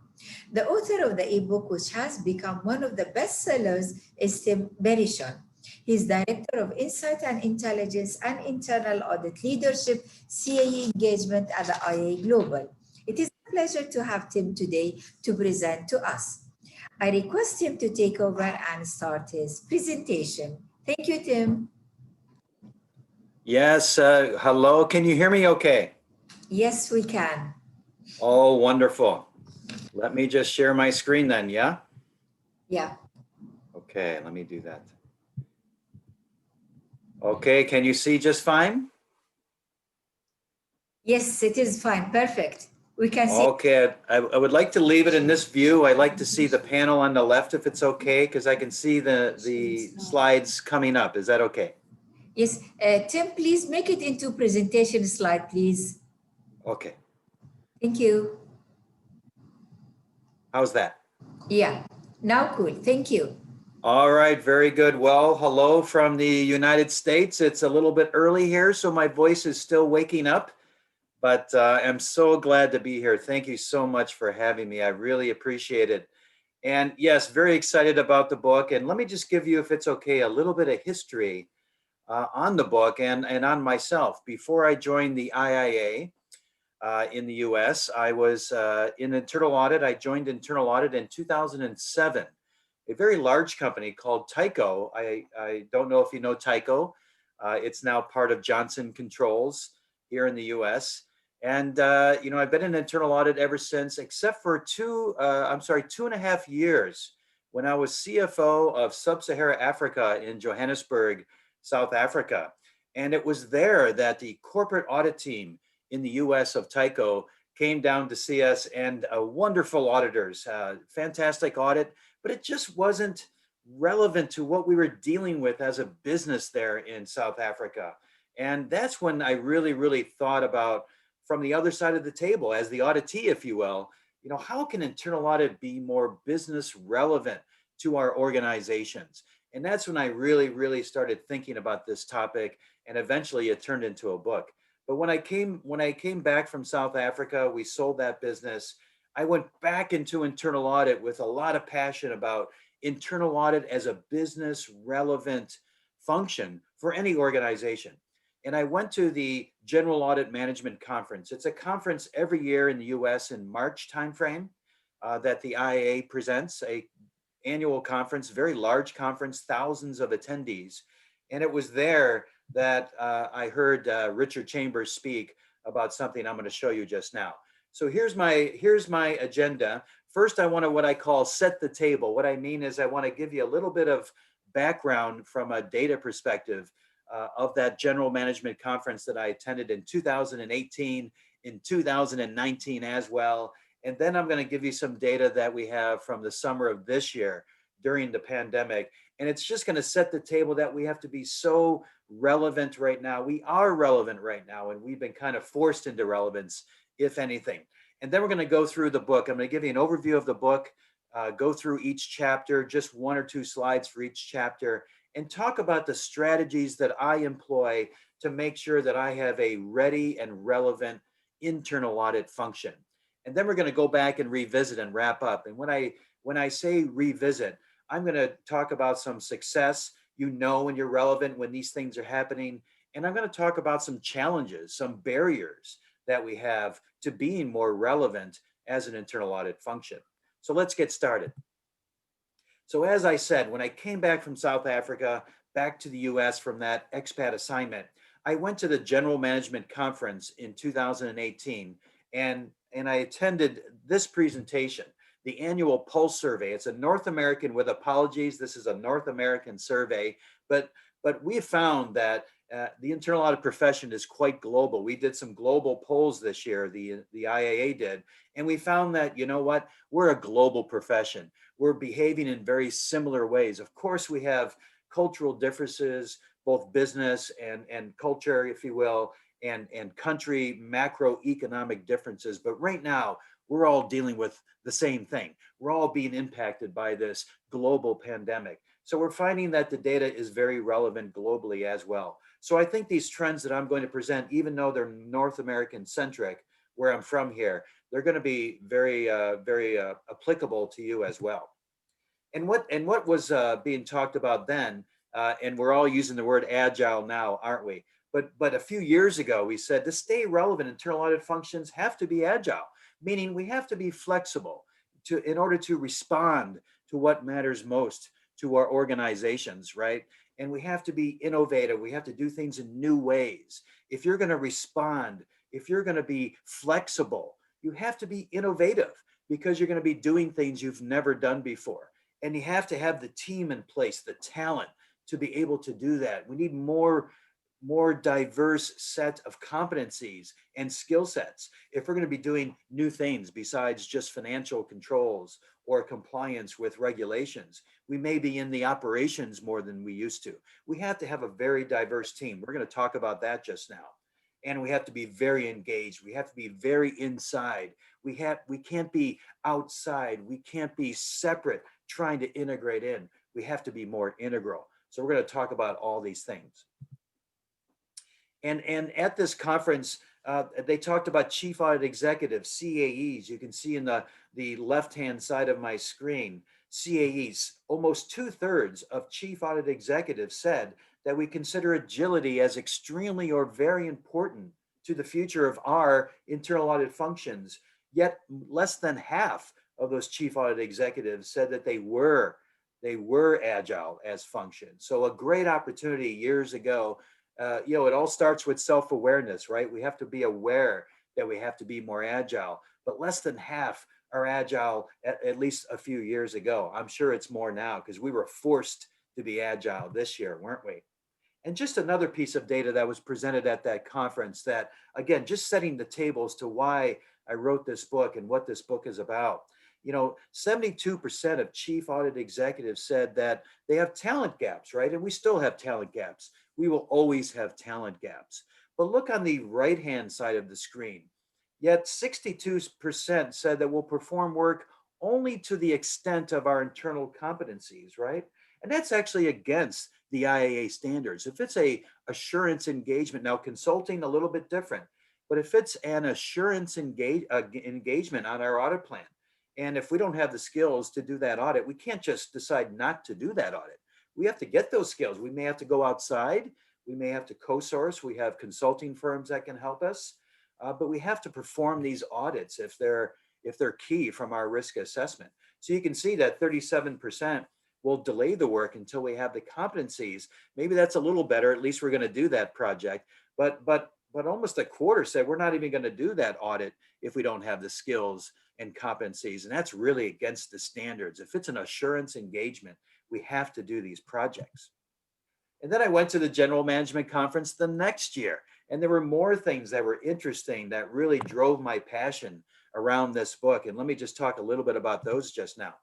So at that conference, they presented this ambition model. And you can see in the bottom of the screen, this ambition model is from the IAA affiliate in the Netherlands, but a fantastic maturity model on internal audit functions.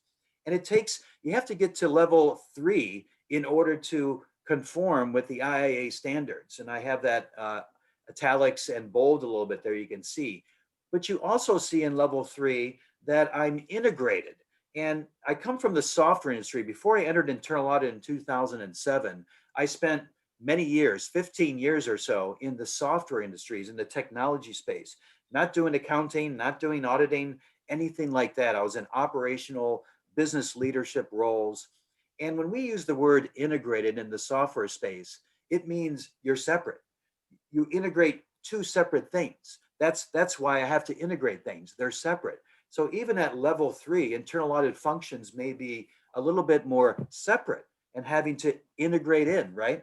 But you know, in some cases, we don't want to be separate. In some cases, we have to be separate, especially highly regulated industries. We have to be a bit separate, right? But I can tell you from being a CFO of businesses on the other side of the audit table, we really rather you not be separate. Come on in and be more integral. And it's really at level 4 when we're more integral, when we're more inside, we're more in the middle, and we're less separate. And therefore, we don't have to integrate because we're integral. And we'll talk about that. And here's some examples at each level of some of the details behind these levels. So for example, your audit plan.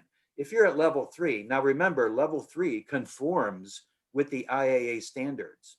But level 3, look, we're separate. These are not my words. These are the words from the ambition model itself. Level 3, the word is right there, separate. We're doing a separate risk assessment.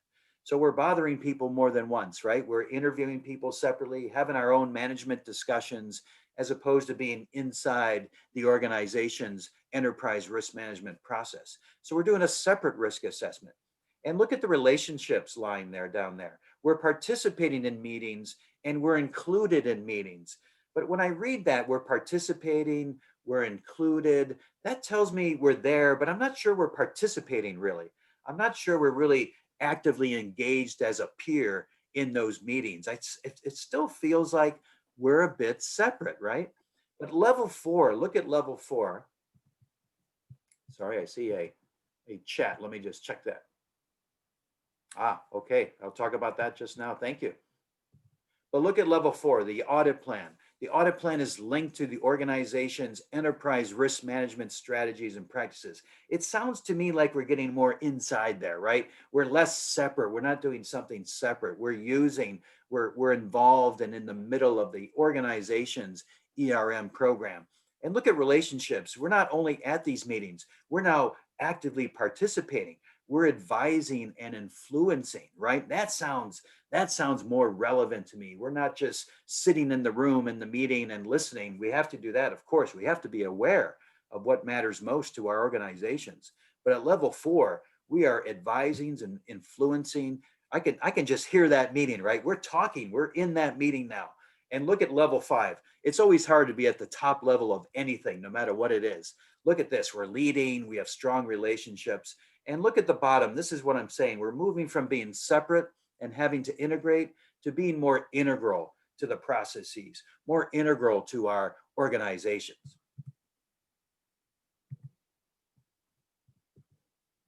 There we go, thank you, sorry. And this is something that we presented ourselves, the IAA, with this maturity model.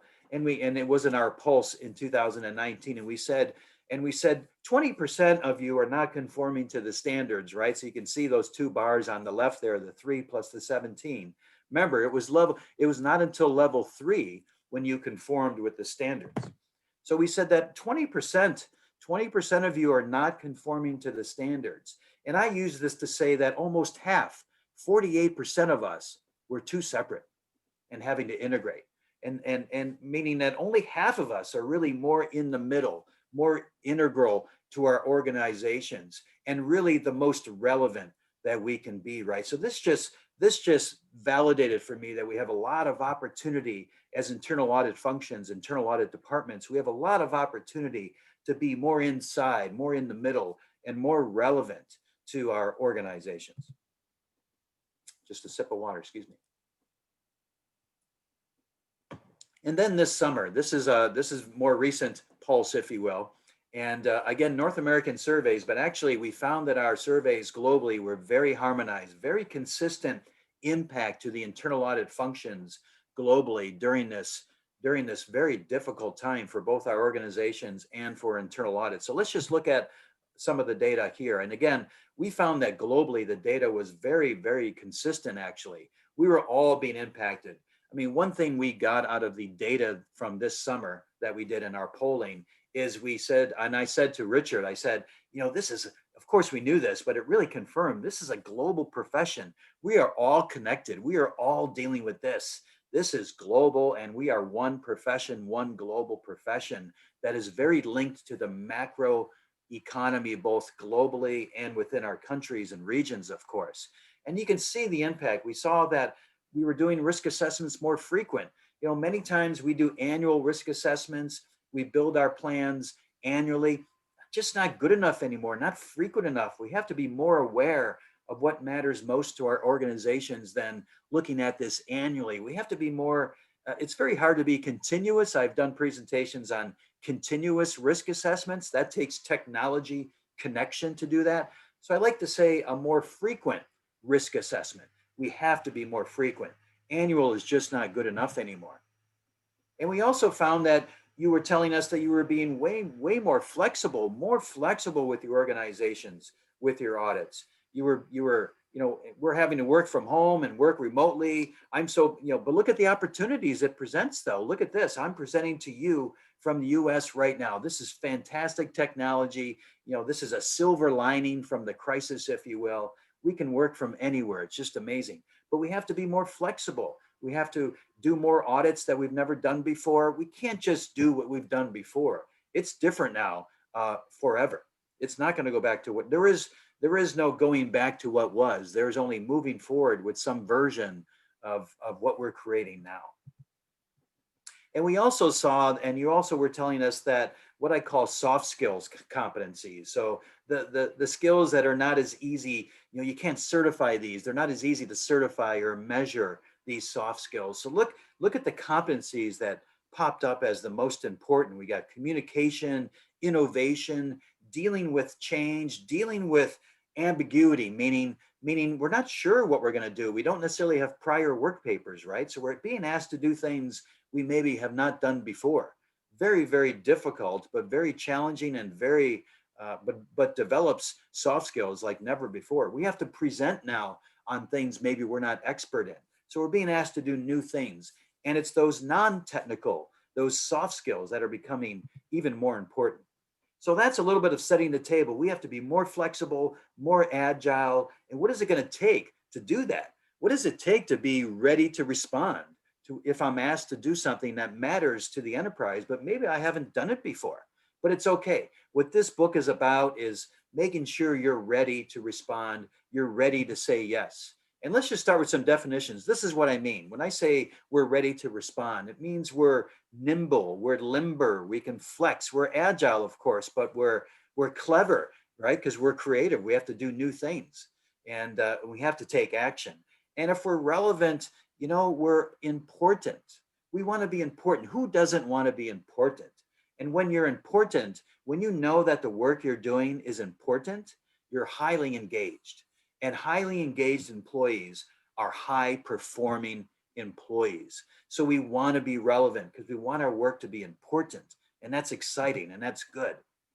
And I hope you all know this new model, the 3 lines model. I just love it. The old model, you know, was a bit defensive, wasn't it? And I just didn't use it in my presentations because I just thought it was too defensive. You know, and this is you know, I love these new arrows. You know, all the arrows now are bi-directional. They're going both ways. The arrows that I've circled here that I'm highlighting are going both ways. You know, this is, for me, this is more encouragement from the IAA to get involved, to help management. Again, we can't do management's job. We're going to talk about independence I was going to say this morning with apologies, but in your day today, we're going to talk about independence and objectivity, and we're just fine there, you're going to see. But this encourages us to help management do their job. We can't do management's job, but we can help them do their job, and that's better for the enterprise. The enterprise wants management to do a good job, and a great role for internal audit, and really how I focus when I'm a chief audit executive, is how can I help those second lines especially. I want to help those second lines do their job so you can rely on me less, right? Because if you're relying on me, if you're relying on the third line, you might be too late. The speed of risk is so fast right now. If you're relying on internal audit to check things for you, you might be too late. So this arrow for me says, come on in and help management do its job. And we'll talk about that. And this was a great quote. You, of course, know Sir Branson. This is a great quote that I saw. I actually saw it on LinkedIn, but I just love it. This is what this is about. You get a phone call from someone. And I remember when I was in China doing audit work, and I got a phone call from the business unit leader of the largest business unit of the organization I was working for. And he said, Tim, one of my business units did a 5-year strategic plan, but when I challenge them, they don't know the uncertainties in their plan. Can you help them identify their key uncertainties? And I said, sure, absolutely. Great opportunity for us. And hung up the phone and said, oh my gosh, how am I going to do that? Right? So that's what this is about, is you're having the confidence to say yes to those kinds of opportunities. And then you can figure it out because you have the confidence you're going to figure it out. So these are the chapters in the book. These are the things that I'm talking about. And we're going to go into each one of them, unfortunately, very quickly with apologies. But we'll go into all these, and we'll talk about these key strategies that I employ to make sure that my internal audit function is ready and relevant, like any business function should be. And by the way, it really takes all of these. Now, maybe it takes 8 or 9 of these, you could probably do it, but 1 or 2 is just not going to be enough. It's going to really take all of these, and they all work together, you'll see. And so when I'm talking about one of them, I'll tell you about how they link to some of the other ones. But it really, really takes all of these to be most ready and most relevant to your organization. So let's get started. And maybe this is one where it applies differently to everyone, certainly globally and in certain countries, certain cultures, certain business environments. But when I really thought about these key strategies, I really did not consciously list them in any kind of order of importance. I said all 10 of these are important, right? So it's not that these are my top 10, but they're not 1, 2, 3, in any kind of order of importance. They're all important. But I would say, for me anyway, this is number 1.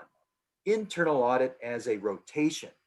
Internal audit as an important rotation in your organization's employee development process.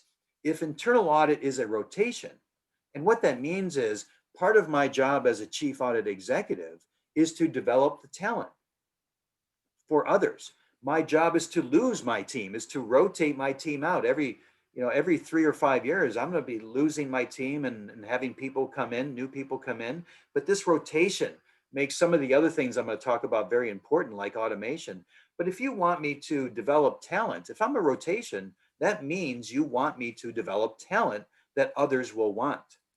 But in order for me to develop talent, because we mostly learn through experience, right? We come into our jobs with a fantastic education, but we really, really learn things through experience. So if you want me to be a rotation and develop talent, then that means you need me to work on the most relevant topics of the business. I can't just work on financial controls all the time and that's it. I need to work on other things because that's going to develop people and challenge people. So internal audit as a rotation for me is a key strategy to make sure that I'm a very relevant internal audit function and I'm working on very relevant matters for the enterprise. Because when things are difficult, when I'm working on relevant matters, when I'm working on new things, when things are a little bit more difficult, I'm going to develop people. That's going to challenge people and they're going to learn new things. Yes, it's going to be harder. It can be more difficult, but we're going to learn. And that's what this is really all about.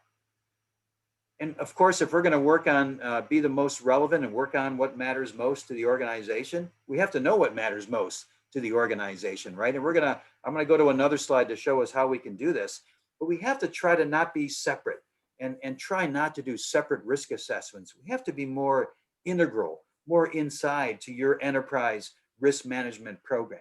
And if we can be inside of that, we're going to know what matters most, but it takes more than just the enterprise risk management program. We're going to talk about other things like more continuous relationship management and things like that. It takes a lot of work to really make sure we know what matters most to the enterprise, not what matters most to us. And we're going to talk about servant leadership, but what matters most to who you work for, the governing body. It could be in the form of a board of directors or some other governing body, but that's really who we work for.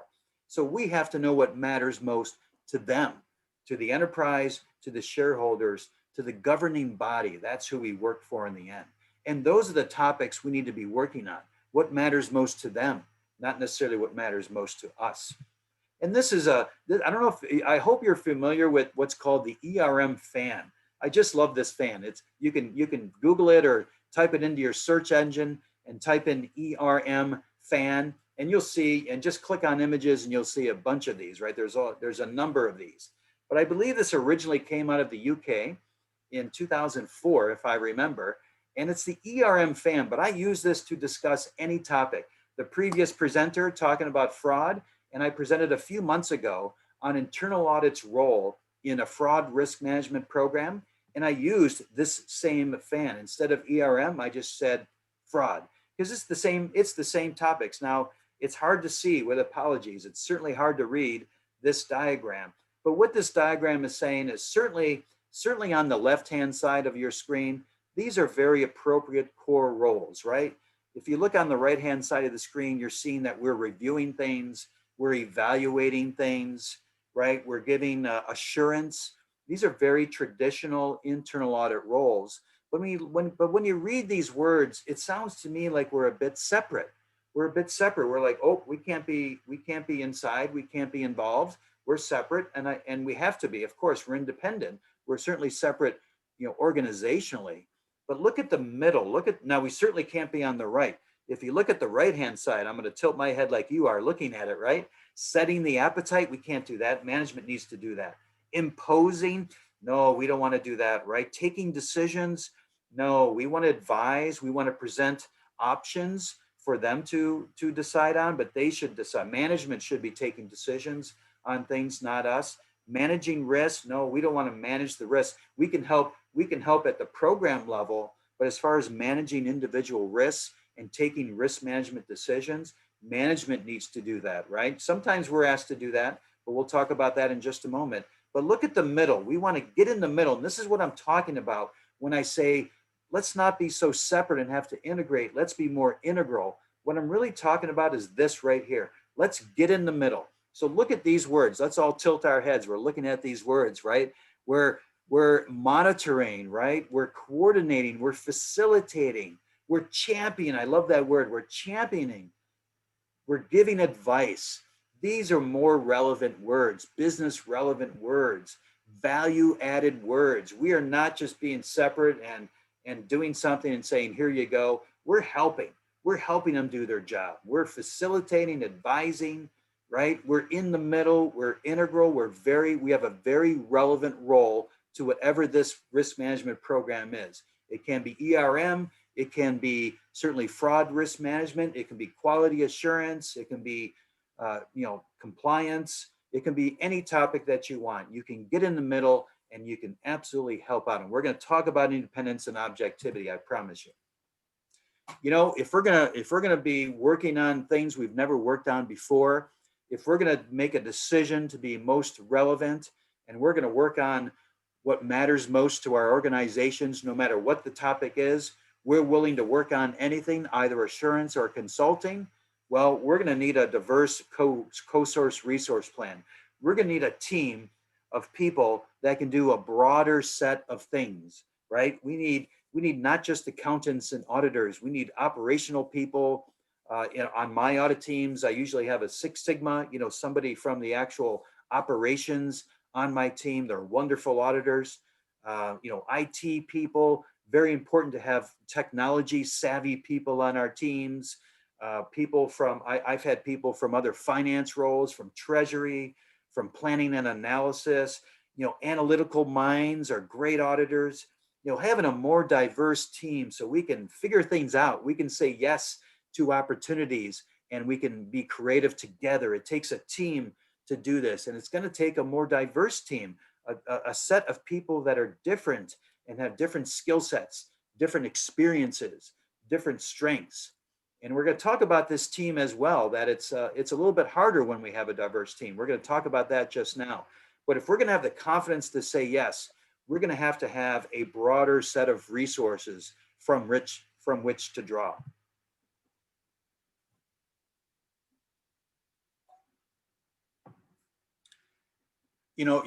Some of us may work for consulting firms. If not, many of us work with consulting firms.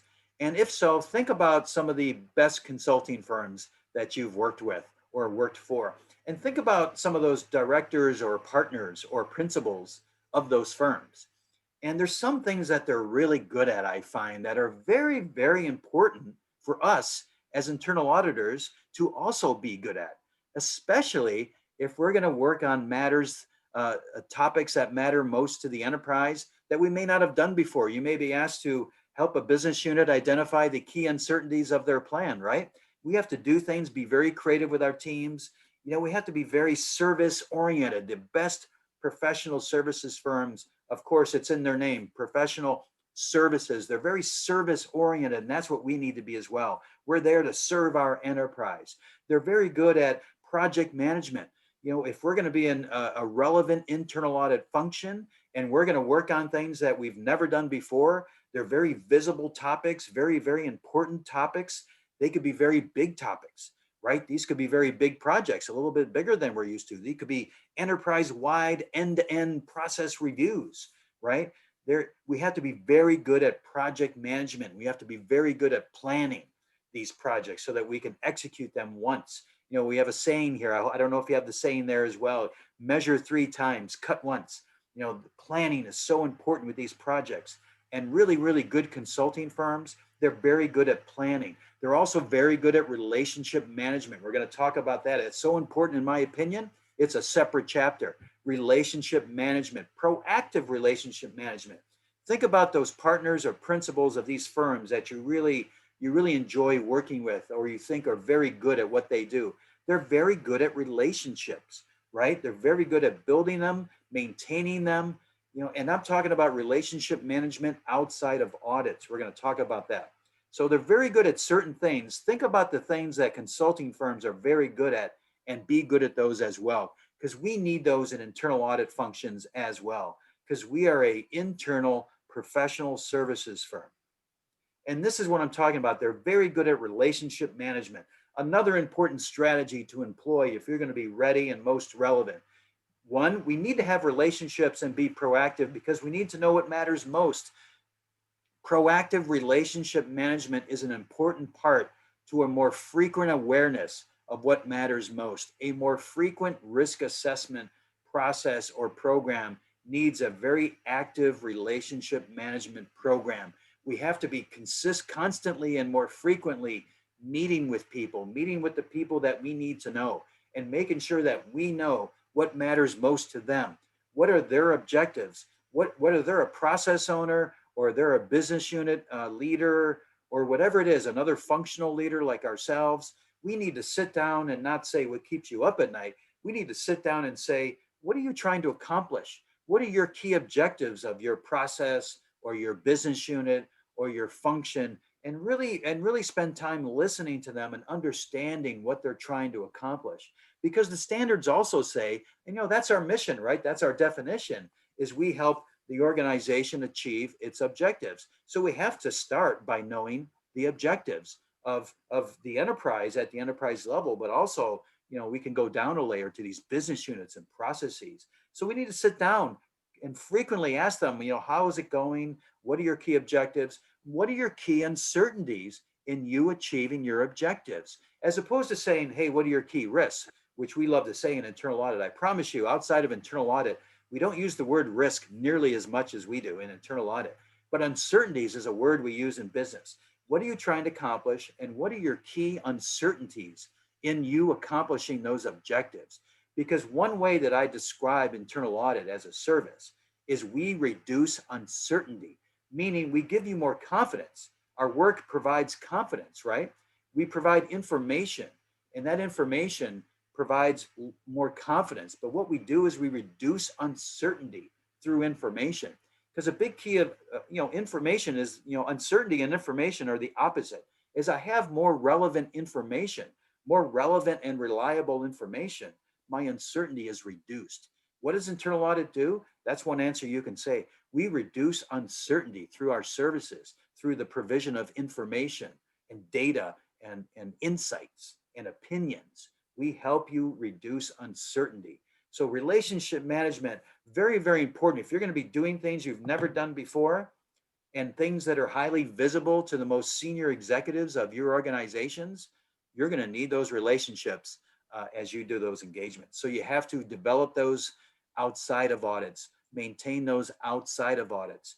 During an audit engagement is not the time to, I'm not saying you don't manage relationships during audits.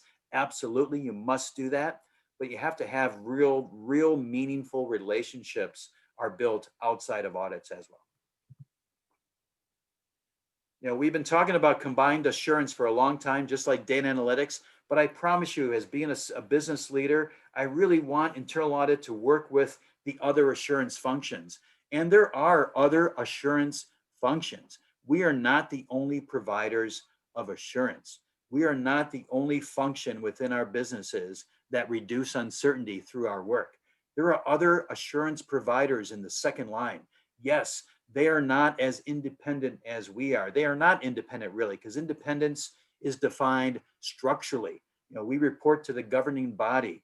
That's very unique for internal audit. Other second line functions don't have that reporting structure of independence that we do, but they do have objectivity just like we do. Objectivity is not the same as independence. Now, we get a lot of our objectivity from our independence, meaning our confidence.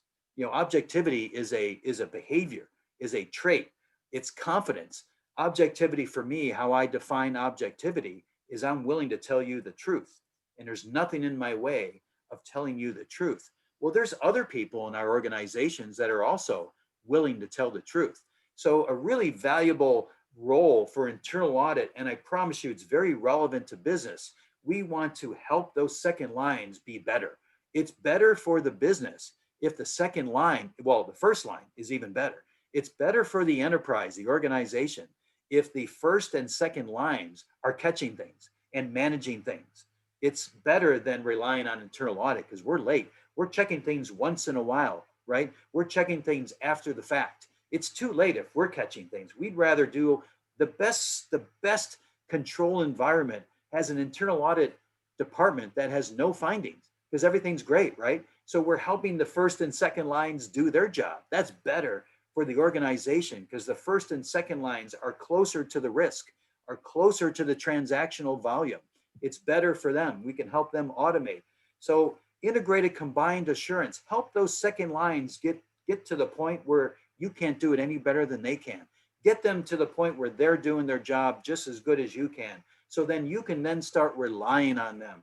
You can start bringing them into your reporting.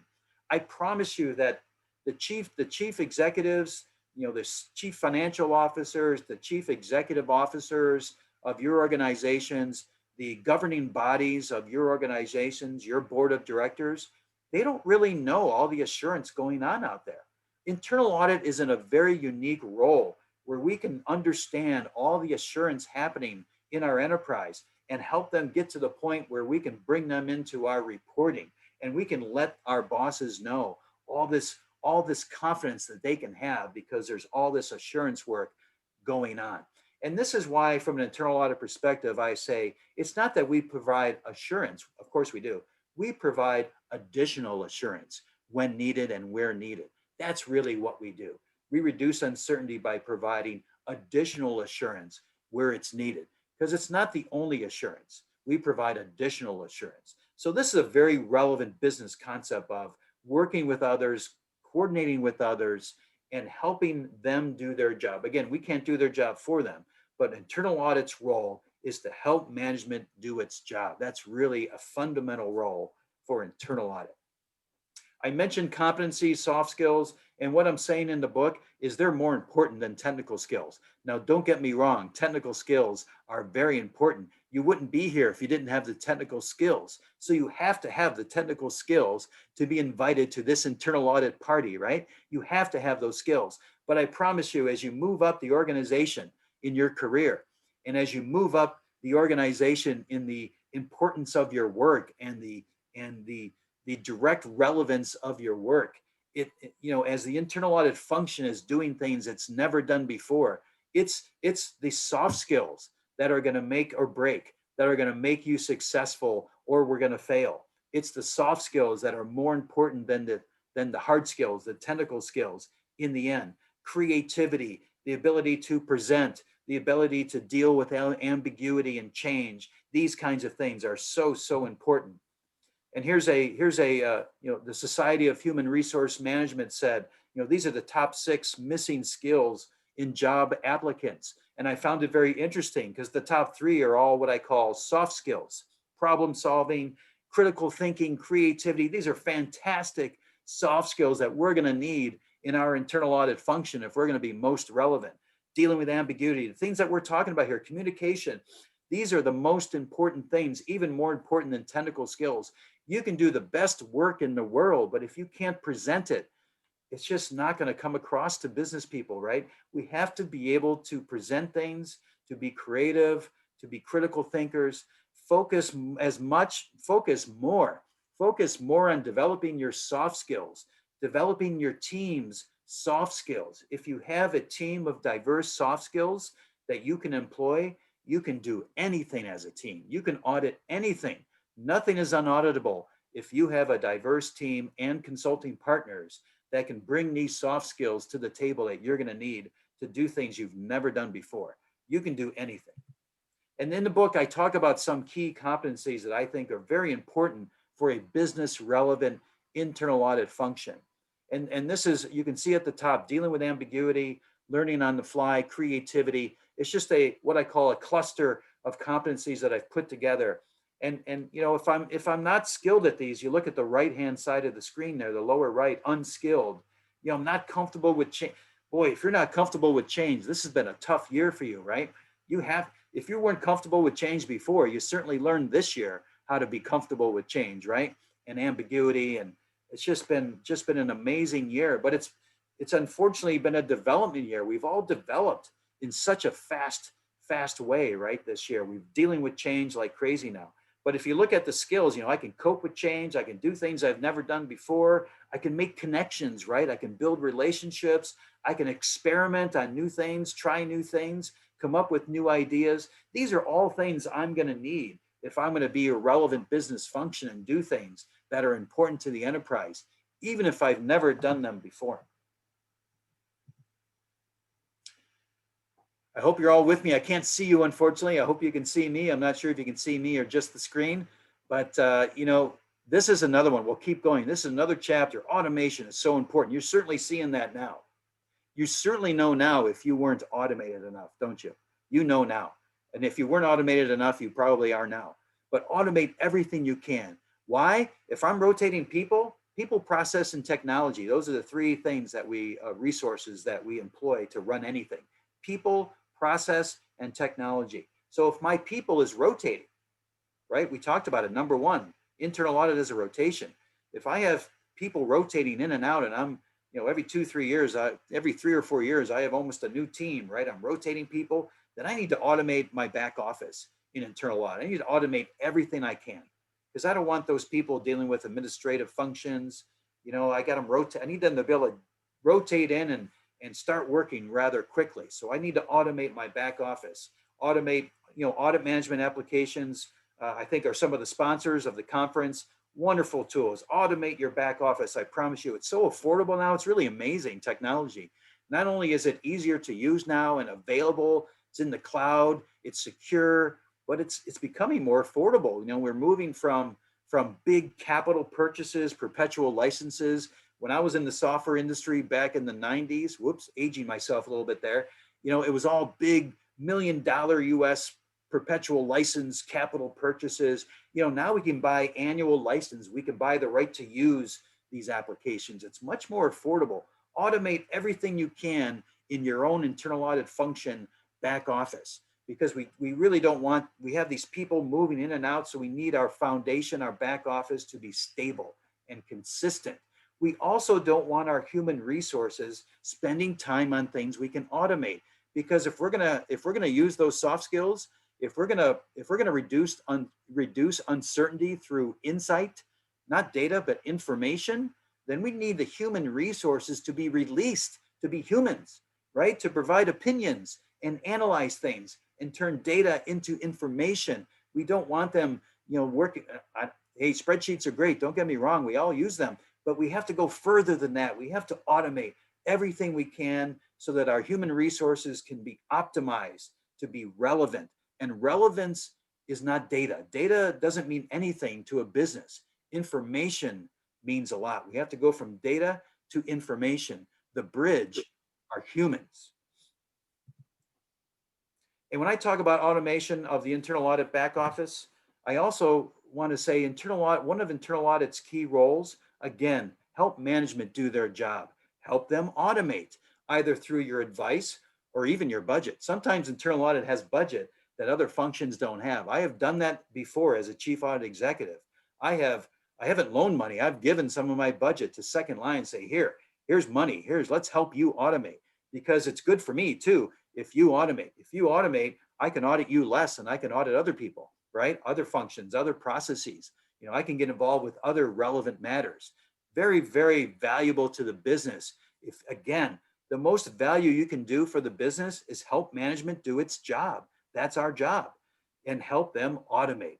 Automate everything you can, not only in our back office, but in our front office, I call it, which is these arrows. Help the governing body automate. You can ERM applications can help us, risk owners can collaborate with automation in risk management programs, and these arrows on the side with management, again, help management do its job, because you can see at the bottom of the screen, the transaction volume is higher on the left, the automation value is higher where you have the transaction volume higher. So automate everything you can, both internal audit as well as the business.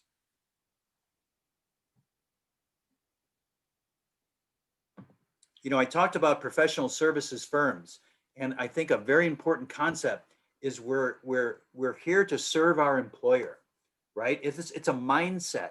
It's a mindset. We're here to work on not what matters to us. Now, I know we do. In the end, we have to decide what we're working on as auditors, and we decide what our priorities are based on a process, of course, absolutely. But we're there to serve the enterprise. We're there to serve the governing body.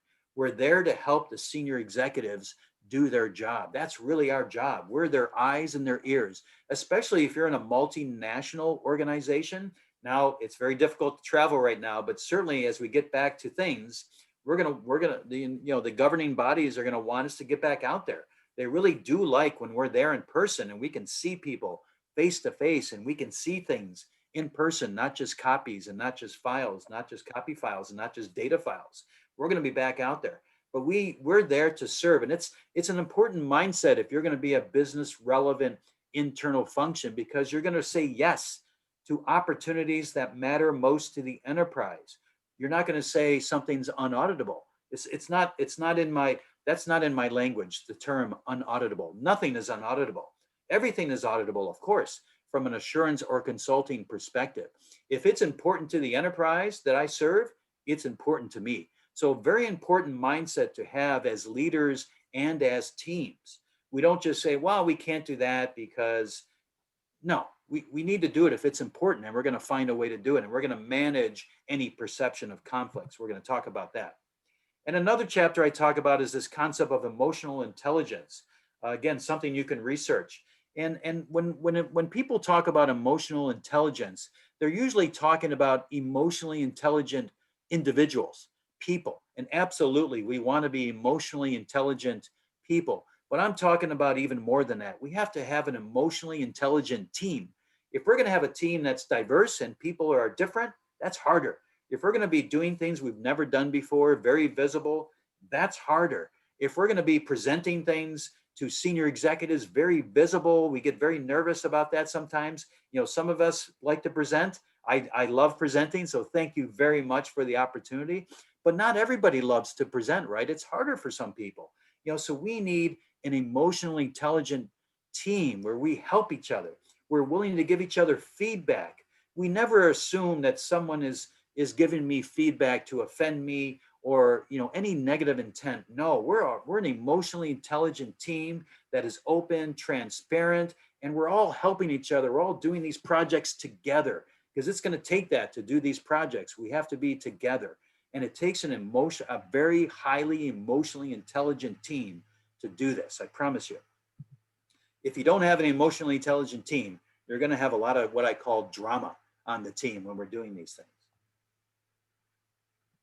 Okay, let's go into the wrap up. Let's talk about, so we talked about all these things. I'm sorry, it was very fast. Hopefully you can get a copy of the book and Enjoy reading it. It's about a 3-hour read, I would say.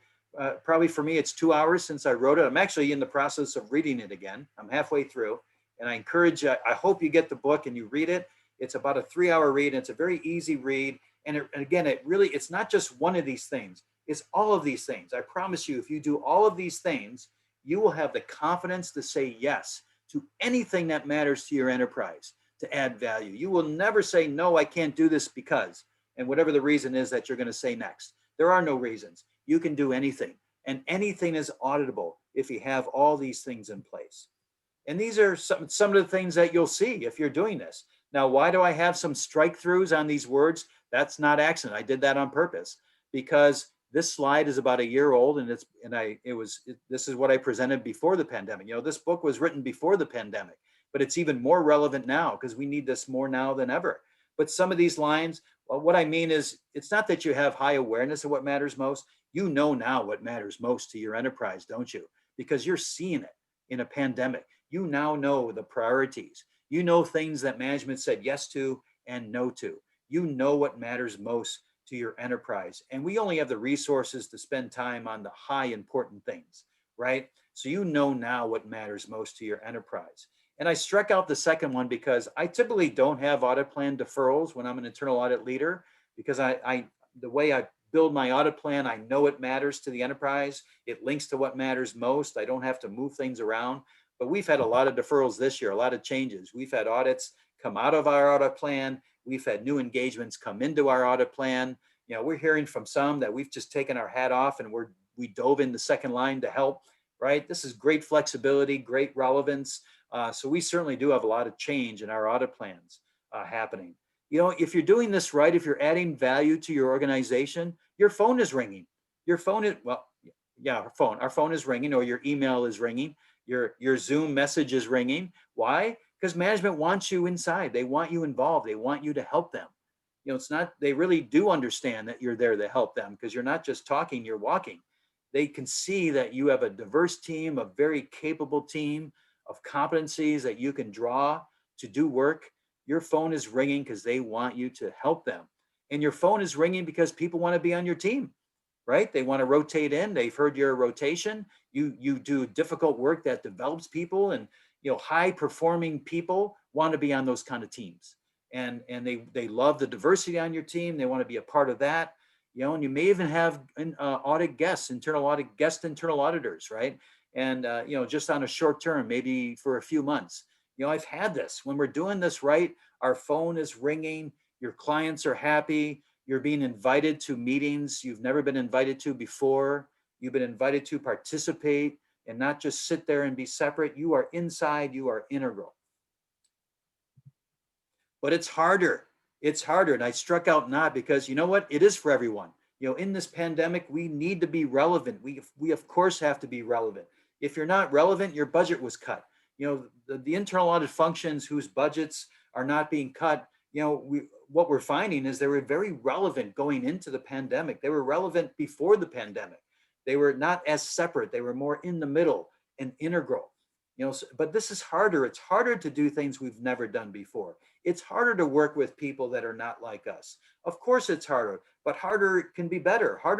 There was a study that I saw, a fantastic study that said, when things are harder, there's better decisions. When things are harder, there's more development in the people. So it is harder, but harder is not necessarily not better as well. There's more, and it's harder because it's more ambiguity. There's more gray. I'm doing things that I haven't done before. There may not be prior work papers, and the team dynamics are difficult. We have a more diverse team. Our projects are taking longer, and may take long. They are longer. We're hearing that out there. In this time of crisis, projects are taking longer. We're doing more work remotely. And, one of the barriers is client acceptance. No, we're hearing that clients want this. Clients want us to be relevant. Of course they do. Anybody wants to be relevant, and anybody wants us to be relevant. Of course they do. The company wants this, and the clients want this. And we're just wrapping up now. I think I'm out of time soon. Independence, of course we can do this and help. Internal audit functions can be independent and help. Our independence is not jeopardized. We have not changed our organization structure. We are still reporting to the governing body and to the chief financial officer or chief risk officer, whatever your administrative boss is. That hasn't changed. Objectivity is what we have to manage, the perception of it. We're never not objective. We're always willing to tell the truth, no matter what we're doing, right? So we're objective, and we feel that confidence from our independent structure. But sometimes there can be an appearance of a conflict. There's only the appearance. We are not conflicted, but there could be appearances of a conflict, and we need to manage those, and we can manage those. We have to be transparent. We have to communicate, make sure people understand our roles. Very, very important is to not only explain what we are doing, but explain what we're not doing. Yes, we're advising you and we're helping you manage something, but we're not taking decisions. You're the owner. I'm just helping you. I'm not doing your job for you. I'm helping you do your job. That's what we're doing. That's a very appropriate role. We can track this time separately. If we're doing a project that you think is a little bit into the second line a bit, track that time separately. I even have different deliverables. When I do an assurance engagement, when I'm separate and independent, traditional assurance audit, my deliverable is usually a formal report. But when I do a more consulting activity, a consulting project, I do something else, a PowerPoint. I deliver information, data, analytics. I make, on purpose, my deliverables look different, so we know when we're doing an audit and when we're doing a more consulting engagement. And these are leadership opportunities. These are opportunities to lead by example. If you look at the cover of my book, and I'll have it, I think, the next slide, you'll see a superhero on there. Internal auditors can be superheroes. We are superheroes, right? Because we're leading by example. When we're ready and relevant, you can see my passion, my energy. Leaders have energy. They're flexible. They're innovative. We're risk takers. We're role models. We can lead by example by being business relevant. Thank you. Any questions by chance? How do I see questions? Tim, some questions have been posted to you in the chat. Okay. Thank you.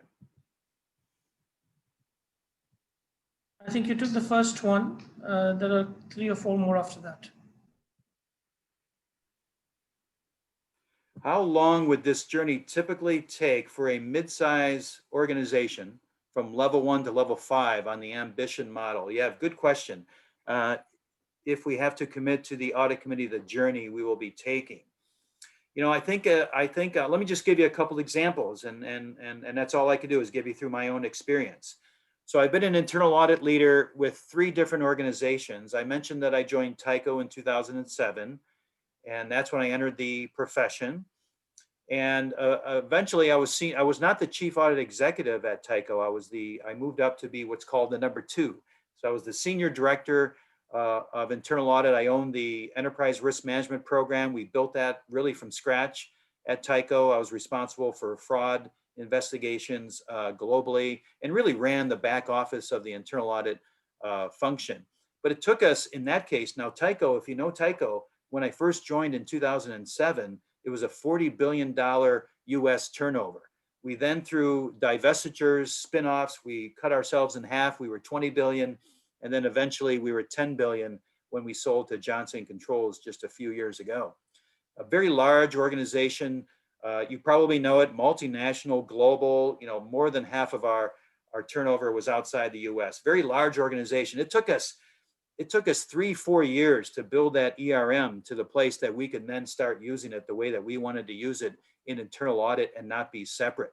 So that journey was longer. That was more complex, larger, global, very difficult, multiple business units, very complex. Took us, that journey to move from a traditional rotational, when I say rotation, we just did audits in all the global locations every 3 years, rotation, that kind of audit plan. We moved to an enterprise risk-based approach. I would say it took us 3-4 years to really do that. Now, since I've been with smaller organizations, so maybe $2 or $3 billion US turnover, that was easier. I was able to flip it in a year or 2 years. Now, they had ERM programs already in place, though. That was enabled me to move faster. We simply wanted to get that ERM program up a level, a little more mature, so that we could start using it and not do something separate. We don't want to do something separate. I'd rather get that ERM program to the point where I'm inside and I can use that to inform my risk assessment. That took just a couple years. One, there was an ERM program in place. Two, the organizations were smaller. They were global, but it was really just one global organization, where Tyco was a global set of multiple organizations. So it could take 2 years, but it could also take 4 years.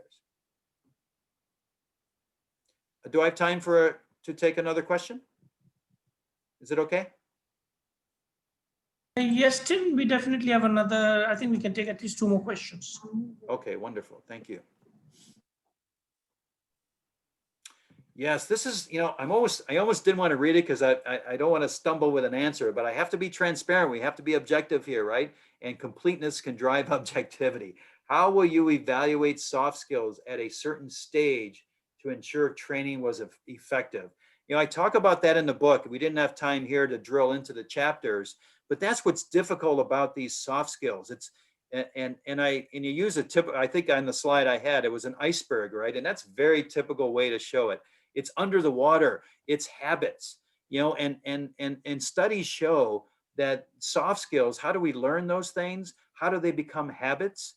Through experience. 70% of our learning is by doing things, so it's very hard to go to training on emotional intelligence. I mean, it's not hard to go to training. You can go to training. You can attend a virtual class on emotional intelligence or things of that sort, but you have to practice it. You have to help each other.